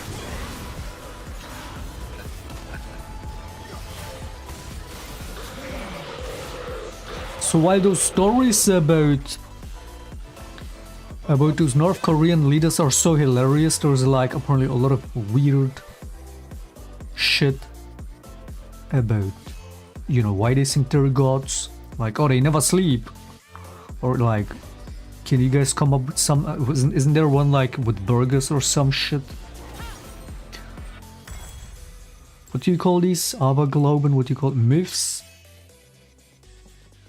But the North Korean people are being told this as like truth, right? Or your leaders are literal gods. But in like one thing you cannot deny that these people, with the level of power they have godlike powers. They might not have the godlike virtue like Jesus did. Very much to the opposite. Because they're vicious. But they have that power. So it's not entirely wrong to... Which, I mean, again, is very common that throughout history, people have viewed emperors, kings, like godlike figures, because in a way they're not gods, but in a way they might have things that could make them godlike, alright? The influence they might have, the wealth they might have, power they might have. The things they create or destroy, alright? Can all be godlike attributes. It's like in One Piece, the fucking... the Eno saga, where the people think that he's a god because he can read the minds and he has like unavoidable attacks, nobody can defeat him, and then Luffy comes around, alright? They see him as a god because he has godlike attributes. He can read anybody's minds, he's all-knowing. So when you have people show these kind of fucking attributes, be it in terms of power, in terms of virtue, in terms of goodwill, it's not wrong. It's not that, oh, those people were so stupid that they saw them as gods. No, it could be that they very much had godlike attributes.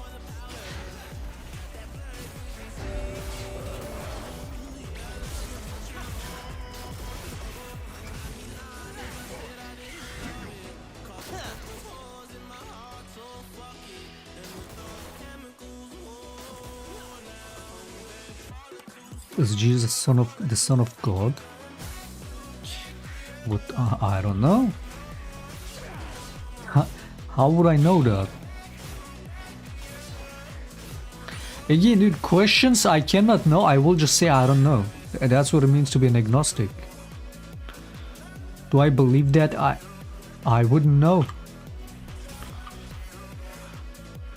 Like I can be okay with believing it. Let's say I believe that. Alright. Do I know it? I don't know. He could be, he could not be. But it's irrelevant to the point, to the topic.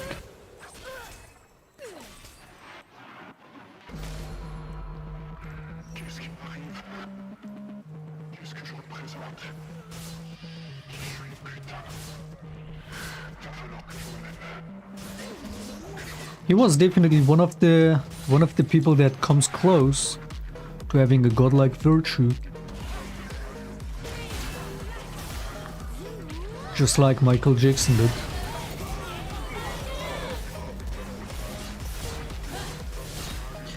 I mean, in a way, it's like...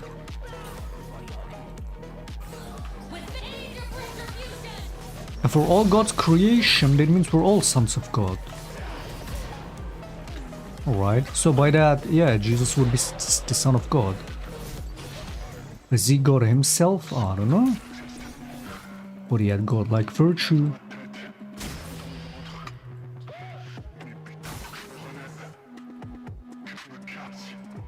So this guy rage quit.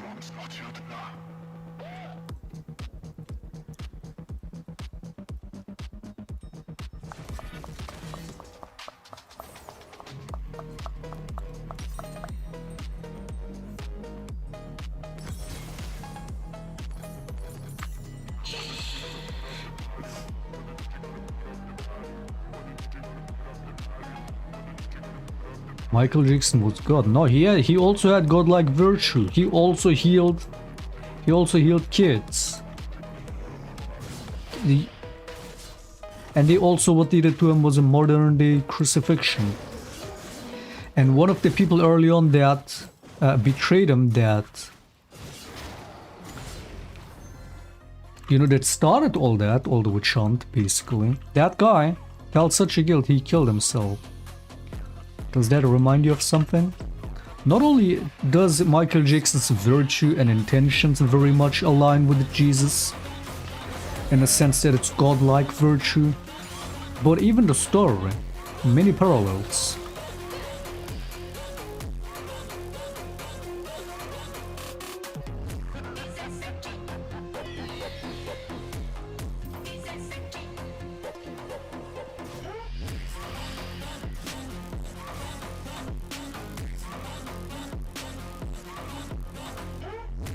I'm in the same boat. I'm not denying existence, but I need definite proof before devoting myself. Yeah, I feel like, I mean, that's what it means to believe. That's what a belief is. You don't necessarily need to know it to devote yourself. I don't practice a religion per se, but I like to imagine. I like the idea of, you know, I like the idea of a God. I like to imagine there's a God. I like to believe in karma. I like to think that, you know, ultimately there is a God. And God is always good, so...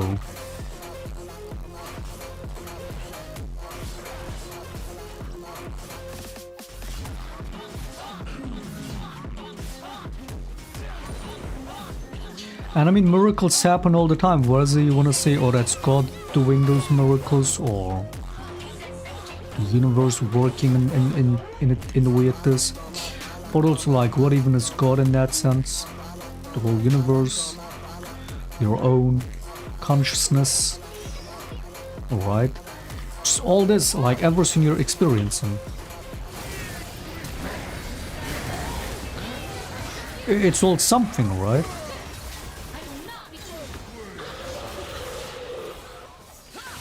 So yeah, I do think that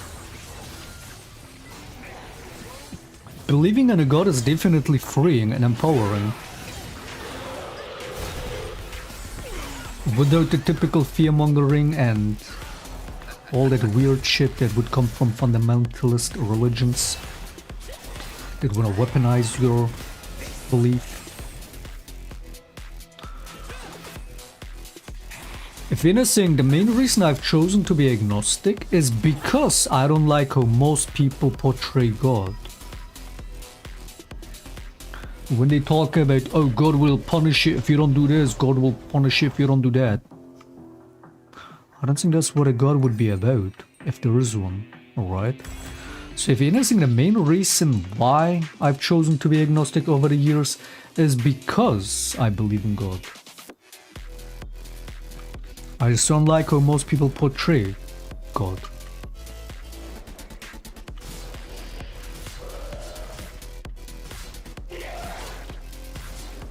God can be evil, and then it's not a God.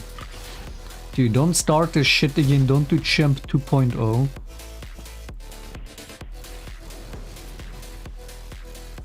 If a God is bad, it's not a God.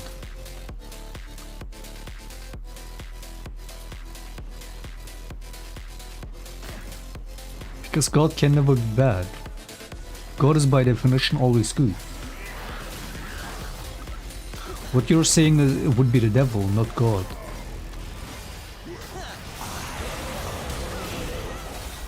So this guy is not coming back.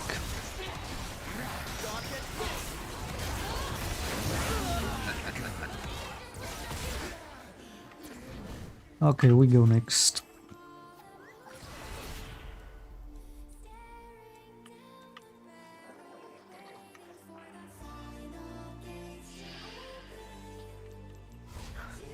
If anything, that is definitely I will never agree with. I can never fucking, again, yeah, there's no, I mean, there might never be a chance for a definitive answer about God's existence or not. But one thing I will never agree with is that God is bad or God is evil. There is no such a thing. Either there is a God who's always good, or there is no God. There is no in between. A bad god doesn't exist. That's not a god.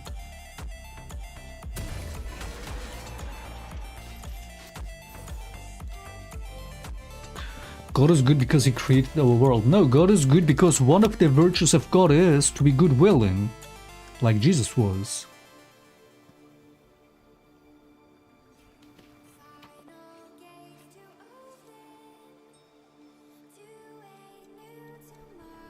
See, Muslims will tell you God is all merciful. Christians will tell you God is all forgiving.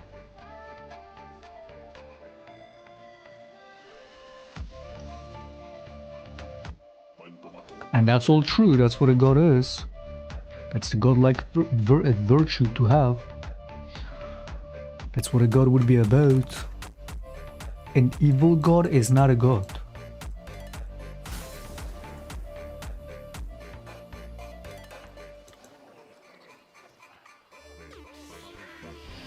Again, this is literally the scene in or not the scene, the whole saga in saga, or what do you call it? Like that's like Dragon Ball term. The whole arc, the whole One Piece arc of Ino, or the fucking Skypiea, the Skypiea arc. The people that the Ino guy was ruling over, they thought he's a god, but he was not a very good god. Because he was not a god. He had skills that made him godlike, in the sense that he was all-knowing. And to the people, immortal. Oh yeah, he was immortal too. He's not just undefeatable to those people, but I think he's immortal. See, he has like godlike attributes, but like it quickly comes out that he's very much very evil, which means it's not a god.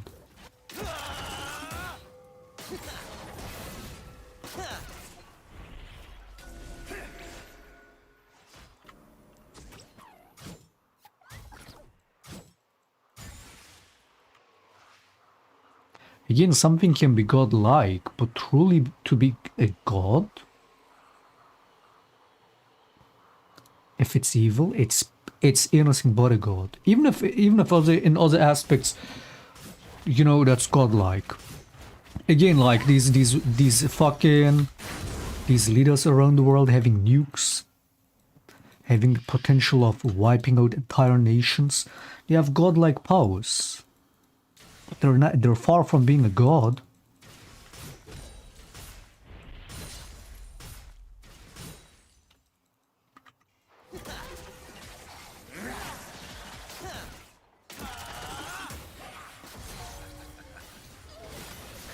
To especially excuse human action through a god, or worse yet, blame it on a god and be like, oh, God must be evil because evil humans exist and God is allowing it. It's like, it's...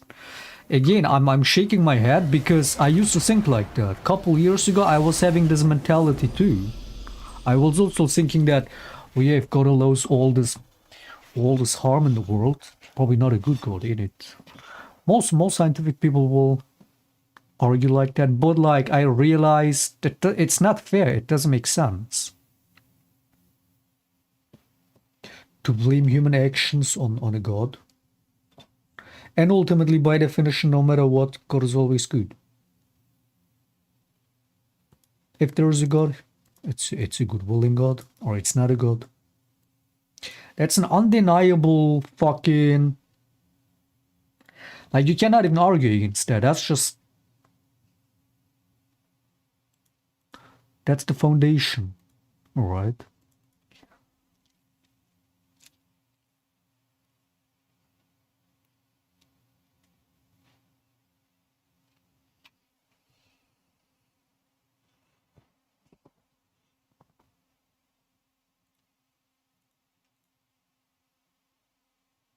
God created evil people. What?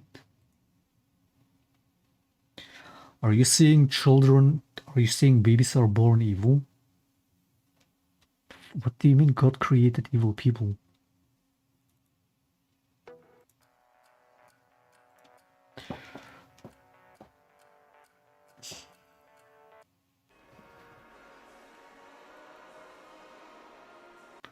I mean, yeah, I know what you're trying to say. If everything is God's creation, then He also create all the bad, all the evil.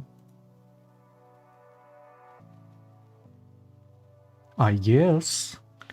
But that would still not mean that God is somehow bad. Again, to also like judge a God through human perspective doesn't make sense. Why does evil exist in the world? Why do bad things happen the way it does? Could God stop it? If yes, why wouldn't God stop it? I don't know. It's questions impossible to answer. I wouldn't know. But all that still doesn't justify saying God is bad because He's allowing all that. Alright? It doesn't make sense. By definition, God is always good.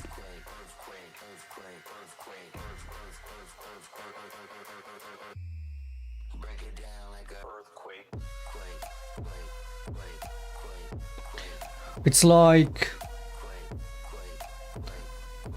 like when you free a trapped bear in the wilderness and that bear the next minute goes and kills a deer and eats it. Did you allow that? If you didn't help that bear, that wouldn't have happened. But if you didn't help the bear would have died. So either way, whichever choice you make, inevitable harm will happen. Alright. This is something that especially Attack on Titan gets into, where they're like, if they do anything, you know, the founding Titan that the guy thinks is a god, when they have those lit up eyes, and they're very like driven by inaction, where they choose to not do anything, but things keep getting worse for their people. So then Aaron comes around and says, fuck all of you. But it's like, yeah, they understand that ultimately, you know, that choice that they cannot make, that Aaron ultimately makes. It's like, if you take action, people die. If you don't take action, people die. It's inevitable. That's life. Life is inevitable. You didn't choose to be born, you were born. Do you blame God for that? Life is certain just like death is. Do you blame God for that? Immortality is just inevitable as life in itself. Do you blame God? To blame is also such a wrong word.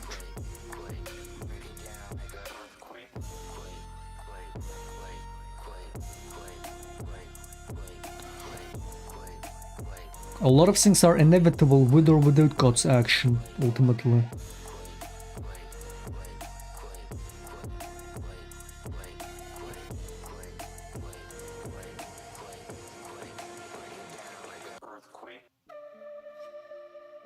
Yeah, I mean, the result of free will, if we even have free will in that sense. Yeah, again, as I said, it's inevitable. Yeah, things happen. To blame any of it on God is just doesn't make sense.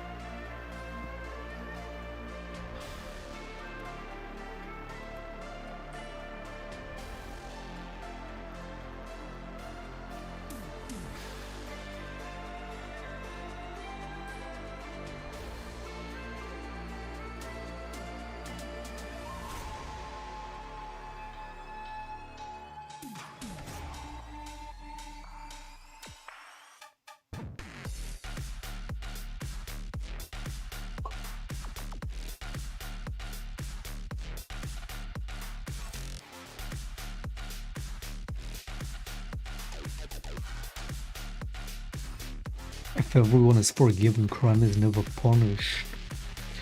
I mean, dude, we all get punished in our own ways. We all suffer the consequences of our actions one way or another, eventually.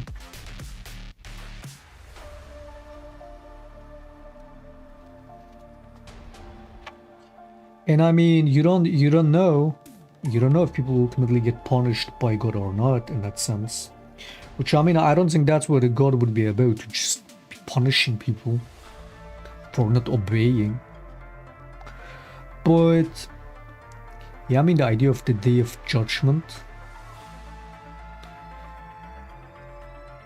or karma. Ultimately, people, you know, you reap what you sow.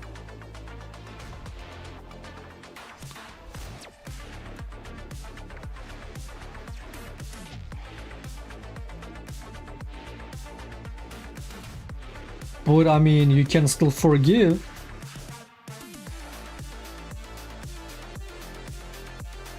You can have the punishment and the forgiveness. You can have both.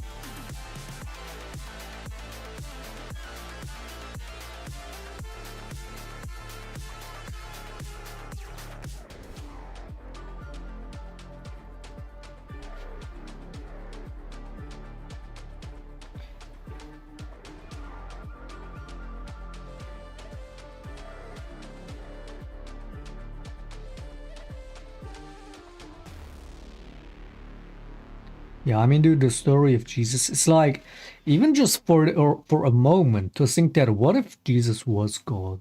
And that's what they did to him? That's damning.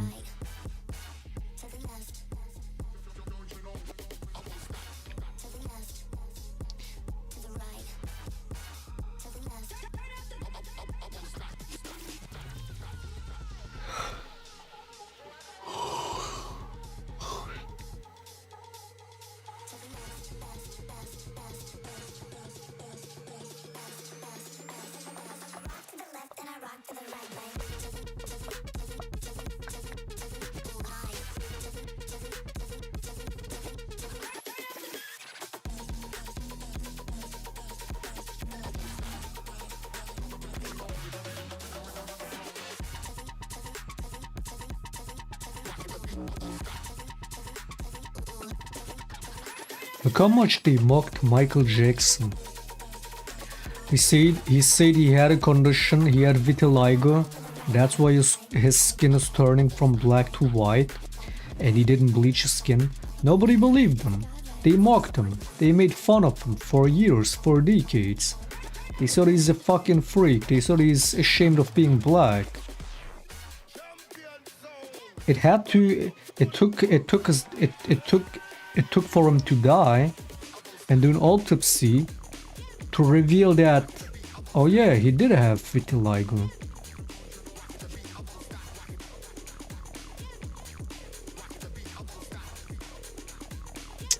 I mean, I've said this many times before about other people. This world is not made for good people. I've said this many times. This world is not made for good people. Kindness is seen as a weakness. If you're not selfish, you're not surviving. You're told that somebody who is beyond vicious and selfish and greedy, and you know, we live in a system that ultimately rewards greed. We're told that somebody who is ruthless is the perfect businessman. We're told that war profiteering, stealing from the poor, exploiting the weak, the vulnerable, is business, is peak business. It's in fact some of the most profitable businesses around the world that work like that. There's still slavery to this day. All that is business. We're being told more and more truth comes out that seemingly this world is run by fucking PDFs that keep hiding their fucking tracks.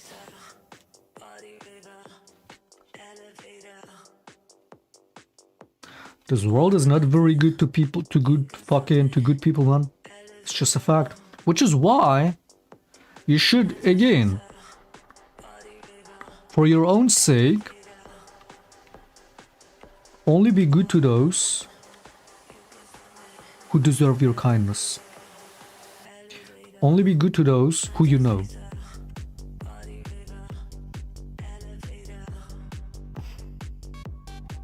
Only be good to those who are good back, alright? If you're being good to anybody and everybody, you will burn on that. You would think that, oh wait, but karma, but oh wait, am I not supposed to do good deeds? Yes, but it still comes with a sacrifice. To do good deeds and expect being rewarded is already the first mistake. To think that being good in this world you will get rewarded is already bad enough as it is. If anything, being good has its price. Speaking the truth has its price. Wanting to help the oppressed has its price. Look at what they're doing to the people protesting the genocide. Look, they're locking them up, kicking them out.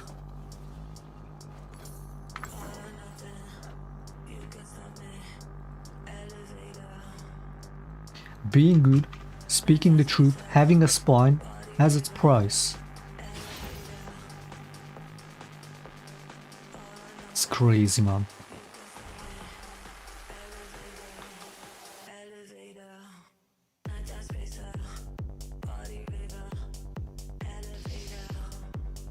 And that's ultimately why they did what they did to Michael Jackson, because he was that much of a good person in my eyes.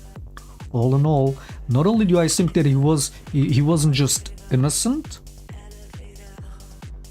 or was, wait, not only do I think that he was innocent, but also he had more than good intentions with what he was doing, with the wealth he had.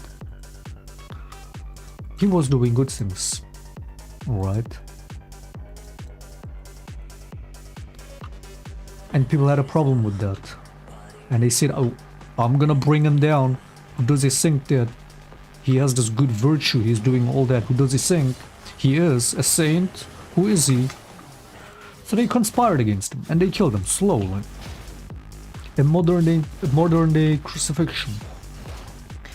That's not just when you reach that level of notoriety, but when you're too good-willing, evil people will have a problem with that. Evil people will come after you. It's an insane world we live in, truly.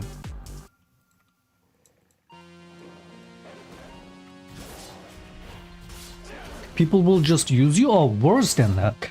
Worse than those that take, that take your kindness as an opportunity to get more out of you, which is also like countless stories like that about Michael Jackson.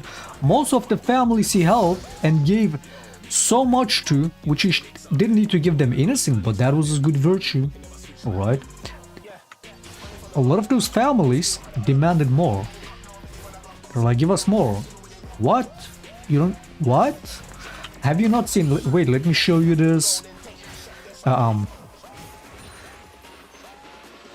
What was his name? One of Michael Jackson's friends, where he talks about one of these families that also tried to sue him to get settlement money out of him. The one kid with cancer that he helped heal. Alright.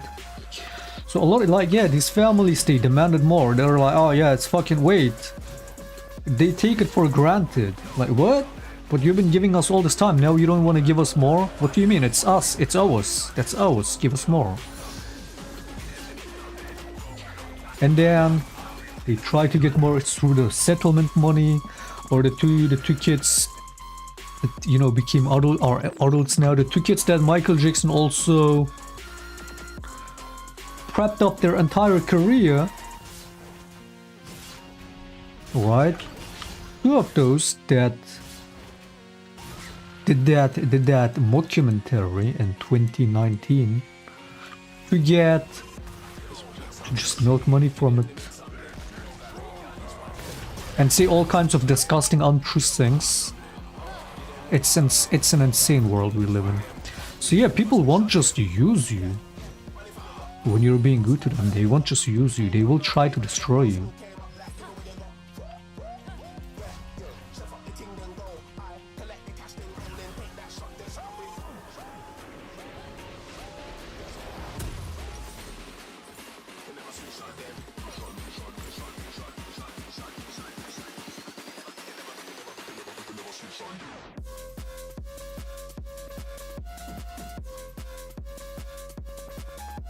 Yeah, many people who have been around Michael Jackson have said he's not just innocent, he's none of that.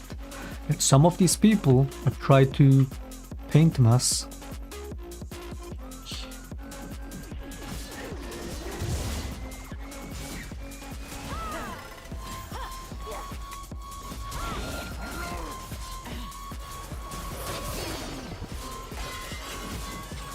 Insane stuff, man. Again, if you don't believe any of this, if you think it sounds too surreal or whatever, look into the whole Michael Jackson story. Look into it yourself. But let me tell you, it will make you hate people. If you really learn about all the shit they were doing to him, all the shit that happened, you will hate people. You will end up hating people. But I think it's a good life lesson to know that, you know, just how evil people can be for your own sake. And that, yeah, you should never be too good to people. At least not everyone.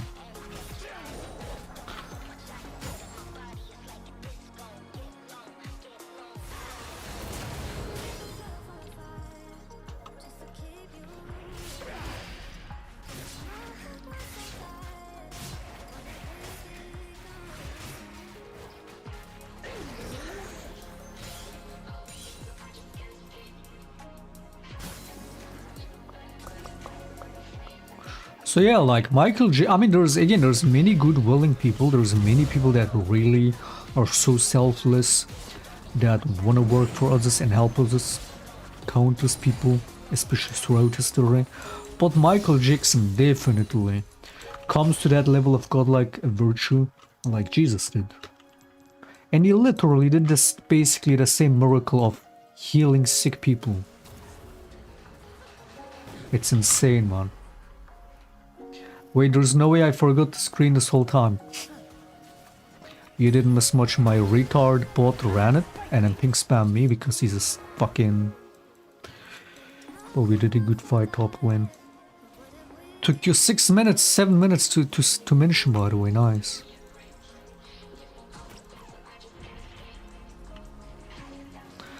Wait, is the sound fucking... Yeah, why is the fucking sound so low lately? I don't even know. Can barely hear the in-game sound.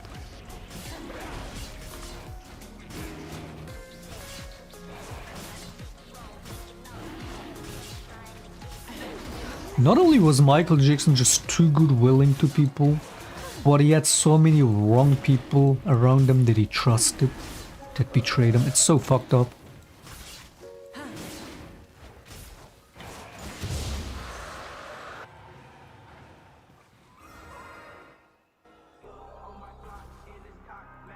I'm telling you, man, if you even just learn about half the shit of Michael Jackson's story, you will hate people. Humans can be so evil.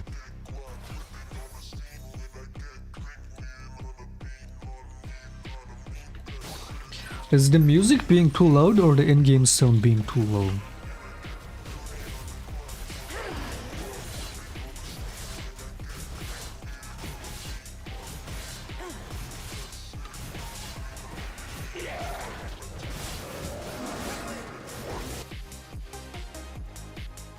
MJ liked Trump. Yeah, he was friends with Trump. He was friends with the schmooly guy that he trusted, that lied to him and fucked him over. Oprah, so many, again, like he was just in that industry. He was just in that bubble. So inevitably these were gonna be his friends. Which is why he didn't like to be around adults. He would rather be around, you know,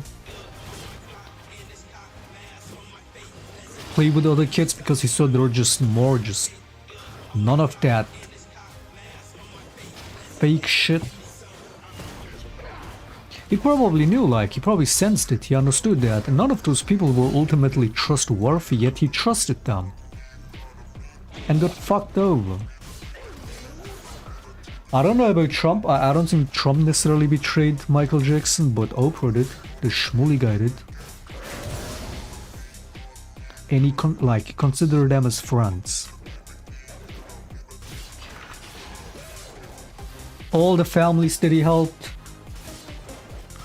the kid with cancer that he healed, then all, but they want more and more, they become fucking greedy and they want more. And take for granted And then Michael Jackson doesn't talk to them anymore, so they try to sue him for the settlement money because they saw the other guy did it and it worked and he got the settlement money. And that guy felt such a guilt he killed himself.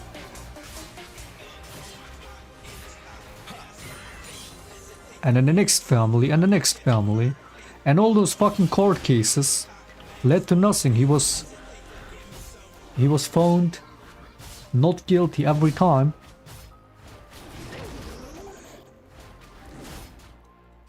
They destroyed him, man. They killed him slowly.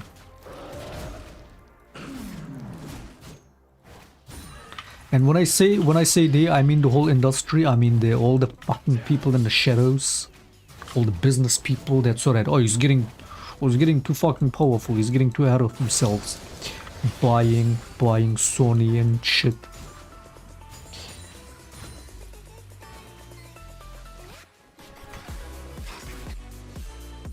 All the families, all the people that he considered his friends, so many fucking, it's just a bunch of evil people.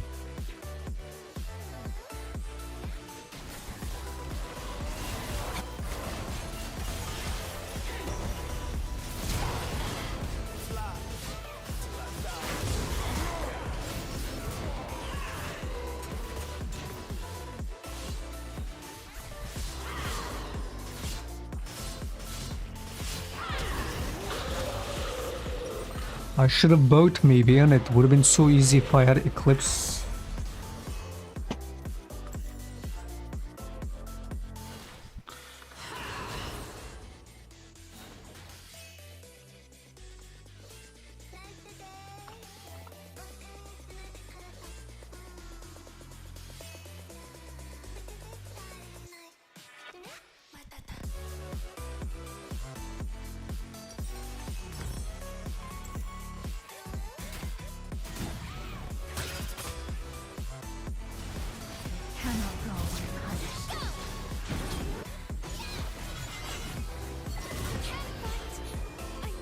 I wasn't even attacking. I wanted to see if the Ignite was gonna get it.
I have humans on my team.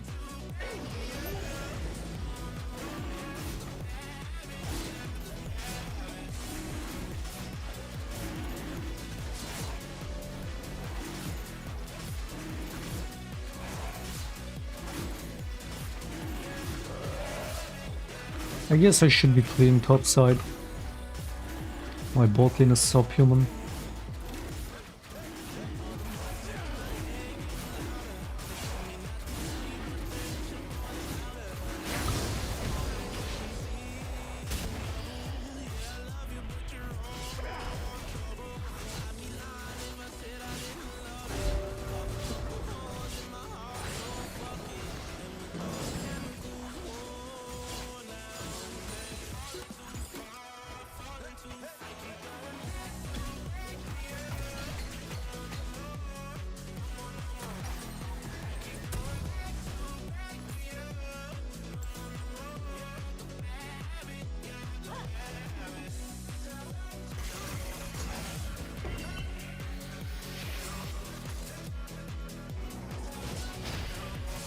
See, this is the truth. People will hate you simply because you're better than them in any way.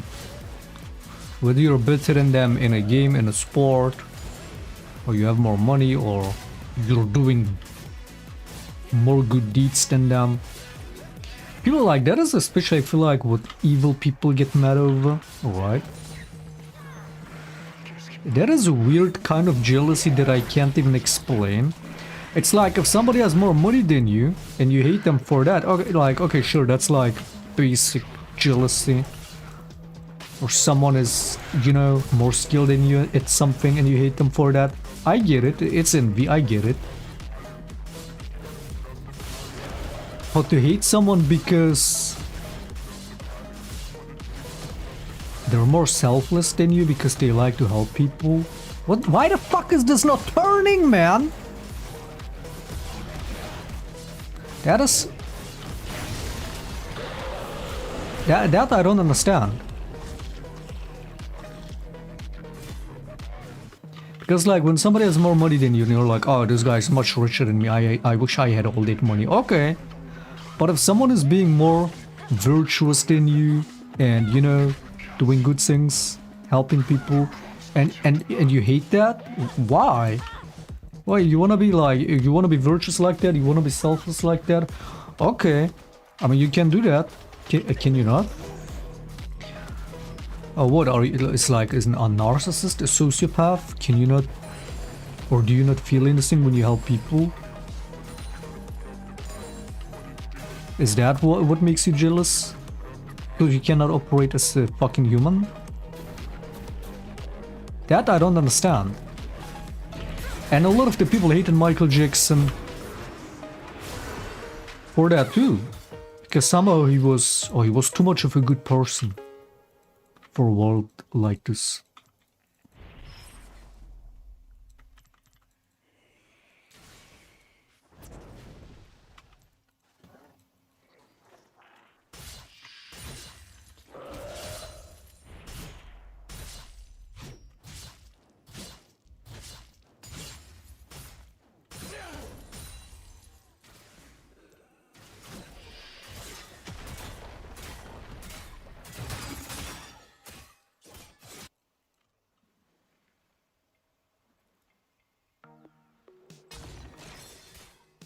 Like, it always makes me happy when I see people do good things, even things that are just entirely self-achievements, right?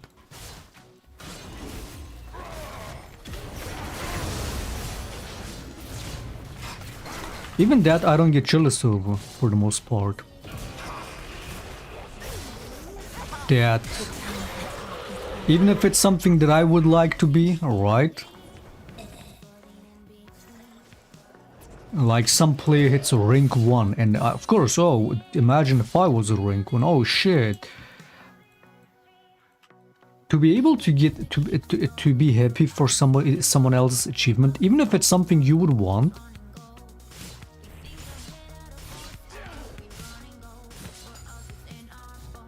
I know most people are not capable of that. But they can't even feel happy over others doing good things for others. That's insane. What kind of depraved human do you have to be that you get mad because someone is helping others? Again, like, what kind of depravity is that? I mean, they hated Jesus for that too, right? Oh, how dare you heal this person during Shabbat, or what they call it. How dare you?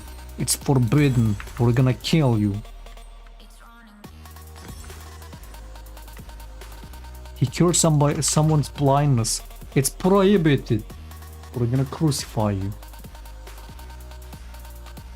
That is so fucking weird, man. Look at what Israel is doing to hospital workers. Look at what they're doing to them. Have you guys heard that story? It's insane. Have you heard that one story? One of the doctors that was working on one of these clinics in Gaza. 5 children come, burnt, charred, sent to the hospital, and she finds out it's her children. Dude, that is... While she's over there saving other people's lives, Israel goes and just blows up her home with all her children in it. and burns them to death. Because how dare you heal sick people, how dare you?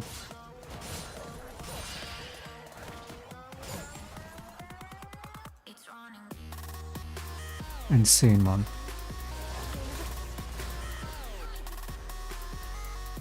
Pure depravity.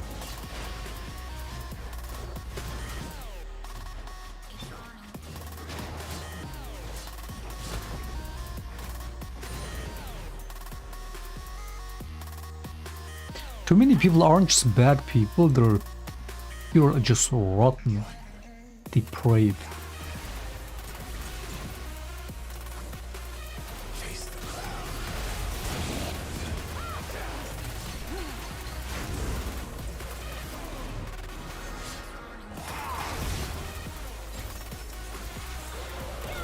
So useful, man.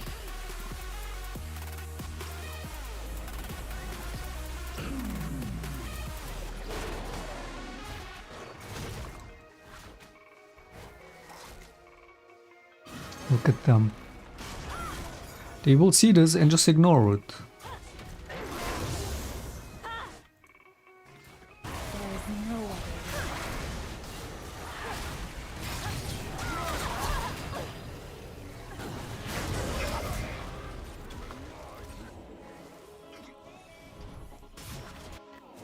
Nice roam to bot lane echo, nice roam, man.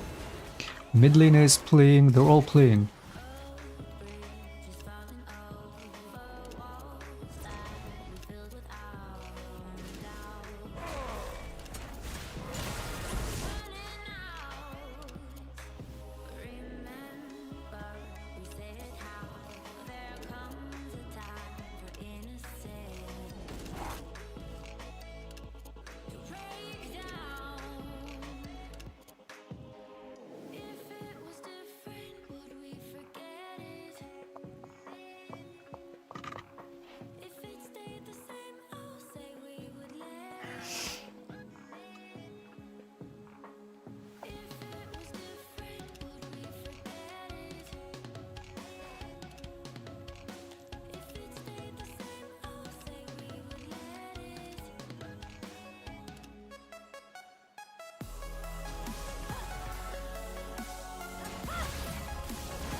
Tickle AFK team, I got this. Good games. I think I'm stopping on that. It's almost 1 AM. Moses, tomorrow 50 gifted for the debate, innit? Tomorrow we do the debate. But yeah, good games, man. Lots of humans today, once again. Wait, I didn't... Oh my god, I didn't click yes. Oh shit, it's gonna bug. Oh god. I didn't click yes. I know this shit is fucking stuck.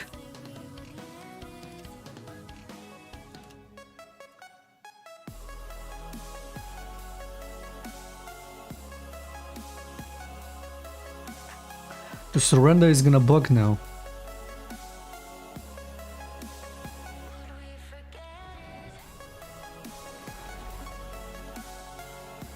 Oh wait, I don't have the FF window, but I typed FF on the chat and the yes vote still went through. I'm a genius. I'm a fucking genius. Good games. Good games. Had a lot of fun, lots of winning. So much winning, so much LP gain today. Fucking progress. More tomorrow, more fucking progressing tomorrow. I'm out.